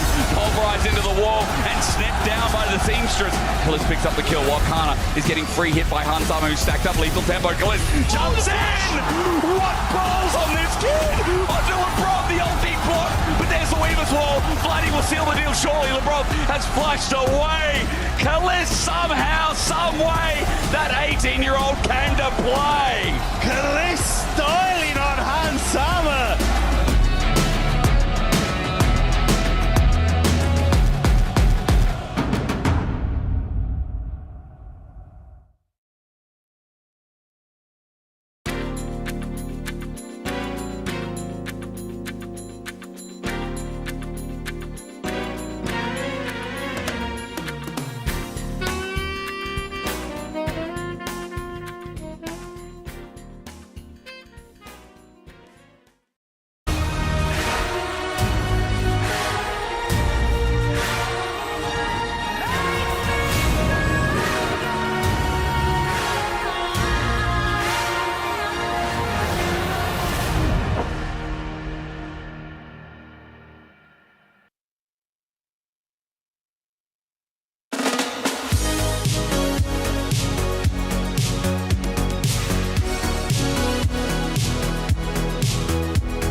Welcome back to the space. After a valiant attempt from the bros, they fall just short as T1 take game number 1 on their revenge tour for round 1's loss. Digon here, you're definitely unbiased caster with Ox and Chronicler. I definitely enjoyed all of that. You okay, Digon?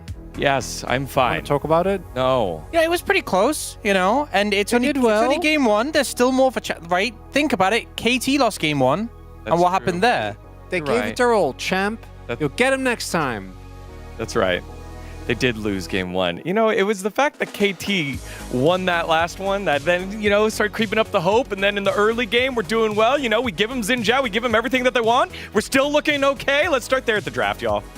Yeah, because as Digon is saying, I'm sure many of us will look at this and go, how, why did we give over Xin Zhao to owner? Which is valid. But I also don't think there's that many other good choices to give. Really, the only one where I'd argue at this point you can let through is the Kalista. I think Kalista has kind of dropped in priority. I think that especially with a Puppey open, you can kind of hold off on that ban. Because I don't think the pickaxe quite has the same level of power that it used to be for. And Owner is the best jungler in the LCK right now on the best champion. And it's like one of the scenarios where obviously you're always going to have to give something up. I think the Gwen, for example, even the Dorm played amazing. Giving up Gwen, I'm okay with. But this Xin Zhao specifically, no. Here's my caveat, right? Because if they didn't ban the Kalista and they banned the Xin Zhao, then T1 might just first pick Pantheon. We've actually seen the Pantheon prior rise up above the Xin Zhao. Maybe the thought process was we trade it here. If we lose, you know, both those junglers out the pool for the next game. So maybe that's the thought process going on here, because I think a lot of the time we have seen the Pantheon power really rise up to match the Xin Zhao, which for a good portion of the season so far has been top dog outside of Vi. Well, the early game was pretty scrappy between these two squads. So our first highlight happens pretty late on into it at 26 minutes here in the mid lane. It leads to the Drake stacking for T1. T1 is one of the best teams in the world when it comes to playing around the Jhin. I think that particularly the way they're able to use his W consistently as a pick tool is such a pleasure to watch.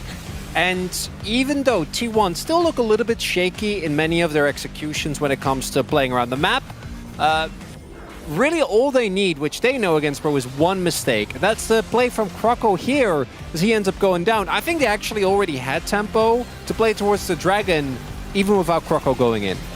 And I think the thing is, it's so hard to gracefully lose a team fight against a Xin, because he's going to open up with that, against a Jhin, because he's going to open up with that ult and start trying to chase down targets. You see Morgan trying to do a good job of chasing away Guma and stopping that ult, but still, it's such a scrappy situation. And moving on the Dragon when you have this Ambassador so low, allowing T1 to take this great approach, this flank angle with so many players on different sides, just really powerful. And really, I can't remember. Well, I can actually remember the last time I saw flanking Jhin. That was at Worlds in 2020. Then he opened up, but Guma was kind of weaving in and out. I don't think he even contributed that much to them winning the fight. I think it was more, as you're saying, the rest of the team, Faker in particular, doing a lot. But even just him being there and like a bullet here, a grenade there, a single W is always going to be enough to kind of turn the fight around. So for Bro, I think for a large part of this, they did play actually rather well. I'm pretty impressed by their ability to kind of match T1's inside lanes a lot better. They used to be one of T1's biggest strengths. I think that as they're still kind of really calibrating, they're not quite as sharp on that as they were. But when it comes to pure team fighting, I think you see, you know, Croco going into aggressively, which has been a mistake of his. Apollo not being quite in the right place at the right time. I also think that sort of multi-pronged approach from T1. You know, so many teams, even Gen G, who are a fantastic team, but often they do like the death ball, the role as a unit. It's really T1's sort of style and something they've developed so well, where they're happy having people in these independent, separate approaches where they all collapse onto one team. It's like a net. And as you see the net forming, you're just too late to respond to it, and you get corralled in and taken down. And that's the tough part about T1. You can change the different champions that are there, almost like different outfits, and they still end up looking the same. And the Bros just don't have a ton of answers. They used the Ambessa earlier. You kind of wonder what's left in the top lane now. The Yorick is there. The Renekton is there. T1 know this. Yeah. This is where you come in and please give me some coke. Well, I can't give it to you in top lane, Digon, because as we have talked about many a time throughout the season, Doran domestically has been one of the best top laners in the league ever since really like pinpointing his heart. Like say 2022, I think 2021 he started to come up. Obviously debuting before that, we saw him on DRX as well, but particularly since, he's been domestically really good. I don't think we saw that form of him at all thus far in LCK Cup and in LCK, but I feel like the last 2 weeks he's kind of been turning over a new leaf. This Gwen performance was a great example. This is the Doran we've been seeing for like the last 3 years, and I do think that Morgan, unfortunately, regardless of champion, is going to struggle. I do think there's a lot of hope for Bro with this fight, or with this first game, though, because it very clearly was a very playable game for most of that. Yeah, I mean, I feel like we look at the example KT had, where they ended up putting just Sion on the top lane, put emphasis on their stronger members, and had more utility roles for members who maybe aren't performing as well. That could be a decent approach, honestly. I think the problem is here, though, the emphasis jungle has so much importance in this meta. We've seen in the previous series, like Cuz having a really great series, just because there's much more opportunities to punish. Since we've seen the changes to objectives, there's less trading, less sort of balanced states. So I think when you're going up against Owner, you're not going to have an edge. Even when Crocker's performing at his best, it's still a big ask. Yeah, that was going to be my counter to that. You could put the Sion there to counteract Zeus in the top lane. There isn't a champ you can put Croco on to stop Owner right now. I don't know why you need to counteract Zeus, because Doran's the one playing. No, I'm saying, but like they did that last game. Oh, okay. Yeah. So we'll see what the Bros end up trying to do here, but it does seem like a monumental task. They have done it before. Will they be able to replicate the task, or will T1 complete their revenge cycle? The fans hope so. Let's see how it all turns out here in game number 2. That's so cute. Look at these little Pokeballs being thrown out. It's like Owner and Doran are like the Pokemon, and then the rest of them are the trainers. I feel like normally it's one trainer and then they have a bunch of Pokemon, but like, I guess it doesn't really matter. You got a whole bunch of Pokemon trainers here. Doran Kalista top. Game 2 confirmed? Yep, we'll just have to see. As so far, the Owner performance has been pretty good. So I think we're going to be pretty happy here in the T1 stands for the moment. However, we saw it last time, KT didn't manage to win game 1. However, they powered up. They managed to take a victory in game number 2 and close out the series. Can the Bros tread in the footsteps, or I guess carriage tracks of the roller coaster and manage to do the same thing? That's what we're asking here today. Now we do have a side selection exchange as well, as the Bros were on the red side prior. Will Bro ban Jace on blue side? Well, we'll just have to find out. I just wanted to ask that while the music got dramatic, and I think they will actually. I think they probably should. So that's something that you're gonna expect here. The Kalista, that Doran, what we wanted him to play in game 2, I guess that's also banned away. So unfortunate. Won't be seeing any Pokemon trainers up there on the top side. As a lot of discussion about this second ban would be the Varus instead. So trying to push Guma's champion pull out. He gets the camera shot there. He's not looking too happy about it so far, but still early on in this draft, and these are very commonly banned AD carries. They take away Morgan's Rumble here in that second ban. This is really interesting, though, because does this force T1 to pick like a Xayah early or a Lucian early? I think they will probably pick his champ in the first rotation, because obviously it gets thinned out pretty quickly as an Annie ban. It's pretty surprising to see. The Jace is still available, and for T1's final ban, we'll see what their look is going to be. It could just be a Sion ban, I think, or a Yorick ban. Feels pretty safe right now into Bro. Nefiri is the other top-tier jungler that's left available that we've seen Owner crush on. They're going to ban that Sion, so they're knowers. Yeah, I think this is a smart move, taking that one away from Morgan, something that he has been able to have a decent impact on. But I think like Nefiri first pick could be the thing like you were talking about. I do feel like it's a bit of a trap, but Talir is very strong. So that one makes some sense. Closer's best champ. We won't talk about some of those Weaver's walls, but in terms of the seismic shoves and where he needs to be on the map and where he is on the map and where he's able to set up single target, blow up, it's been great. His laning phase has been great. Also, it denies Faker's Azir, puts him most likely on the Ahri, which is still a very scary pick. They can play Ahri Nefiri here if they would like to. But still, I think I'd prefer Faker on Ahri than Faker on Azir. I would in this draft as well. And they agree. So that will get locked in. The Nefiri is likely to follow. I think there's a world where you could play Viego, but not probably going to happen in this case. Owner wants to play something that he's already well-versed on and is incredibly safe. Yeah, the Shaco's probably it. That's what I was thinking as well. I would have liked to see. It would have been very fun It would have been definitely deceiving. Yeah. I do like it. We could have then read the Shaco lore. Yeah, he hovered the Shaco clone. I knew it. It wasn't actually really going to happen. As this is not a surprise to anyone. I mean, it's a little bit. Doran hasn't necessarily been having like all success on the Jace, but still good to see that he's happy to lock it down. I feel like I remember the LCK Cup Doran a little bit differently than Chronicle was talking about on the space. I feel like we saw domestic Doran in the first few weeks, so we saw him in playoffs a little bit on the Jace, where he was playing tank Jace incredibly well. Like when T1 was all on the same page. Did enjoy a lot of that. He knew he was going to be playing against Yorick, which is why I think that the Jace lock-in makes sense here. And let's see if they want to deny the Nefiri pick, because that is something that Bro can now do, and that would be the trade-off of grabbing Jace right here, right now. I think Nocturne could also work if they want to play for side lanes more. I wouldn't mind it. Then you've got like double pseudo-globals. I agree with that. It's a really smart call. I think that Owner just wants to get a little bit more information before he's willing to lock the Nefiri in. A little bit more team fighting with the Wukong. Works well with Yorick too, in those occasions where Yorick shows up to the fight. And also, you get the Cyclone down, then you put a Ghoulie wall around them. Yeah, and then you put a little seismic shove on top of it. Oh, sounds pretty scary to me. A lot of rocks getting unraveled. Oh, man. I still think that Nefiri makes sense here. You could take Poppy as well. Yeah, Poppy feels very good. Yeah, I guess like Poppy into Wukong's definitely good, but Talia and Yorick don't really care, so... It's just Nefiri Ahri is so powerful, and you have a lot of dive potential, you have a lot of backline access with this draft, and you can soften targets up with the Jace and then follow up on them so incredibly well. We've seen Faker have obviously a second pentakill of his career and one of his best Ahri performances very recently on the same pick. I mean, T1 are one win away here from a 5-series winning streak after having a rough start to the season. And it was all 2-0s as well, wasn't it? Yeah.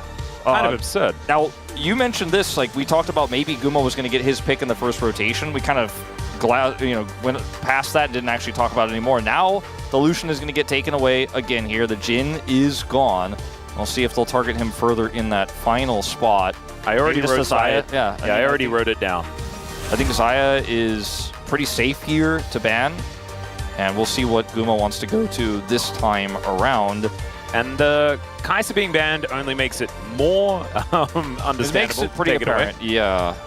So we'll see whether they do actually get rid of it. The Alistar will then immediately come in. Yes. As, yeah, we called that one pretty quickly. And so now, is it going to be holding counter pick? No, it's just going to be the R4 cow, and that makes a whole bunch of sense. Alistar going to be locked in. You know, this is not one of those situations where we've seen, like in the past, you know, Guma plays the Neela or something like that. Like, whoa! You know, we forgot he had that one, but I don't think this is that kind of draft. I think he might just end up playing a scaling AD carry here. Although, let's see what the matchup is going to be. Varus is gone, right? A lot of the AD carry pool thinned out by Bro. It means their opportunities are less. The Ashe is like the highest tier list pick that's left available. Can be quite strong into the Alistar.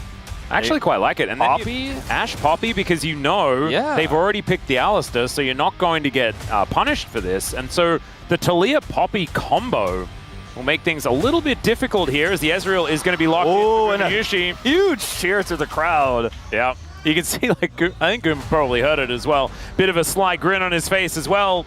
Not necessarily known for this pick. I mean, a pick, frankly, that he has avoided, but he has played in the past and has given us some pretty decent performances on. Even though he doesn't lock it in often, doesn't have the confidence to play it often, you have to imagine, because there's been so many drafts where it was the perfect angle and he went for the Xayah instead he went for something else that was safe. He's going to play it here. It fits the bill. We just didn't know that he was going to be able to pull it out today. Feels like he's confident enough on this. It is a big moment for Guma. If he can pop off on this Ezreal, if he can have a good performance here, I think some of the doubters will kind of stay silent. You know, it's going to be a quiet time across social media if he's able to pop off on this Ezreal. And it's exciting to see, because there's been so many drafts for me where I'm like, oh, this is the Zeri angle, this is the Ezreal angle, and he's gone the other way. But today, slams it down. He is confident he could do it today against Bro. And I think this series for me just got a little bit more interesting. Yeah, me too. And I really like what I'm seeing from Bro's side, right? Of course, Ezreal doesn't care about either the rocks or the Steadfast Presence, so you really get out of a lot of the difficulties of playing into both Talia and the Poppy. It's actually a phenomenal pick into what the Bros have put down, and also gives him a lot of self-peel opportunities as well. Still, there's a lot of team fighting power here for the Bros, and they will be able to control areas really effectively. Looking forward to seeing how it goes. But Owner is on another really powerful pick, and he has been really good. So that might make the Bros' life a little difficult.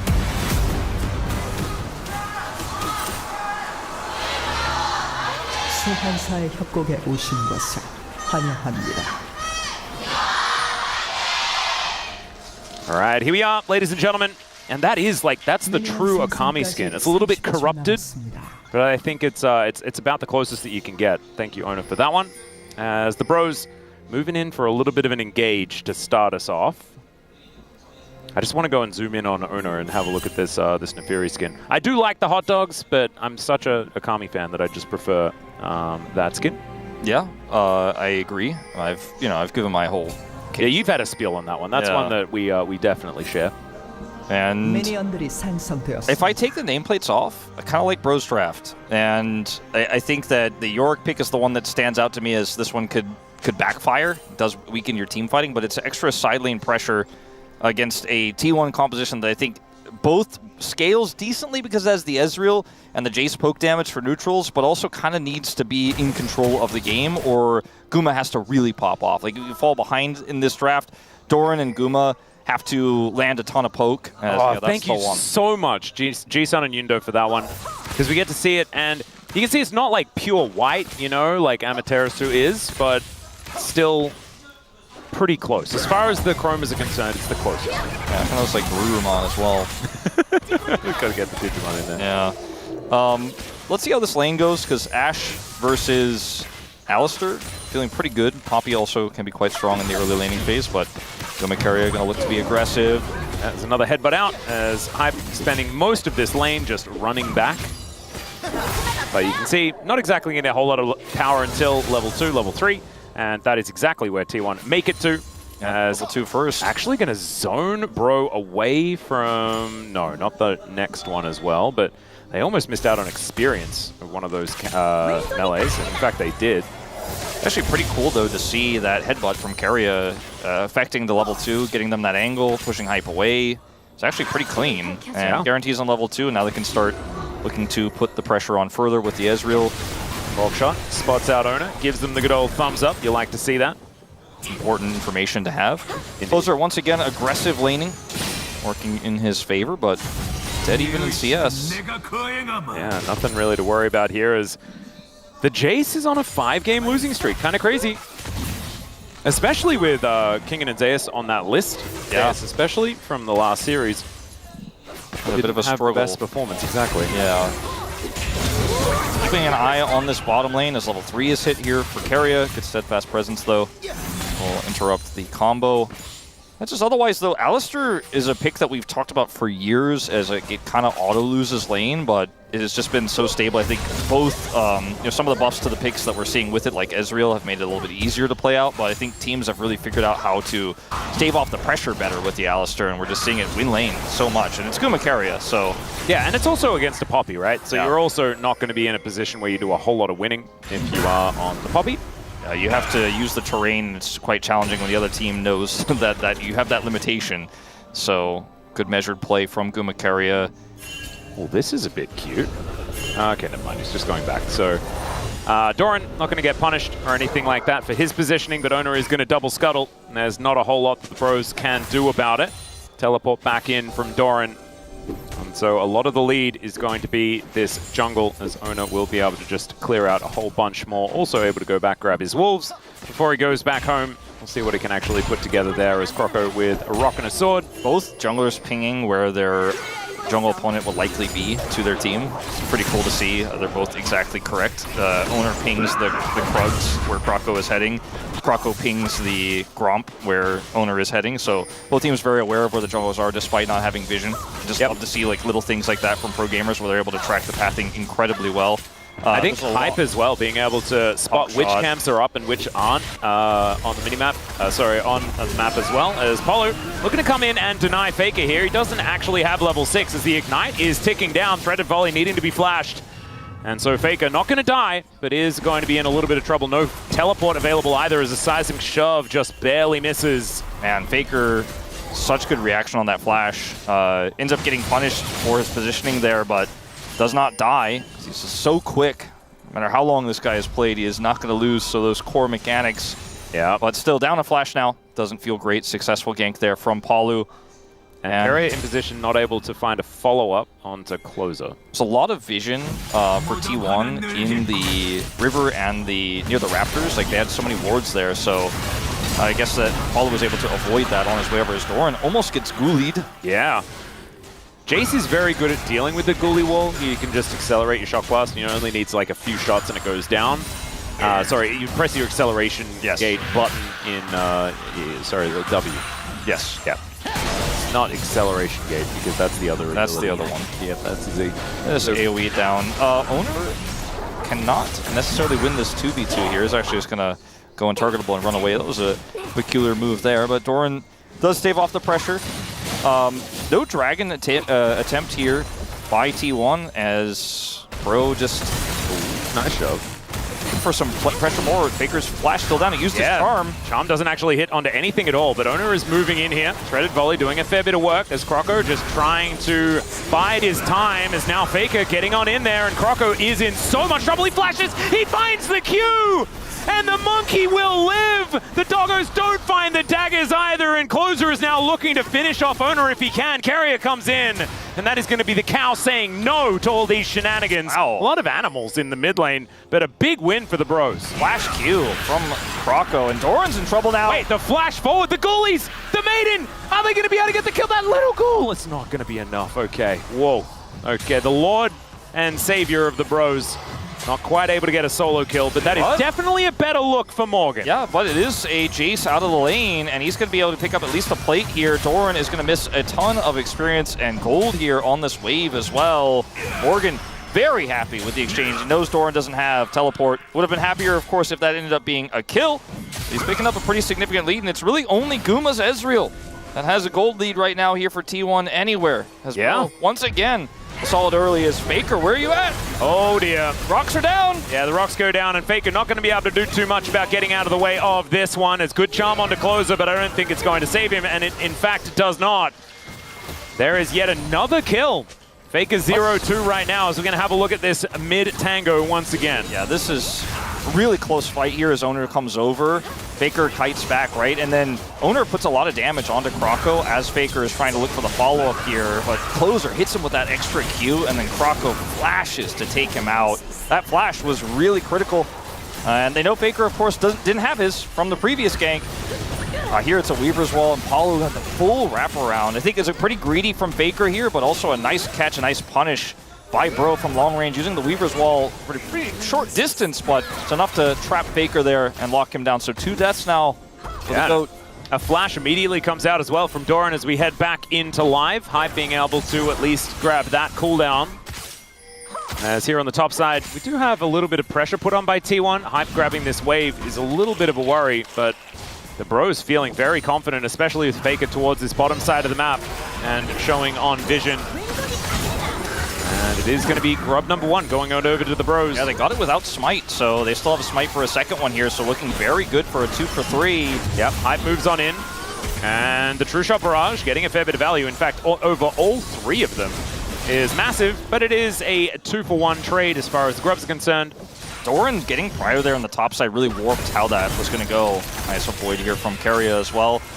They took the pressure in the top side, turned into a grub swing there, and the True Shot Barrage was massive. Doran had faster rotation. Hype could not get involved into the thick of things there outside of his ultimate. And so T1 ended up getting a grub there, pushed them away. Doran actually maintained gold parity for a moment with that extra pressure he had in the top side there. Now finds himself behind again as Yorick is by himself, unanswered in the side. Looks like Morgan's going to pick up another plate, but a lot of work done by Doran in that kind of quiet part of the game, but still going to be Morgan in the lead. Oh, and there is a fair bit of damage on towards Faker. Of course, Orbit Deception does a decent job against the ghouls, but Morgan very, very happy on his Yorick. Maybe, like, the Yorick is now the new Renekton. It's like Morgan. Maybe that's, like, the thing. It's just transition. Yeah, you're Renekton. Yeah. I think that champion mastery is something that we, in the LCK, don't always talk about. We talk about what they can't play, but not what they're really good at, and especially when things are a little bit off meta and a little bit niche in terms of what their role is. But Morgan has such mastery and such comfort on the pick that even though we scholastically don't like it, he keeps finding success with it. I think he might be, like I said before, the best Yorick in the LCK. And once again, showcasing why they draft it for him so often. Something that is a pain point for us casting some of these drafts, but has been a success point for some of Bro's biggest wins. Yeah, it's working out. And Morgan has been a guy that's just found success on something that's like very specifically him. Like even in, what was it, 2021, where they did make that amazing run to Worlds. Like the Camille that he was playing at the time, it wasn't the conventional way that you would play it, right? Like he'd often just figure out a different way to make a champion. Well, he was like first picking it and stuff like that back then. Yeah, he just didn't care. He was just like, no, I'm good at this champion now. It doesn't matter. Yeah. And we were like, and also, I'll lose lane, but it's okay. We'll win. Like we can make team fights work no matter what. Yeah, I don't know. It's the kind of player that he often is. And I mean, he's winning right now against Doran in terms of the extra pressure he got in the bottom lane. He's still up 300 gold, almost killed Doran solo. He's going to grab another plate here. And until it stops working, I'll sing his praises in this one. Ghoulie Wall. It always just makes me a little bit more excited than I have any right to be. But it is still a very fun ability when it does land. Is that turret not quite able to give away another plate? And this is on Bro Vision. Yeah. Ona calls back the doggos, and it should be Ona taking this one down pretty comfortably. And I think they're going to kill Doran. Yeah, I think they're going to kill Doran in exchange.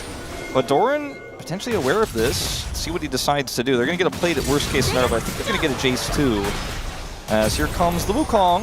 Yes, I think Doran getting the idea that he's going to have to try and clear out the wave. The Ghoulie Wall comes down, the arrow sails on through, so does the True Shot Barrage, that's pretty cute. Faker's teleport, just that little bit too late, not going to be able to save the Jace. And Carrier even able to get up here as T1. They also get the Dragon, right? It's not exactly end of the world. Because Faker teleported though, Closer's going to get more plate gold here on the bottom side, so... Look at those plates that they've just prepared earlier here. It's like a cooking show here, the Bros. Just pulled it out. Yeah, pulled it out of the oven. It's like, no, we had these ones prepared. We just made the batter earlier on, but here's how it's supposed to look. All golden brown and delicious. Yeah, because, I mean, you could see, actually, if you look at the minimap, where you were looking at the minimap, you could see that Closer actually channeled it back, and then when they see the teleport, he's like, no, I'm not backing. And then he gets a plate and then backs. And now he can come up here and catch this top wave. Morgan has teleport, so this small teleport advantage and this small push and pull, the tug of war that Bro is winning, is starting to add up in the gold. You know, it's only 1,500 about the lead that they have right now, but it's, again, significant.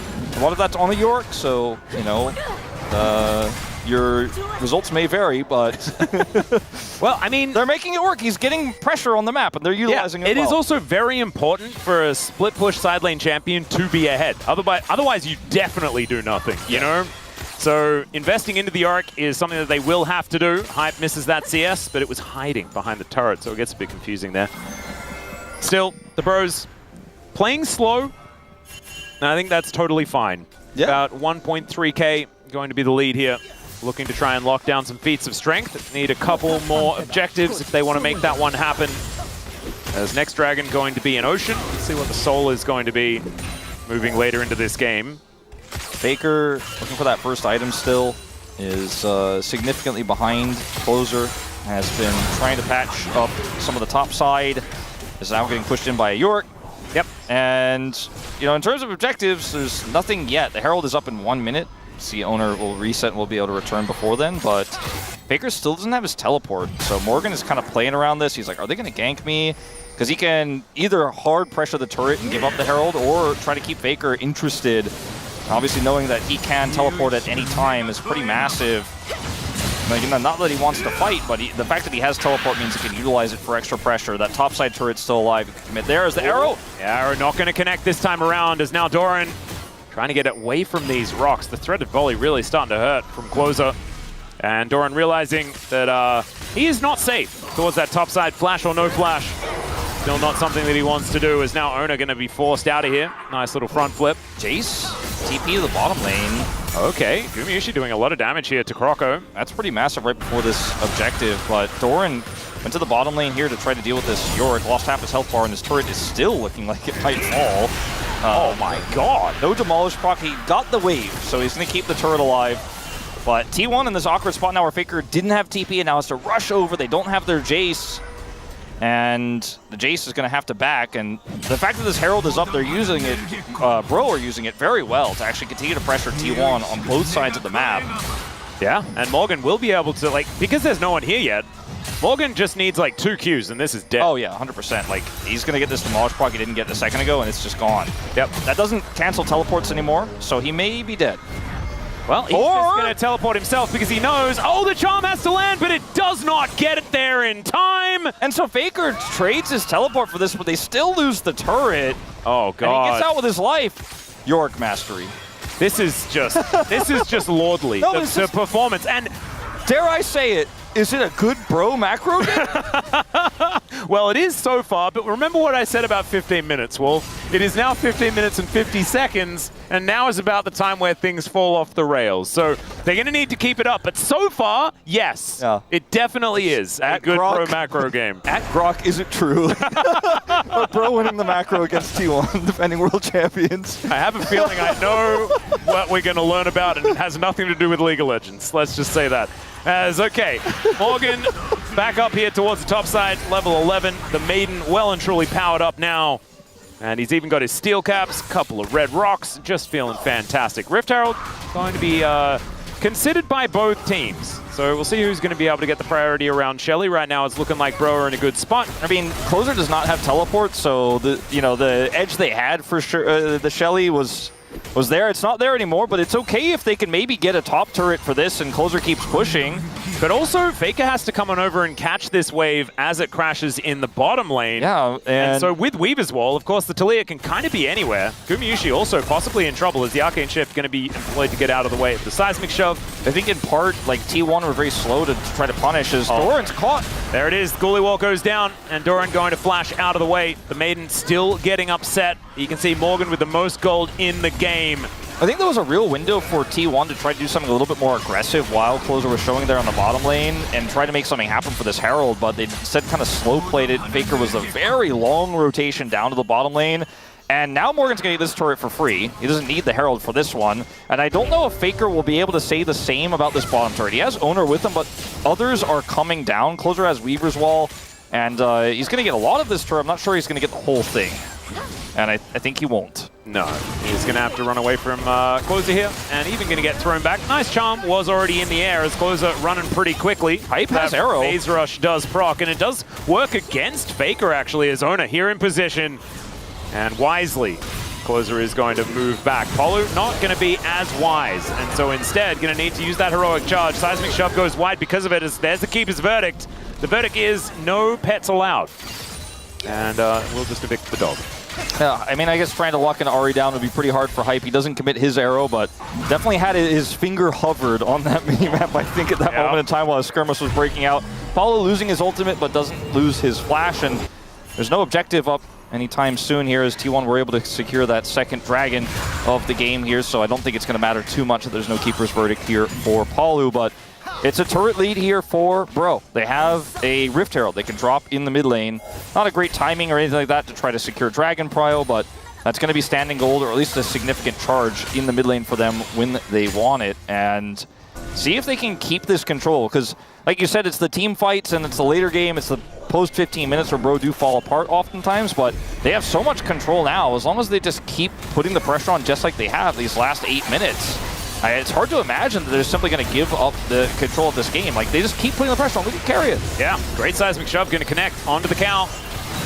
And the Bros continuing to throw in this poke. Hype able to layer in these volleys. And he is the only one that's behind on their team. Gumayushi has been doing a really, really good job. Very, very close to 2 items on this Ezreal as well. Now going back, we'll see whether it is going to be Manamune done or whether he still has to wait. Yeah, just Caulfield's going to be put together. So there's still a little while on the 2-item spike that we talk about for the Ezreal, but he is certainly on track for it. Yeah. Otherwise pretty good performance from Guma thus far in this game. Is just farming up a storm, like got a lead. He was the only lead for T1 this entire game, basically, off of his laning prowess into Hype and Palu. And, he's about to become a real big threat and potentially the main character for T1 if they're going to get back into it. Because, like I said, if you don't have map control, that poke from Doran and Guma has to land, and the Ezreal is such a big part of that consistent poke to try to fight your way into objectives for the team fighting that T1 is so known for. So, heavy weight on Guma's shoulders if they want to get another 2-0 for the 5-game winning streak. And that 2-item spike is ever closer. Feeling a bit worrying, though, because this Yorick owns the side lanes. Yeah. He is very scary. 1.6k the advantage for Morgan over Doran right now. And so the Jace not necessarily working out. Ghost blading towards this bottom lane. Will be able to possibly put the final dent into this outer turret in the bottom lane. It's going to help T1 out as far as global gold is concerned, and they're by no means too far behind as far as that is concerned. It's just looking forward to the rest of this game. That side lane pressure is always going to be there. Yeah, and T1 are not known to be down 2 turrets at 20 minutes, you know? This is a quite unusual situation as Morgan. It's a really long lane, by the way. There's the Morning Mist, and there is the Ghoulie Wall. Doran is just dead. He didn't even need to shovel him. Solo kill. Yeah, that was, well, it was more of like a 5-person kill because there was like 3 Ghoulies, a Maiden, and a Yorick. Arrow missed. Solo kill.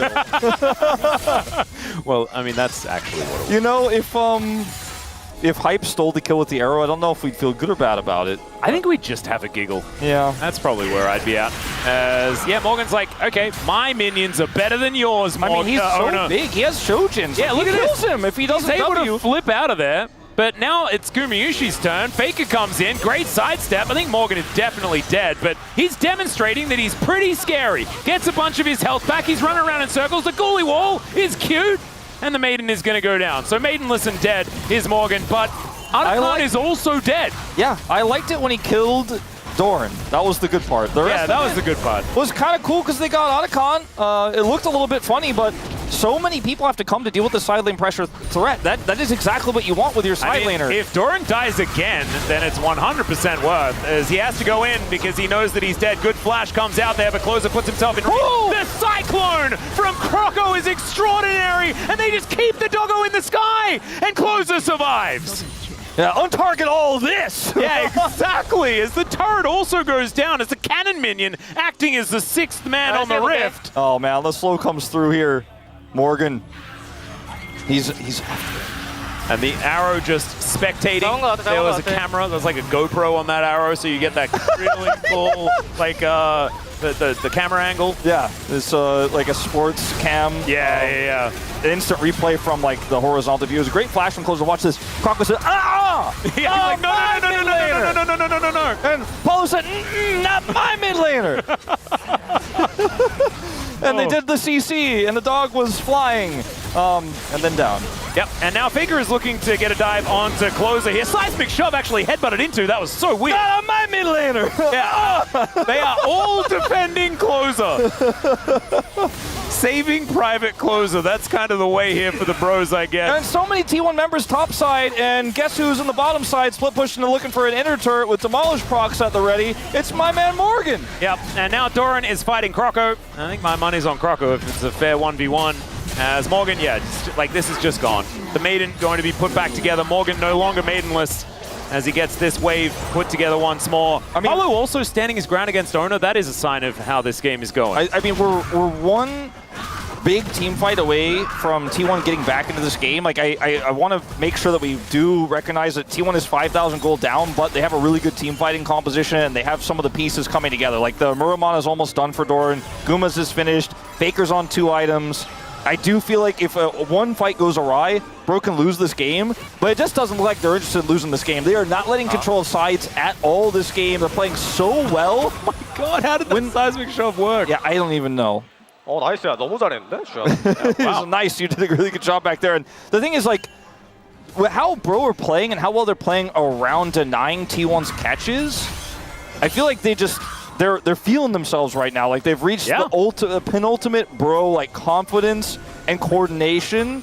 And also I don't see the way back into the game for T1 unless they make a mistake. Oh, there's a flash forward as over the wall goes Croco. He's got another section of Cyclone here. I'm pretty sure there it is. He uses it to make his escape. The seismic shove delivers the dog over towards the Bros. And they will say thanks for that one. It's not the hot dog this time around, but they're going to still say it's delicious. As Doran looking to try and finish off Paulo here, but he's made it to safety. And T1 without their jungler now, and the Baron is spawning in 10 seconds time. All right. It's not really the T1 control of Baron spawn angle. It's the against T1 try to do Baron, which is also a little bit of a scary prospect. Guma does not have summoner spells. Palu running as fast as he can. They're trying to burst this one down, and even Morgan's getting involved. But this is a scary angle here for Bro. Yeah, Bro really want the turn, and they are going to find it here as down goes the Talia. Morgan gets in amongst it, though, as the goalie wall is down. Palu looking to try and make something happen. The flash forward from Hype's crazy, but it just might work. As down goes Gumayushi in that backline. Morgan is making sure no one else can get in here. And it is Doran and Guma both on the ground, and the Bros, they can go back to the Baron if they'd like. But maybe it is just heal yourself back up and just do the do-si-do again. Yeah, I think resetting is probably the play, as we're going back to how Kroko got Guma's sums here with the help of Hype. It's a trade of flashes, but Guma doesn't have his flash for the upcoming fight, is able to get over the wall here, and T1 trying to go back. I mean, they take so much damage. The control here that Bro exercise and the coordination is like, I don't know, this is a different team than what we've watched for most of the season. Here, though, I think the Baron call is a bit greedy, but they pull off of it. Closer does end up getting burst out. This time they can't protect their mid laner. But then Guma, without flash here, is pretty exposed, pretty vulnerable. Doran tries to go in for the heal. And the flash is so intense. Yeah, Hype just really just saw it, and he was like, look, no, we're going. Somebody said Ezreal no flash, and he said, well. Me neither. Yeah. We're in a game state where Guma is still basically the only lead on T1. Guma's Ezreal is not the problem, and it's the side lane problem. It's the 1-4 Jace that's so behind, and the fact that this Yorick just keeps pulling T1 around. T1 is the tennis ball that Bro keep pulling from side lane to side lane. And now looking for more onto Faker. Good charm. Yeah, and now Faker is kind of in a box. They do put the wall down, but the seismic shove going to pull him back, and man, he had absolutely nowhere to go. Down goes the Fox Lady. I mean, who's going to deal with Yorick now, by the way? Morgan's level 16.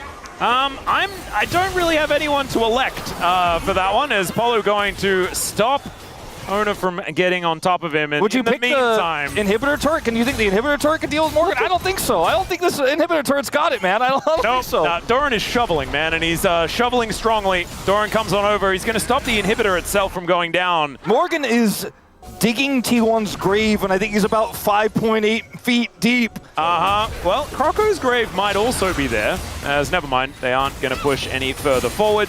Closer here towards the top side, just dealing with the wave. Hype doing the same thing in mid, and they're making the map feel very small on the side of T1. Let's have a look at this catch onto Faker once again. Yeah, it's a really nice weaver as well. Faker's charm here denies Closer's follow-up, but there's just not enough T1 here. Way too much, Bro. Paulo and Kroko are still able to collapse, and everyone rotates up anyways. So that means York gets an inhibitor turret, and they're just outpacing T1. I did not have it on my official LCK bingo card that Bro would out-macro T1 with Yorick in Game 2 of this series, but I guess I'll put the X in right now. And when you have a lead like this in sideline pressure, it's not like T1 are playing badly. There's just not much they can do when Bro don't make mistakes and play the macro game perfectly, using the Talia so well. Well, Faker is, speaking of caster curses, they are real, and the arrow going to connect onto Carrier, who uses the ultimate to deny it. So down goes Closer. Polo going to taxi on the crab, and does manage to evict the doggo, but the Bros now in a whole lot of trouble. One after the other, they are going down, as at least it was the decoy that fell there. The flash charm going to be able to pick up Kroko, but the goalie wall will just deny. Owner able to front flip his way out. But there is the Warrior Trickster from Kroko. He has to use the flash as well, though, as Ona going to get slowed down. There's the blast cone. Morgan just getting amongst it.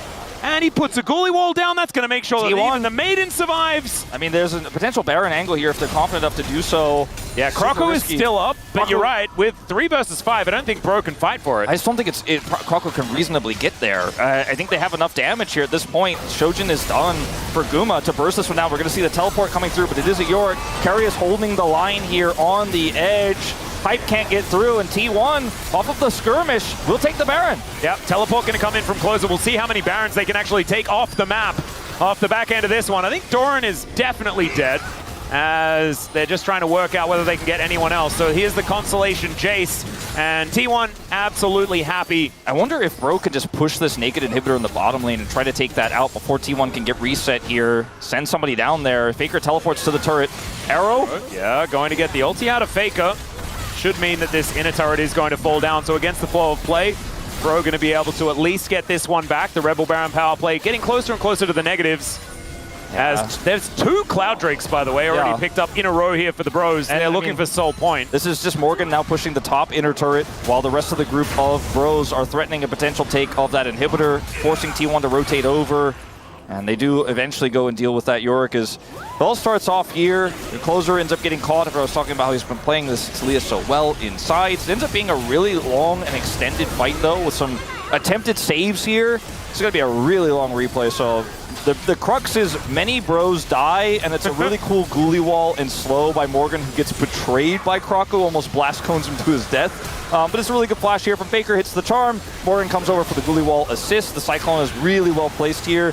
This actually really helps Bro come over to go for the contest. They don't deny the Baron, but they kill Doran and get a good push themselves. So T1, not with a whole lot of power after this play, but they do pick up the Baron for themselves. That's some gold they grab, but it was not the decisive team fight I think they were looking for. You can see it's a small dent in the gold grab here, but T1 have a lot more work to do to get back control of this one. They absolutely do. So it's not quite working out for this Rebel Baron power play just yet, as we do have like a minute 15 on that one. Still some work to be done. But the problem is that Bro have such a good side laning composition that it's so hard for T1 to actually get these side lanes in order so that they can win out, even with a Baron. And that's kind of nuts, right? Like, that's the power you get with the Yorick. They got the Jace to the, like, 1% health bottom turret, but he can't kill it.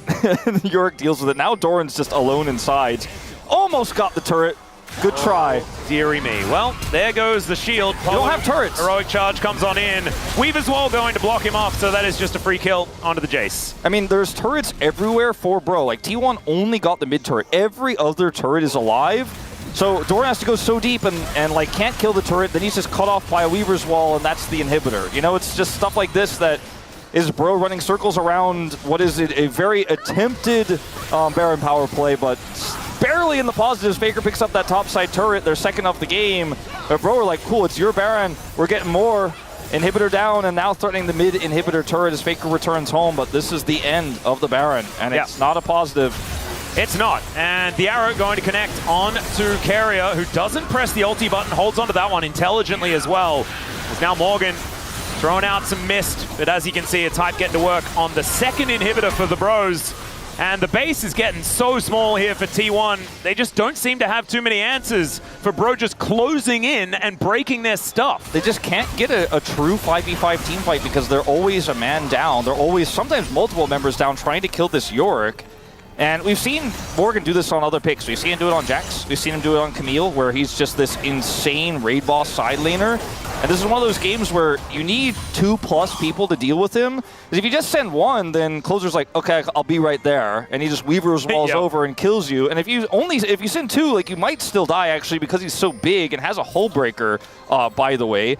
And so T1 never get to have that proper 5v5 fight. If they won just one, with all the standing goal on the map, with all the turrets they haven't taken yet, they'd be right back in the game and maybe even in the driver's seat, but Bro are just not letting control of this game go back into their hands. I feel like a weaker team would have messed up the macro, would have gotten caught in sides, and Bro just aren't making any mistakes. They're not, and they're putting the Yorick into the only other side of the map that does have an inhibitor.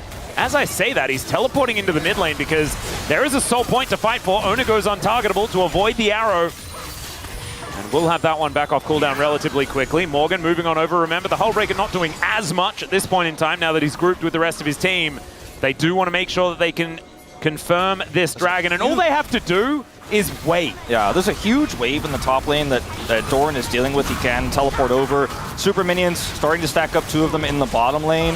I don't think T1 can win this, or maybe a steal. Crucial Barrage was cute. Barely close. Yeah, not quite enough, but yeah, as you say, closer than it had any right to be. I don't think that was a fight T1 could win, but they can try to get some side lane control. That turret in the top lane is gone, so Doran can actually turn what was a big wave into his big wave. They have control of the top side. Bro don't have vision here.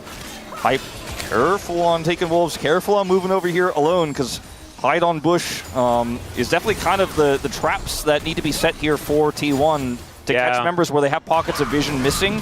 And that was a potential angle there. They are not quite able to catch Bro, though. Bro, don't make that mistake. They're moving really fast on the Rift with your favorite Cloud Drake. Heck yeah, they got 3 of them. 3. If they, like, another 4.5 minutes, and it could be like the Quadra Cloud Soul.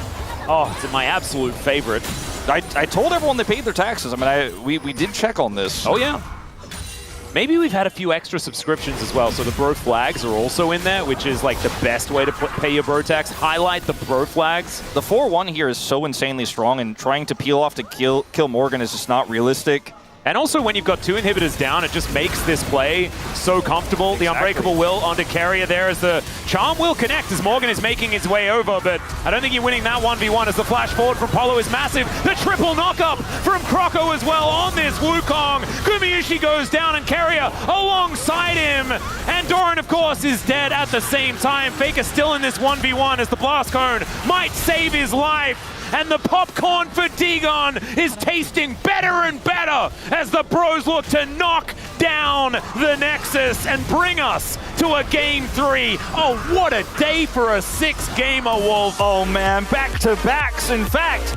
And Bro said, you're not getting your revenge against us tonight. They were able to take out T1 last time around, and T1 were on this streak of getting revenge and getting those 2 O's 4 in a row. They were looking for their 5th, but not against Morgan's Yorick, not yet. Oh no. As we are going to a 3rd and final game, and T1, they just could not deal with the side lane pressure.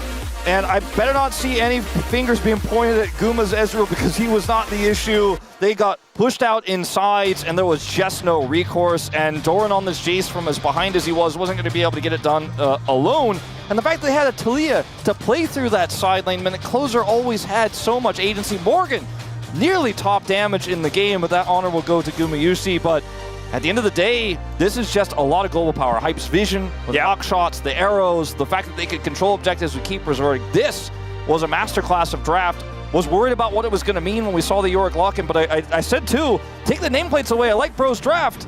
Yeah, basically, Yorick was Dompe from Ocarina of Time, and they played that race game, and T1 unfortunately could not keep up. Hate that game. It's a little bit frustrating. We're going to go to a short break. When we get back, the Space going to break that one down, and we'll have Game 3.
이제 가도 돼요. 나 알리.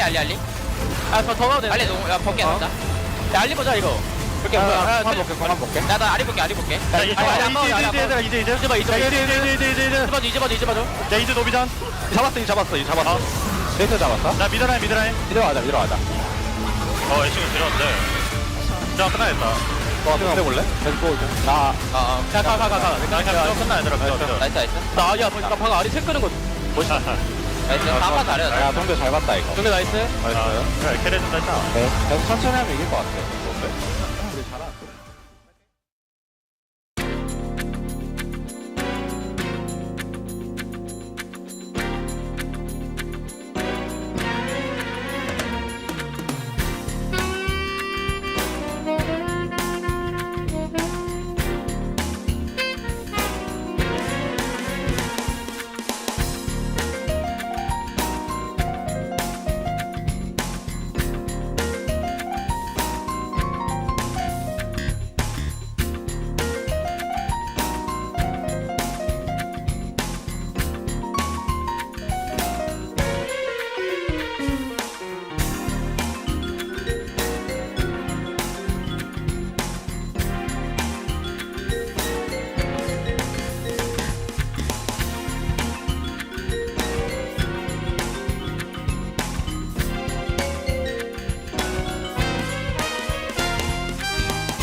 It was foretold after the upset-laden first series between KT and Hanwha Life Esports. Bro and T1 are going the distance. It is a 6-gamer, 1-to-1 between the Bros and T1. Digon here alongside Ox and Chronicler. And gentlemen, we have the best, the worst, and everyone else. I'm actually going to take this opportunity. You know, we had great informational segments from Wadid and from Wolf yesterday, and I wanted to cover you myself. So we're going to start easy here. This is very straightforward. This is Gen G. They're 12-0. Great, no notes. Gen G, you're doing wonderful. We're very proud of you. Here, we have DNF. I know they won, but just one win, that's not going to be enough to make us believe, okay? So for now, DNF, you're here. One game. Everyone else, we don't know. You're like, oh, how? They just lost to KT. DK, I don't even need to tell you. Any DK fan knows that we don't know where they belong. Probably somewhere around, you know, this area. Maybe around this area. T1 just dropped the game to Bro. Lost to this team. That happened. And at this point, I have no idea. I don't know who is where. I don't know what is what. I know Gen G is good. I know Hanwha Life probably should be better than they've been performing recently. And that is really all we know. And I think it's important to highlight that 7 weeks in, we have no clue. No notes. Well, someone's got to win. Let's take a look at how Bro won this first one here and is on the back of Croco. I asked if there was a champion that was going to slow down Owner. What was the Wukong in Croco's hands? And it's been very rare that we've seen Owner get out jungled, but Croco just managing to navigate some of these skirmishes so well, finding windows where it looks like maybe he's going to fall down, able to turn that one around. And then here, just having a great impact. I think Doran was particularly the victim of a lot of the pressure from this Wukong and really put this Jace behind. But just again and again in fights, he had so much value on this pick. I think this one in particular, blocking Owner's engage, just crazy, the value he gets from the Cyclone. It's so insane, right? Actually, not only setting up or actually finishing up on the gank set up by Closer, but then also managing to keep Closer safe. I had, obviously, you know, in 2022, leader of the Croco fan club, which was disbanded after 2023 DRX, which was a very tough time. And I didn't think that he was going to bounce back. I still think it's very hit or miss, right? I think in game number 1, it's kind of similar to what we've seen with a lot of players on teams that before we would call, you know, West Side, East Side, but at this point, none of that matters anymore. But I do think in this game in particular, we did really see kind of that explosiveness that he was known for.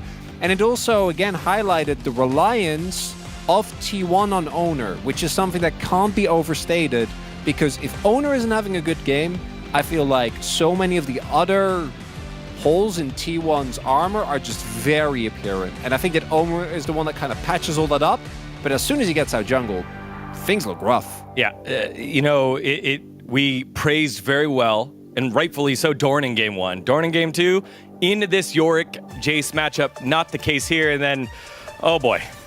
This was a little bit rough. I honestly think, despite the fact there was a big kill advantage, it was still maybe playable. This was kind of the straw that broke the camel's back. Guma, with Arcane Shift, with Flash, gets caught by this arrow, and even though he does survive this CC onto him, ends up going down a little bit after to Wukong. And you know, I don't want to put too much blame on him. This is kind of the last misplay from a series of misplays, but it kind of shows the weight that is put on some of the players on T1 when, you know, members are underperforming, someone had to stand up, and unfortunately it was just too much for them to manage. And if you give him the benefit of the doubt, there was Doran was there with Edge of Night, so I imagine the call must have been Doran can catch it with the spell shield, but it's Arcane Shift. If it was Flash, I think it's fine, but on Ezreal in particular, you just need to Arcane Shift that. Like, even if Doran does catch it, why would you waste the spell shield, right?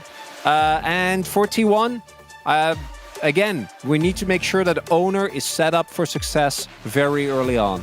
This man has been performing like the best jungler in the LCK, particularly after what we've seen of Peanut.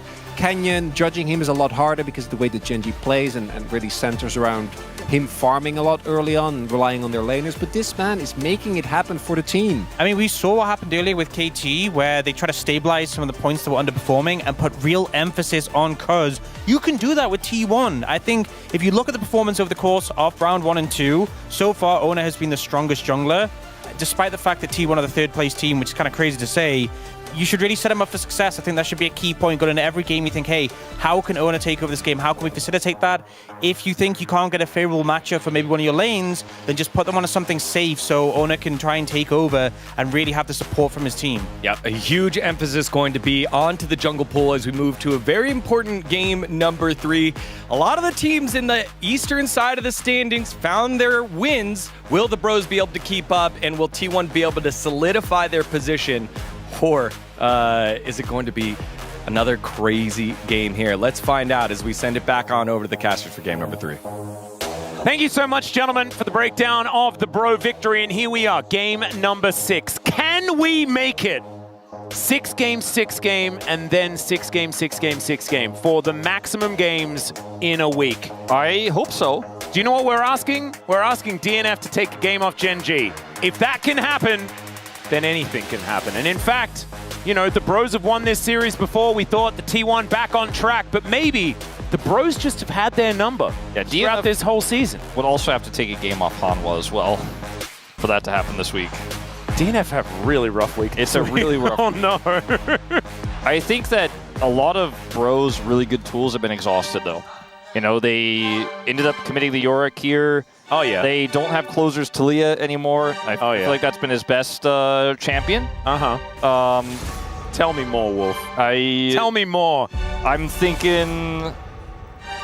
That's mainly it, you know? Those are the big ones. Maybe Morgan's going to try to play Ornn or something. I don't know. I've seen an emote in my game. In fact, I see it every single time I load into anything. Renekton? And that is a Renekton with some shaky hands, baby. So maybe the Crocodile is you going and I were to come talking out. about, he's not playing Sion, which was what we expected this would be banned again. But you and I were talking backstage about how we were like, maybe he's feeling himself, like the confidence he showed in game 2. Maybe he will pull it out. Maybe he'll pull out the Camille. Yeah. That's what I'd like to see. There's a few of those. We'll see whether Doran goes back to something more like tanky, like it could be on priority. Skyrocketing here, especially with the Rumble being banned away. No Yorick, no Ambessa, no Talia's Jace, gone, no Gwen. so Faker's like, this is my moment to play Azir, and I will take it. So that's not a surprise. No Victor, no Talia, no Ahri. So Closer. Does Closer just play a Kali? Aurora? Aurora could be an option. I feel like he's super confident on the Aurora. They could go Aurora Nocturne here. Feels pretty good. Or Galio Camille. No, he's pulling the Lucian out early. Wow, that is very early. I mean, a lot of 80 carries have been taken away. The Varus is gone. The Kallista's gone. So not surprising, especially because Guma has leaned on this pick a lot when the pool gets thinned out. We're in game 3 here, so and I hate it. I assume they like the matchup into the Zyre as well. As Nami? They even lock in the Nami. Now, we have seen this this season 0% already. win rate! But, like, yeah, she hasn't been working. Yeah, they changed how her abilities work, and Lucian's gotten nerfed a few times, and it's not quite the same power level. I actually kind of like the Emilio more, to be honest, but Guma's just like, well, if you're going to raise the prio on that, I'll raise the prio on Xayah, Rakan, and we'll take those away. So I think Closer probably grabs a mid laner here, and we'll see jungle pools thinned out after that. I feel like it's a good Aurora angle. Yeah, I think it's a fine Aurora angle. I think that every other angle is doomed out of its mind. Why are we picking Trundle here? Why question. not? Because you could wait and see if it's like a Sejuani and then pick it later, or... Yeah, I'm not sure. Well, also 0% win rate. Bros are going to change history tonight, Atlas. Exactly. It's all about turning around the win rates. But I'm looking at this and I'm thinking that T1 have hit a home run, and okay, bro, we're in the parking lot, and they're not even playing the same game. It's looking a little bit rough here. You can understand the pick away of the Lucian. I don't know whether you necessarily then need to fully index into the old Lucian Nami that doesn't work necessarily. Yeah, like quite as well. what's the priority on these 2 picks that I think T1 were not really thinking about at all, that you could have gotten other picks for and then save these for later? And also, like, the Rakan doesn't have to worry about Poppy or Talia based on the last game either. Like, it's a very comfortable Rakan angle. Yeah, I feel like this was a big miss for me. But we'll see what they finish the draft with before we fully judge, but... Yeah, I mean, the Bros often have things up their sleeve. Yeah, I've been critical of some drafts that I didn't like that did end up winning with the enemy team Nexus exploding today. Yep. So this could be another one of those scenarios as Nara is taken away. It's a very good and safe one here.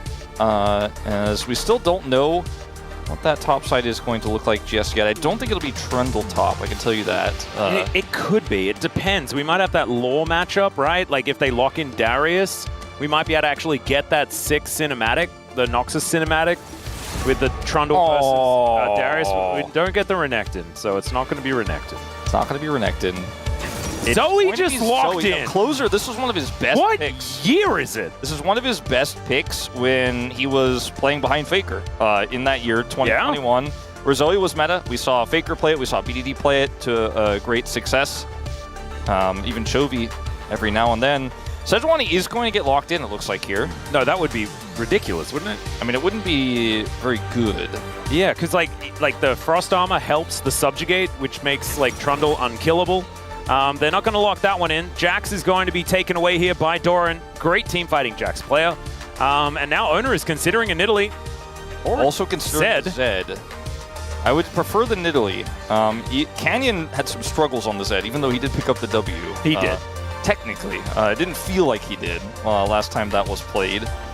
Talon. Talon is... What year is it? No, oh, God. He knows Sejuani isn't a great pick here, but he's like, it's the only pick that really works with our draft. Never mind, it's Talon. Or it's Talon.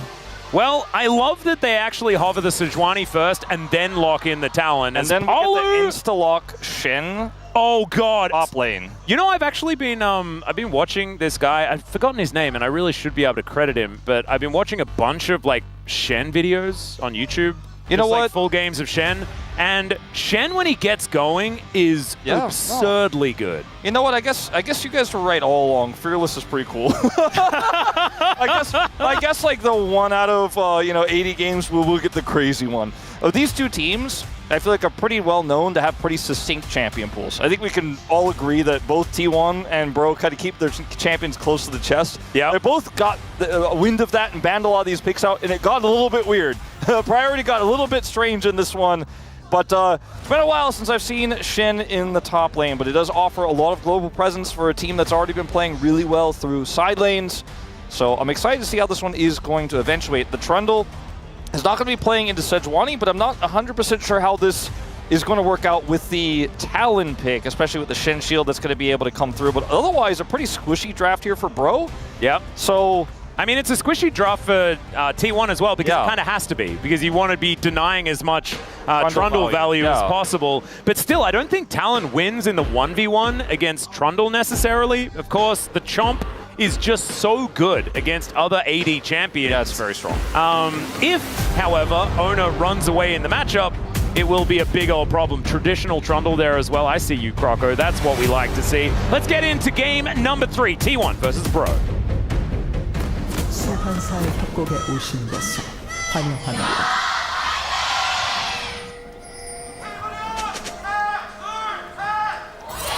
미니언 생성까지 30초 남았습니다. All right, here we are, ladies and gentlemen, onto the Rift for game number 3 or number 6, as we are going the distance. Well, I gotta say, this is a little bit unexplored territory. These two drafts. I don't want to make any overarching statements about what they mean and how they work, but I will tell you that I think Bro have a ton of burst power. They have Zoe, they have Lucian, and they have half of Faker's health bar. Oh, the press the attack is doing so much work here. There's another Chomp, as Faker getting taken down very, very low, and in fact, electing to go for the potion, realizing not enough time to go back home. The classic unsealed spellbook Zoe, the closer. Yeah. One of Faker's favorites in the past as well. All right, there's a flash forward. Flash out immediately there from Polu, who gets a whole lot of ebb and flow value, and Gumayushi taking a lot of damage here as well. The Electrocute is once again going to be the keystone of choice here, as we see for Hype. Got buffed so many times. It's just so strong in these bursty trades. It was Diablo that went for it last time around, right? I believe so. So Hype getting wind of that one. As once again a grand entrance, Polu going to use the heal. As you can see, Gumacaria understanding that this combo is so good level 1. Yeah, they really got a lot of value out of that because they targeted Polu. Hype has barrier, but they didn't hit him. But now Hype has a potential all-in angle. Once level 2 is reached for both of them, they can actually look for the pressure onto Guma. Guma does not have his barrier anymore. So I to be very aware of this. Keria and Guma will hit level 2 first, though, so maintaining that tempo is very important. Yep, well played there by the Bros to understand that they did not have any right to be that far up the lane. But still, T1 investing a lot into this, as well as Bro. So it could mean that a possible gank angle could be there for either the Troll King or the Talon. Because, man, it's been such a long time since we've seen the Talon jungle. I remember when those changes first came in and Talon jungle became a thing. Of course, he's so good at getting around the map with the ability to jump over all of the walls around and all that sort of stuff. There was the time where we had like Axiom Arc and all that come out, and there was for like a week or two we had Talon jungle. So that's not what he had in mind. No, it was supposed to be the let's go home together type. I was like, no, it's chill. It's whatever. I'll be here when you get back. Yep. But yeah, we had like the Talon jungle. We had Kiana mid for a little bit. And then we very quickly realized in the LCK that assassins are just not it. Like kind of like how Canyon realized that a few days ago. Oh my god, Doran's gone back in. Has relatively low health. As Morgan's sword angle is not looking too bad. As he was the last one. He was the last one to play it against Rascal. That's a tough matchup, especially in 2021. My god. Yeah, that was genuine. As all right, pulls over the sword, gets it empowered, but of course, as Jax, you're able to press the Counter-Strike button. Of course, the empowered Q, like auto attacks, are so important for Shen in this matchup that you can really use the Counter-Strike pretty effectively. Yeah. So Faker did take that really unfortunate. Yes, it's been a long time since we've seen all of these. We saw the Talon, and then like it was Bulldog who last played this against Chovy, which was 2 years ago actually, Bulldog's debut year. Here comes Krako. Yeah, he's walking over Vision, but of course Keria wanting to use his grand exit in order to make this one work. The Pillar of Filth goes down, and now Gumayusi on the other side of the rift. Let's see whether this Feather recall is going to work out. It's Krako that eats all of them. The Ebb and Flow doing so much work. And there's one more auto, and that is going to do it. Chef's kiss there for Hype as he picks up first blood. And the Bros feeling pretty happy about this early game. Hype grabbed his chest after that one, knowing it was a pretty tense play with potentially Owner rotating over right afterwards. But Guma got his barrier back, and I think that was maybe the moment that gave him the most stress, but I think it was always going to be a sure thing that they got the kill. He was able to secure it himself, didn't go to Krako. So a big win here. I was mentioning Faker earlier. It did lose a lot of his health bar at level 1, so is significantly behind in CS as a result. I mean, it's 8 CS now. It was a little bit bigger earlier. Because every time we see this Counter-Strike channeled, we jump to the top lane. Yep. But it's still a relatively even start. Just a really good play there from the Trundle early on, Pillar of Filth. He held it for a long time. Comes down here. They have vision that there's no Talon. They also have vision of the Talon pathing towards the red buff, so they would see exactly where he is when this happens. They're like, oh, he's so far away.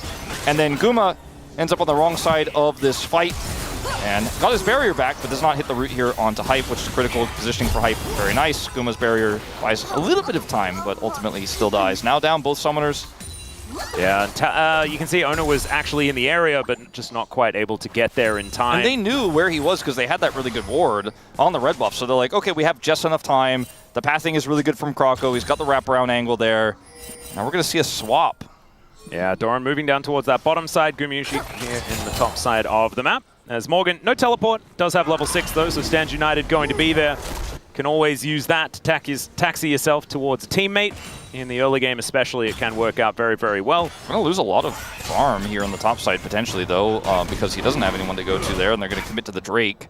And so as a result, it should be maybe even a plate going over to Guma in that top side. See how much time he gets alone with it, but I think he should be able to, take that plate away. So feeling pretty good about the tempo that he gains from this, despite dying there in the bottom lane. Very even game here. Really only that first blood, the difference maker, but the Dragon does go over to Bro. Laning phase here for Closer once again, starting off well. Again, kind of a cheat lead because of the level 1, but let's see if he can hold on to that advantage. Has his Ignite at the ready for now. Looking forward to seeing what Morgan's going to do with the build. Like whether it is just going to be the full tank Shen I'm not sure. that has been pretty popular, or whether you go for the more cruiser style. You can actually play Shen as kind of a side laner in a lot of ways. Of course, Stand United does really help you. Works kind of like GP, right? You can just always help no matter what.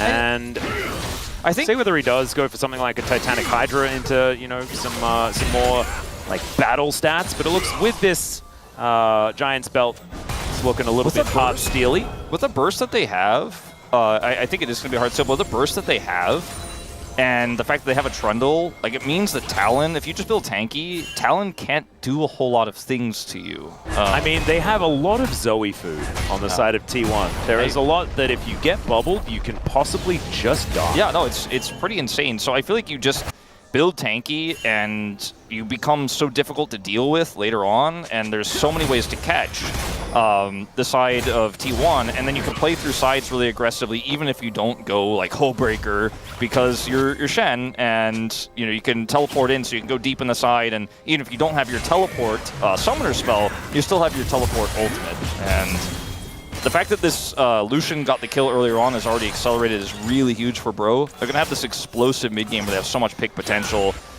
Croco's here. Yeah, making his way in. There's a great entrance. That's really nicely played to make sure that Hype doesn't get the extra damage down. That was really clean. That was an instant cancel on the culling. I actually didn't see the culling go out. I had to see that it was on cooldown. They saw Owner was coming up too. Yeah, and Hype dashes forward. That's a bit dangerous. He's going to flash out with the grand entrance onto 2 as Owner looking to close the gap, and he finds it.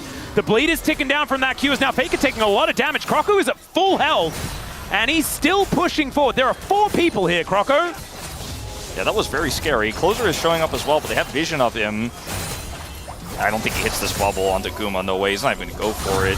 Nope. And that's the end of that. Look at all these summoner spells on the ground, though. Yeah, they do end up getting the grubs off of this, which is kind of crazy. Like, yeah, we haven't actually seen very much Trundle recently. Do the little Void Mites that pop out give King's Tribute to Trundle? I actually don't know the Do you answer. just have infinite health all the time? Yeah, you do. Yeah, I guess they do. I actually haven't really seen this interaction before. So Trundle is like the healthiest at taking down the Void Grubs. There you go. Yeah. And I mean, I think obviously it's going to be really nice for him in situations like this too, where things get a little bit brawly. Is Hype gonna get flashed on there by Faker. Owner gonna come on over as well. There is the dash forward, and the kill goes over to Faker. You can see Owner holds the auto, says, "Take it, my goat." He picks that one up. As now Closer will put Carrier to sleep, but he does have to use his own flash. Didn't have one of those. Yeah, did not have one. Had a heal, I believe there, but we'll have to get over the wall. Pretty unfortunate for him, but they got the grubs. So that's good news. And even a jungle Trundle, if he's left alone in the side, can do a little bit of damage to turrets, but I like where this is going for Bro in terms of the setups they have. As long as no more incidents happen where Hype is going in after it seemed like they had already committed to not going in and getting caught by Carrier, because Carrier had 2 phenomenal plays there on the top side, which we're going to kind of skip, gloss over, and go back to this moment here, because Flash had to be used for Hype in that top side. Now he doesn't have it. Now Faker has the Flash engaged, so yeah, kind of snowballing that advantage pretty big. Wasn't really allowed to be in that position, but at least has to get, like, Faker has to use the flash, and so it's not like they get nothing for it. But still, Bro behind about 1,000 gold, and we do need to go back to like the eclectic nature of this Bro draft. A lot of it hinges on Closer being really strong.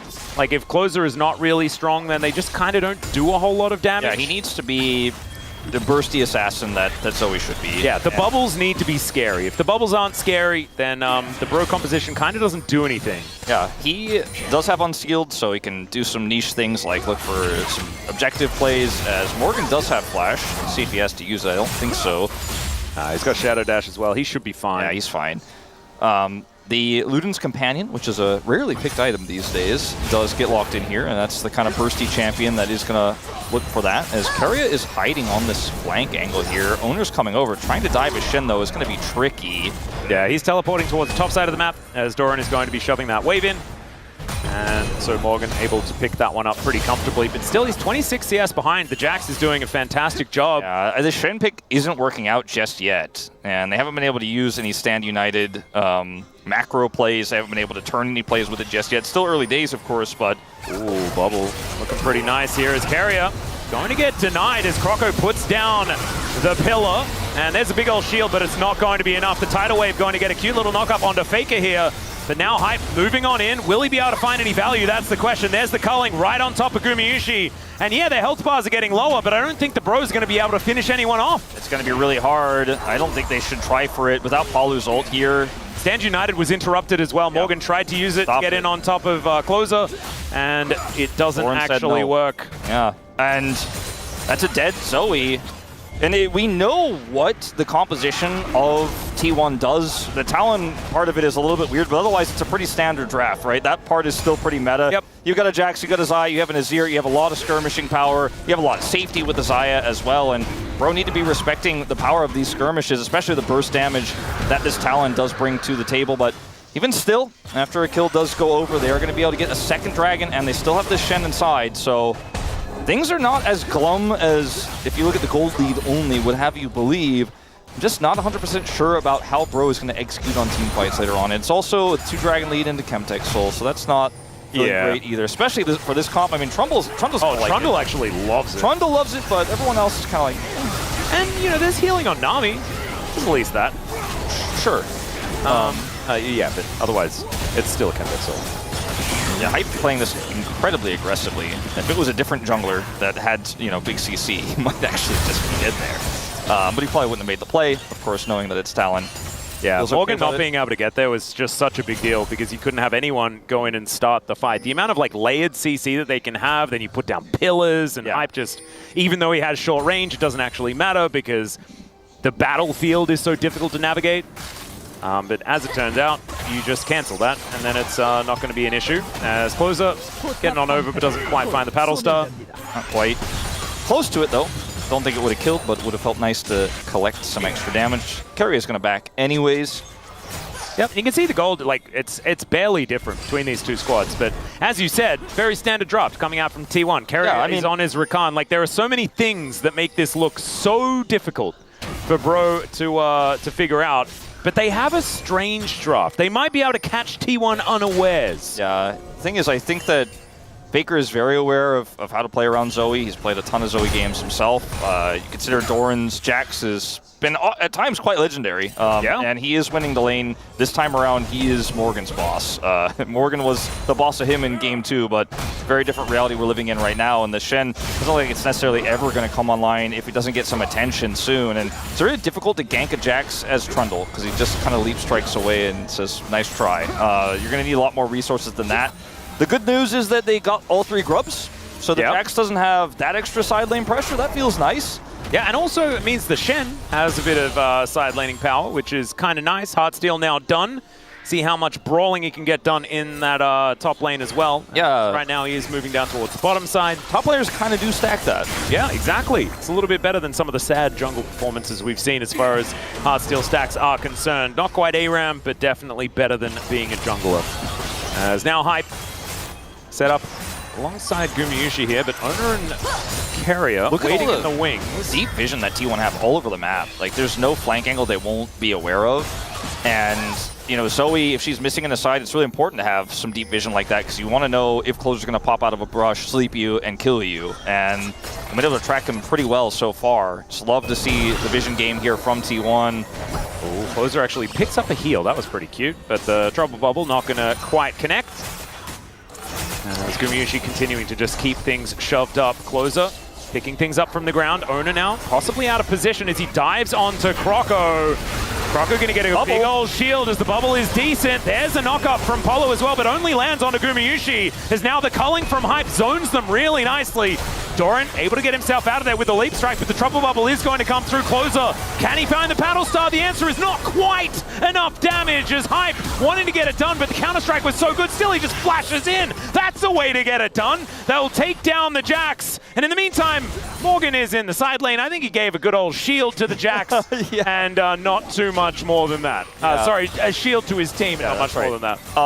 Not really trying to do anything big on this play, but Closer, sometimes you can actually get that one through. It's still going to land the paddle star. That looks pretty nice.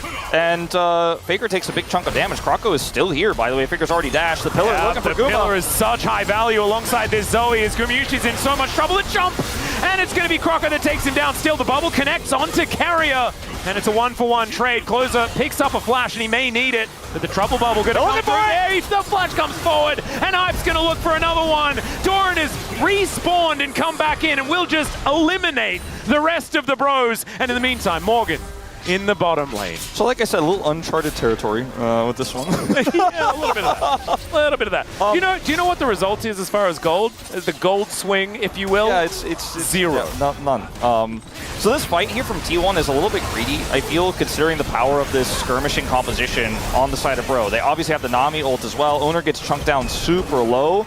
And Bro keep chasing her. They went for the pillar on the Doran, which I don't necessarily agree with because he is Jax and can just jump over the wall. If they had saved it, maybe they actually end up getting Guma here. They're able to chase down and take out Doran. Anyways, really nice play there from Hype. Terry gets pushed away. And then you go into the mid lane where Faker has shown up and they want to go for more here. They look for Guma. And then they chase super deep because Guma still has Crocker just flashing in. Yeah. Ends up being almost a kill back here on the closer as well, and then he's like, no, we Area with the block on the paddle star was so heroic, even if it didn't necessarily change anything. They got the TP out of Doran, Faker TP'd, Morgan has recently TP'd, but didn't TP into the fight in that moment, and we continue the juggle. We're back to, it feels like a solo queue game here. Yeah, it feels pretty wacky, actually. Doran, I think he's fine. I don't think they can collapse on him. The control of this banana brush is pretty huge for T1. Chemtech Dragon is up and available. Guma has his ult, even though he doesn't have Summers. I feel like this is just T1's prize, and Bro, we're going to trade it for a Rift Herald. Yeah, that looks to be the option. I was trying to figure it out. I looked at the top of the screen. I'm like, oh, it's only 18.5 minutes into this game. It's so fun to watch. Oh, hold that thought. Oh, nice little electrocute proc there from Hype. It's so fun to watch comps that teams very clearly have full mastery on. We're like, okay, 100% we know how to set up on this Dragon. And then watching this, where you're like, do we go Dragon? Do we go Herald? Better just call randomly, I don't know. Well, in they go. There's a big old tidal wave. This is crazy. Polo is going to explode, but look at these health bars on T1. If Closer finds anyone with a bubble, it's going to be disaster, as he doesn't, so it's not. It's fine. That was Bro hesitating to go for a contest on the Dragon, committing to going to Herald, but then deciding to commit to not doing Herald, and then Hype looking for some damage there, and then they end up losing Palu in the end for the play. So T1 do end up getting the Dragon. They deny the Herald. They maintain a 2,000 gold lead here. To go back to it, like they all backed away to the Herald and then hung around in this choke point and tried to defend the turret, even though there wasn't, like the turret's pretty healthy, there wasn't a huge wave here. And then Paul is the one who gets collapsed on. Hype is able to escape, but then, as you mentioned, the bubble does not connect. Would have been a kill onto probably anyone they caught, but Keria was the lowest health target that he was probably looking to hit there because he was also in a vulnerable spot and didn't have flash. But he doesn't hit it, and we reset. It's a 6-5 kill game here that feels like it's T1's control, but who knows? Yeah, I don't get wild. Not me, Wolf. Not me. I'm not the one that knows. I think T1 has better scaling. I'll say that I think that's pretty confidently how I feel. I feel like this. Also T1's draft is more sensible. And it also just, we know what it does, and it's kind of doing it. Yeah, and I think we know what Bros does because like this existed in like 2019, but I don't know whether it does it now. Yeah, it doesn't seem like it's doing it right now. As they try to collapse on the Faker, and he just dashes away, doesn't have to flash, doesn't care about anything. This Jax is 1,000 gold ahead, and we talked about how Shin can sometimes side lane and sometimes get Heartsteel stacks. He doesn't have any of those, and he's not interacting with Doran, who has control of the side right now. Even though he doesn't have grubs, he's still Jax. The Azir is a side lane threat and does consistent damage. The Zoe is more burst focused. The Lucian is more burst focused. And it's a late game Xayah that has her summoners back up. It's not late game yet, but she will, and the late game scale better. Does have summoners up right now is what I mean to say. And T1 are just not giving up control. They got a little bit of it after that last skirmish, and now finally feel confident to take the Herald. And I think this is a reasonable take. Yeah, they're looking for it. Hype dashing forward towards Gumayushi as Keria, holding on to his position. As Pillar of Filth goes down once again. I know it's the Pillar of Ice, but because this is the OG Trundle skin, then it's still a Pillar of Filth. It's still filthy. I mean, I don't know. It is, exactly. As now, Paddlestar not going to quite find the mark here, and of course, Zoe is so feast or famine. Either you hit it or you do nothing at all. As the bubble comes in, he does collect himself a bit of a sleepy time. The exhaust goes down on top of him, and he's going to try and get out, but I think he's still dead. So there is the first kill. They need more. And another bubble connects onto Faker as well. He will get McHale's, so he is absolutely fine. I feel like that's not enough for Bro. Just I don't think so either. Unless Doran. Unless he can take this outer turret, maybe turn that into also an Otacon. Yeah. That would be huge. I mean, I think that's the Otacon might be a bridge too far, but at least they do get the turret.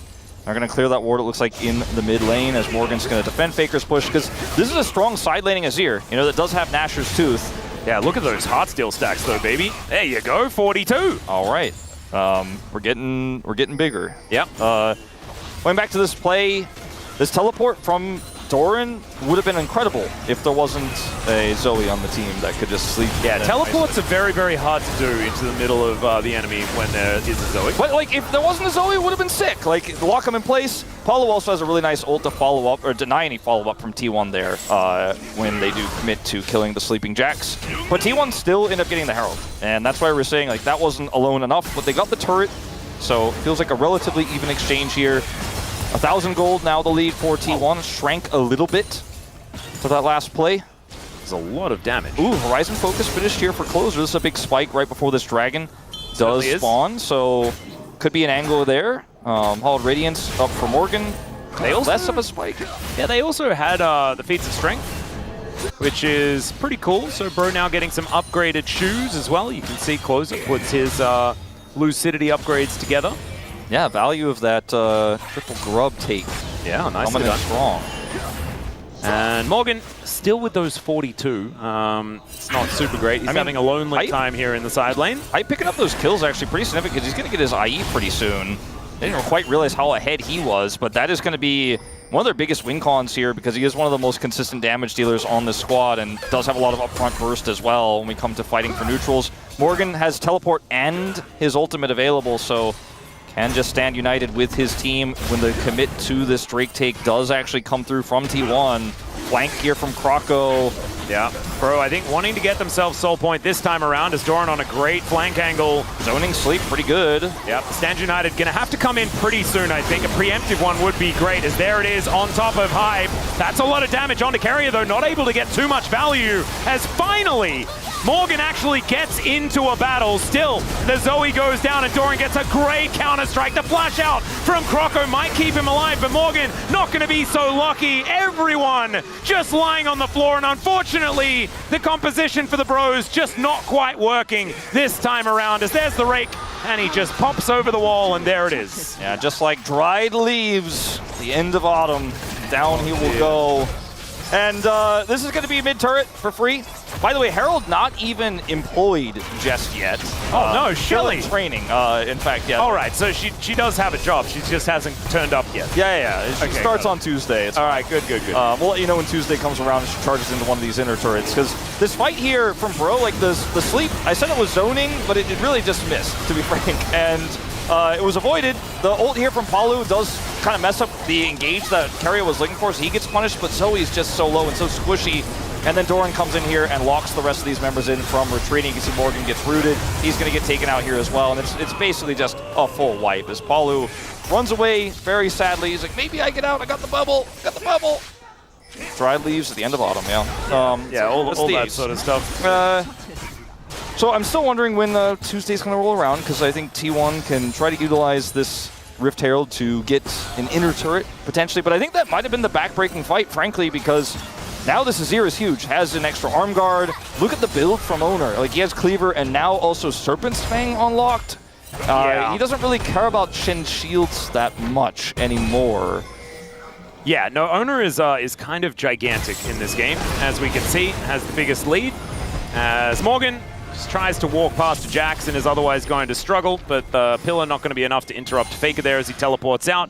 He sensed it, but there was a lot of bad guys heading towards his top lane. And like, that means that side lane pressure that T1 were trying to collapse on Faker for just kind of ends up being a bunch of wasted members, as Croco's now isolated. Yeah, he was trying to work out which direction he wanted to go, and Death Chamber, that's the way. Hey, there she is. Hey, hello. Tuesday comes faster than you think. It certainly does, because last I checked, it was Thursday. Like, we're a long way away from Tuesday right now. Oh, this has been a long 6-gamer. Yeah, Carrier's doing like some weird stuff here now, pushing Shelly towards the top side. And T1 are on the Baron. It's been spawned for a minute 20, and they already hadn't started it. I mean, kinda Bro, crazy. they're going to show up. It's going to be quite challenging, though, to get something done. Carrier eats a bit of damage, but it's too late. Yep. Owner is going to be able to secure that one. Now looking for a flank angle as well. Speaking of flanks, Doran will find, a bubble. And so that's going to connect as Polo is just dead. The Shadow Assault just a little bit much there as Hype running out of people protecting him, and in fact, there are none left as Morgan tries to get on top of Gumayusi, and Gumayusi says, thanks for the taunt, that was cute, and nothing else going to really come of it. Croco has just respawned, and the Bros, I think, have ran out of ergs in this particular game. I do feel like the Dragon fight was probably the last gasp of this interesting experiment, as Croco's going to try to buy time. Oh, look at that! Slow down that wave! There's the pillar, really beautifully done. Need 20 more seconds! Need 20 more seconds! But yeah, we knew that Owner was good at carry jungles and assassins, so that's not a shock, but everything else for Bro here was very experimental. It did not work out. Croco tries to buy time here, 10 seconds. He's just being ignored. They don't care about him. They want to kill the Nexus. Yeah, T1 just wants to go home. Eventually he gets swept up by Faker, who goes golden, and he'll remain golden as the Nexus explodes. T1, there was a bit of a hiccup there in game number 2, but they pull it all back together here in game 3. I think largely to do with those first 3 picks that we saw coming in the draft. Yeah. We had a lot of questions about the draft coming into today for Bro. It was mostly about the top lane. We did see Morgan find success with the Yorick, but moving into game 3, the last pick, Shen, with the Zoe in the mid lane, just didn't hit the mark, and Noon just outplayed in general. Doran had a good Jax game. Yeah. Baker had a good Azir game. And Carrier, some pretty insane engages. And just overall great mechanical play throughout the third and final game on his signature Rakan. Tried to push Guma out of his champion pool, and he's like, but you forgot Xayah, and he locked it in. I like the idea behind the Lucian, but everything else I felt like was just really hard to work in pro. Like, you have a bunch of champions that have a lot of burst damage, and if everything goes well, or if the enemy team doesn't have vision, or if you have complete control, super easy to play out. But otherwise, like, Closer tried to hands. Like, you could see him going in, using his ultimate, using his picked up flash, and trying to do the damage, but it wasn't going to be enough. And Guma had a pretty good day today. You know, he had his Ezreal game where he wasn't the main issue, and then came into the third one. He played his signature Xayah with Carrier, maybe a distinct back at one point, but otherwise pretty clean. No. Carrier didn't want to go back anyway. You know, he just wanted to man the area just in case they tried to push in. That was probably what it was. Any owner wanted ceremony? to high five. Oh, no. It's all business today. Maybe we'll see a ceremony after POM. Who is going to pick it up, Wolf? I voted for owner, so I don't think that's probably a secret to anyone, but thought he had a pretty good day today. In both of the wins, I think it was definitely the most important. Yeah. And in the loss, you know, couldn't get it done alone, but I want to remind everyone that this is now T1 on a 5-series winning streak. They did not win this one 2-0 like the others, but still were able to get it done in the end. And I think T1 have been a team that's been, in their losses, heavily criticized. Everyone's like, oh man, this team is just not the same. Can't believe this team is not the same team that won the World Championship. But when you watch them in the wins with the coordination, like what you're going to see in these clips, you're like, oh, actually, maybe they are. You know? And I think piloted draft really well today. They were bold enough to put Guma on the Ezreal, which even though they didn't win that game, I feel like is a good sign going forward. And I think T1 fans might be a little bit frustrated with how things went with the Yorick and Doran's performance in game 2, but I think overall should not feel too discouraged by losing one game in a series against a team they already lost to once this year. Yeah, I wouldn't worry about it. I also think that the Bros played really well in that game number 2, and they deserve the credit for that one. T1 being able to find some great angles here to really shut Bro out. And it felt like in this game, like even in the first game, it was like there were some moments where you felt like the Bros maybe had it. In this game, it didn't really feel like there were very many of those angles. Outside of maybe the first blood that Hype was able to pick up. From that point onwards, it felt like it was kind of just all over. And Ona dishing out a whole bunch of Noxian diplomacy in this particular game. Yeah, I really wanted to say that I thought Bro's draft was bad, but I was like, maybe I just don't understand it, you know, and I'll say that instead. I'm not sure if they did either. It was an archetype that we used to see a fair bit when Zoe was really strong, like, but it's just not the same. It's dated. Yeah, it is a little bit dated. But also, I think, like, there is, like, it probably would have merit against other things. Yeah, it's just not able to do it against all of T1's comfort picks, like Faker on his, like, what, 5-0 Azir, maybe 6-0 now, I'm not entirely sure. But as you can see here, with these damage numbers, Hype definitely doing the most on the side of Bro, and in fact, the most in the game. He did a lot, and he was set up to do a lot. He tried his best, but unfortunately the rest of the comp was a little bit too niche. I feel like if you have one part of this, like if you have a normal top laner, normal mid laner on the Trundle, it's like, okay, I get you. If you have, you know, normal jungle, normal mid, and the Shen top, I'm like, okay. But they cooked a bit too much for me. Owner picks up a deserved POM, another one, 5 out of T1's victories, and he had a pretty good day, I think you could say.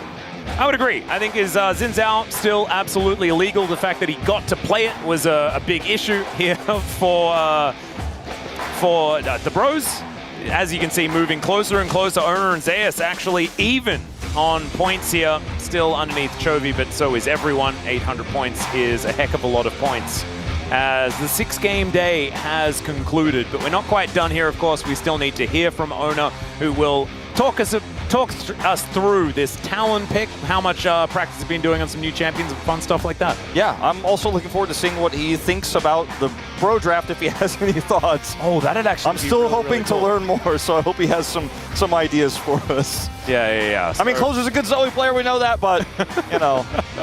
The Zoe really didn't get off the ground either. So I think maybe this is one of those compositions that if it works, but if it doesn't, it just really, you can't even necessarily see how it's supposed to work. When it does happen, and that's precisely what it kind of looked like there. Thankfully, you know, we've got some other minds on the job that are getting that work done on the space later on. But first, it is time for the interview, so here is Dear for the translation.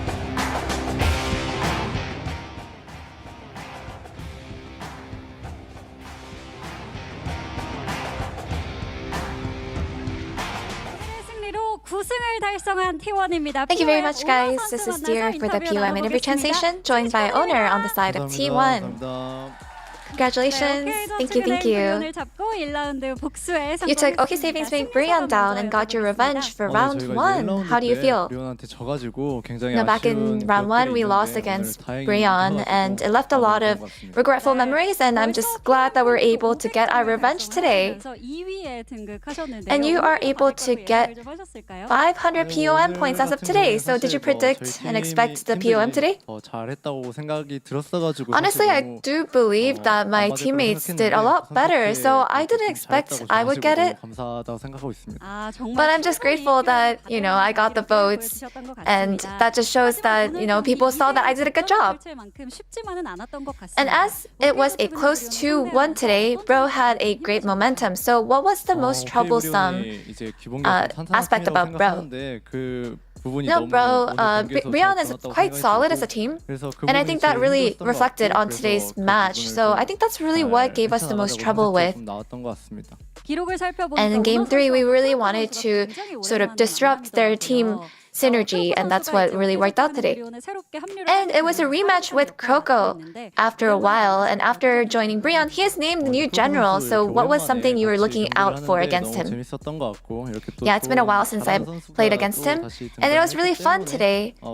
And just the showing of a great player and playing against a great player is always an honor, and I hope that we can continue having great matches against him.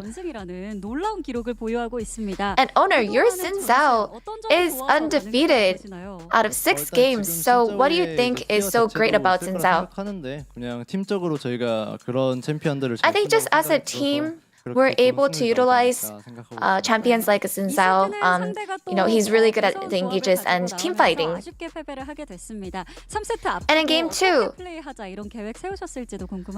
now you guys had a regretful loss, but what did you talk about after for Game 3? I feel like we weren't able to execute our comp, and I think we were just talking about what we can actually accomplish and execute better in Game 3. And in Game 3, you know, you were hovering Sejuani and Zed for a while, but you ended up locking Talon in. So what was the reasoning behind that? We were contemplating on a lot of different options. But out of all the options, I think I had the most confidence with Talon. And I believe that I would have a lot of impact and a great performance with Talon in the end. So that's what made me lock him in the end. And even Helio said, you know, after today's match, I'm going to go play Talon in solo queue. So do you recommend playing Talon? You know, Talon honestly isn't a bad champion. So yeah, if you're able to pull a good Talon game off, I'm sure you'll be able to get a good win rate with him.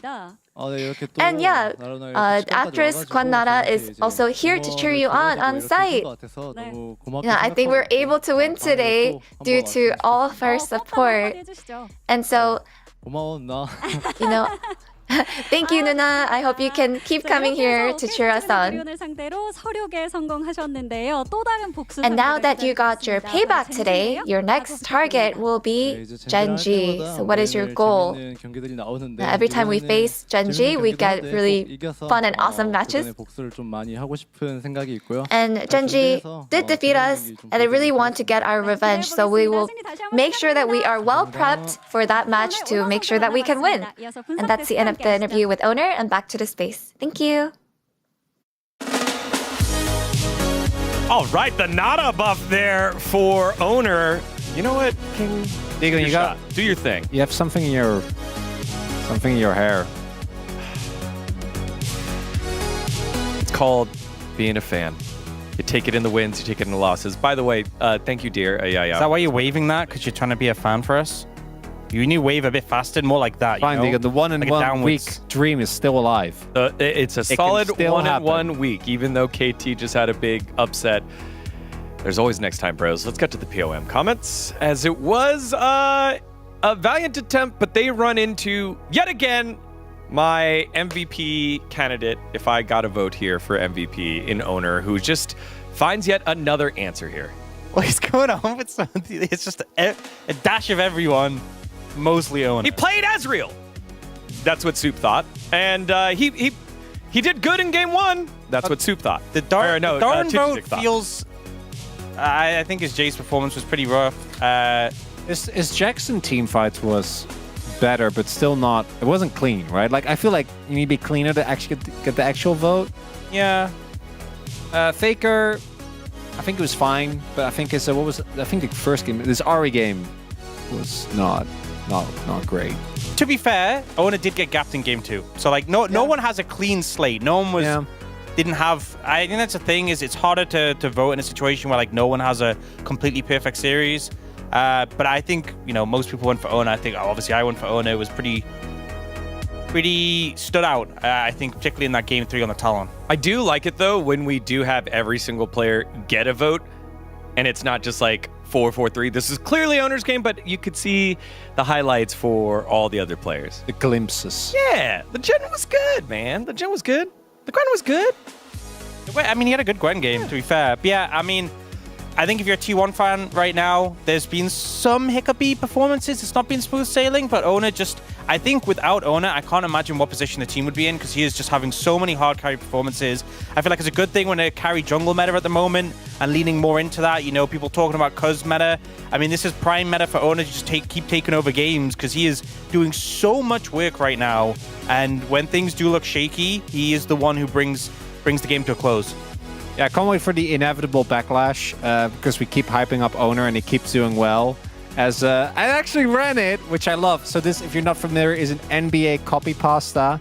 I think it's really funny. I think it's originally about Jimmy Butler. I don't know anything about basketball. I was going to say, I thought Crony knew ball. Yes, it is. No, I do not know ball, but I do know League. And I can guarantee you this might not have happened, but it could have. Because Owner has been, to me, the backbone of this team. He's my front runner for MVP, depending on what, you know, criteria you have.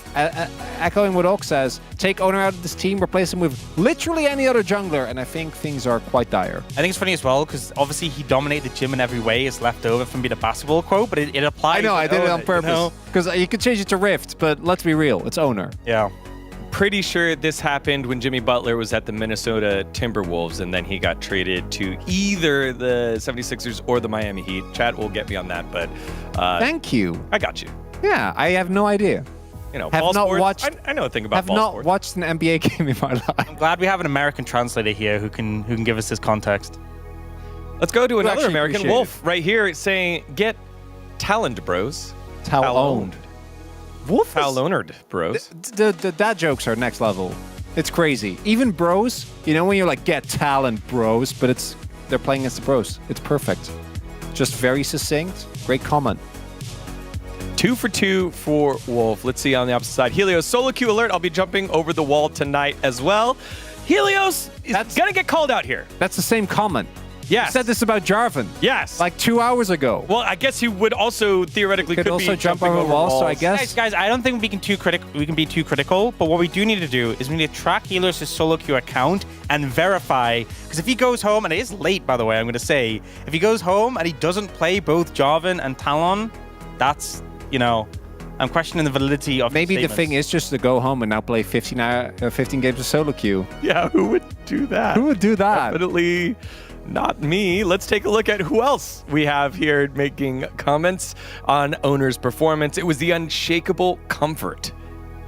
I like that. That's at first when I first said it, I was like, huh? But now that it's settled in, it's really good. It's the fact that you're pushed relatively far in terms of champ pool, and he just whips out Talon and has a perfect KDA. Like, that's kind of insane. To actually know the context, this is actually a famous line and slogan from a Korean bed company called mattress company called Ace Bed. So that I know the context this himself. for this. Yes, I'm very linked in with Korean culture. We're just covered here. I got the American culture, you got the Korean culture, and Mao has everything else. On Teacher's Day, I want Owner to be my jungle teacher. Could you give me a call? Phone emoji? We got 2 phone emojis. I tried to get Owner's number. I tried it as well a couple of weeks ago. I was like, if my life's on the line, I'm calling Owner. I didn't get a response. He didn't pick up. No, he did not. I had to get myself out of trouble. Maybe we should tell Pony maybe he might not pick up Pony's call. He's busy. Well, I hope so. He's busy. You know, he had fans here. Getting gains in the gym. Gains in the carrying gym. the team. He's a lot of things to do. Fans here. I'm just throwing out fans here. The fan sign was for Owner. Throwing that one out there. All right, let's take a look at the standings as T1 defeat the indomitable, the unstoppable. It was incredulous how it happened, bros here. It's so peak, because now they are again perfectly mirrored. 9-4, plus 10, 4-9, minus 10. I will say the fact that HLE lost that series earlier and T1 continues this winning streak, I think we're in a situation where T1 can start to think about the prospect of closing the gap with HLE. Before, when they'd only lost that first series, you were kind of waiting and seeing if there'd be any more blemishes on the record. I think as well, it also means Gen G just are seeming to pull further away. Even if HLE do take a series off them, that won't be enough. They need to start racking up losses with other teams as well. I think the matchups between Gen G and HLE, Gen G T1, are going to be very important to see if Gen G are even catchable at this point. With T1 also kind of in the form that we normally see them domestically, where they're not perfect, but I do think particularly in spring, they often are able to consistently get these like relatively high places. It's not quite matching up to, well, it's mostly been Gen G. As after both the DK and BNK games of those teams, I'm scared. I don't know what it means, but I know it wasn't great. And we'll see who ends up taking that tomorrow. I feel like we have a matchup in which I just think there's no clear indicators what will happen. And then we have D+ against BFX, so... Okay, you willing to actually commit to that? You want to commit to that joke? I think it was pretty funny. Okay, that's fine. I thought you wanted to actually be like, no, they're actually going to take a game. We showed the standings earlier. Yeah. You know, there's 2 things that were clear. Gen Z and DNF, right? Top and bottom. Well, I think if the DN Automotive freaks are going to get a win, it'll be due to attention to detail. We'll have that match for you tomorrow on Friday. It has been 12 games out of a possible 12 games so far in week number 7. We're not done yet. Make sure to stick around for tomorrow's matches. On behalf of everyone here at the LCK, thank you so much for watching. We'll see you tomorrow for more league action.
필요한 여유주가 레이지필이었나요? 가자. 아우 레이지필! DRX의 7연패가 이렇게 끊깁니다. 저 농심 레드포스의 로고에 있는 저 맥박이 그 어느 때보다 뜨겁게 뛰고 있습니다. 농심은 강팀입니다. And to kill for the jungler of Nongshim, and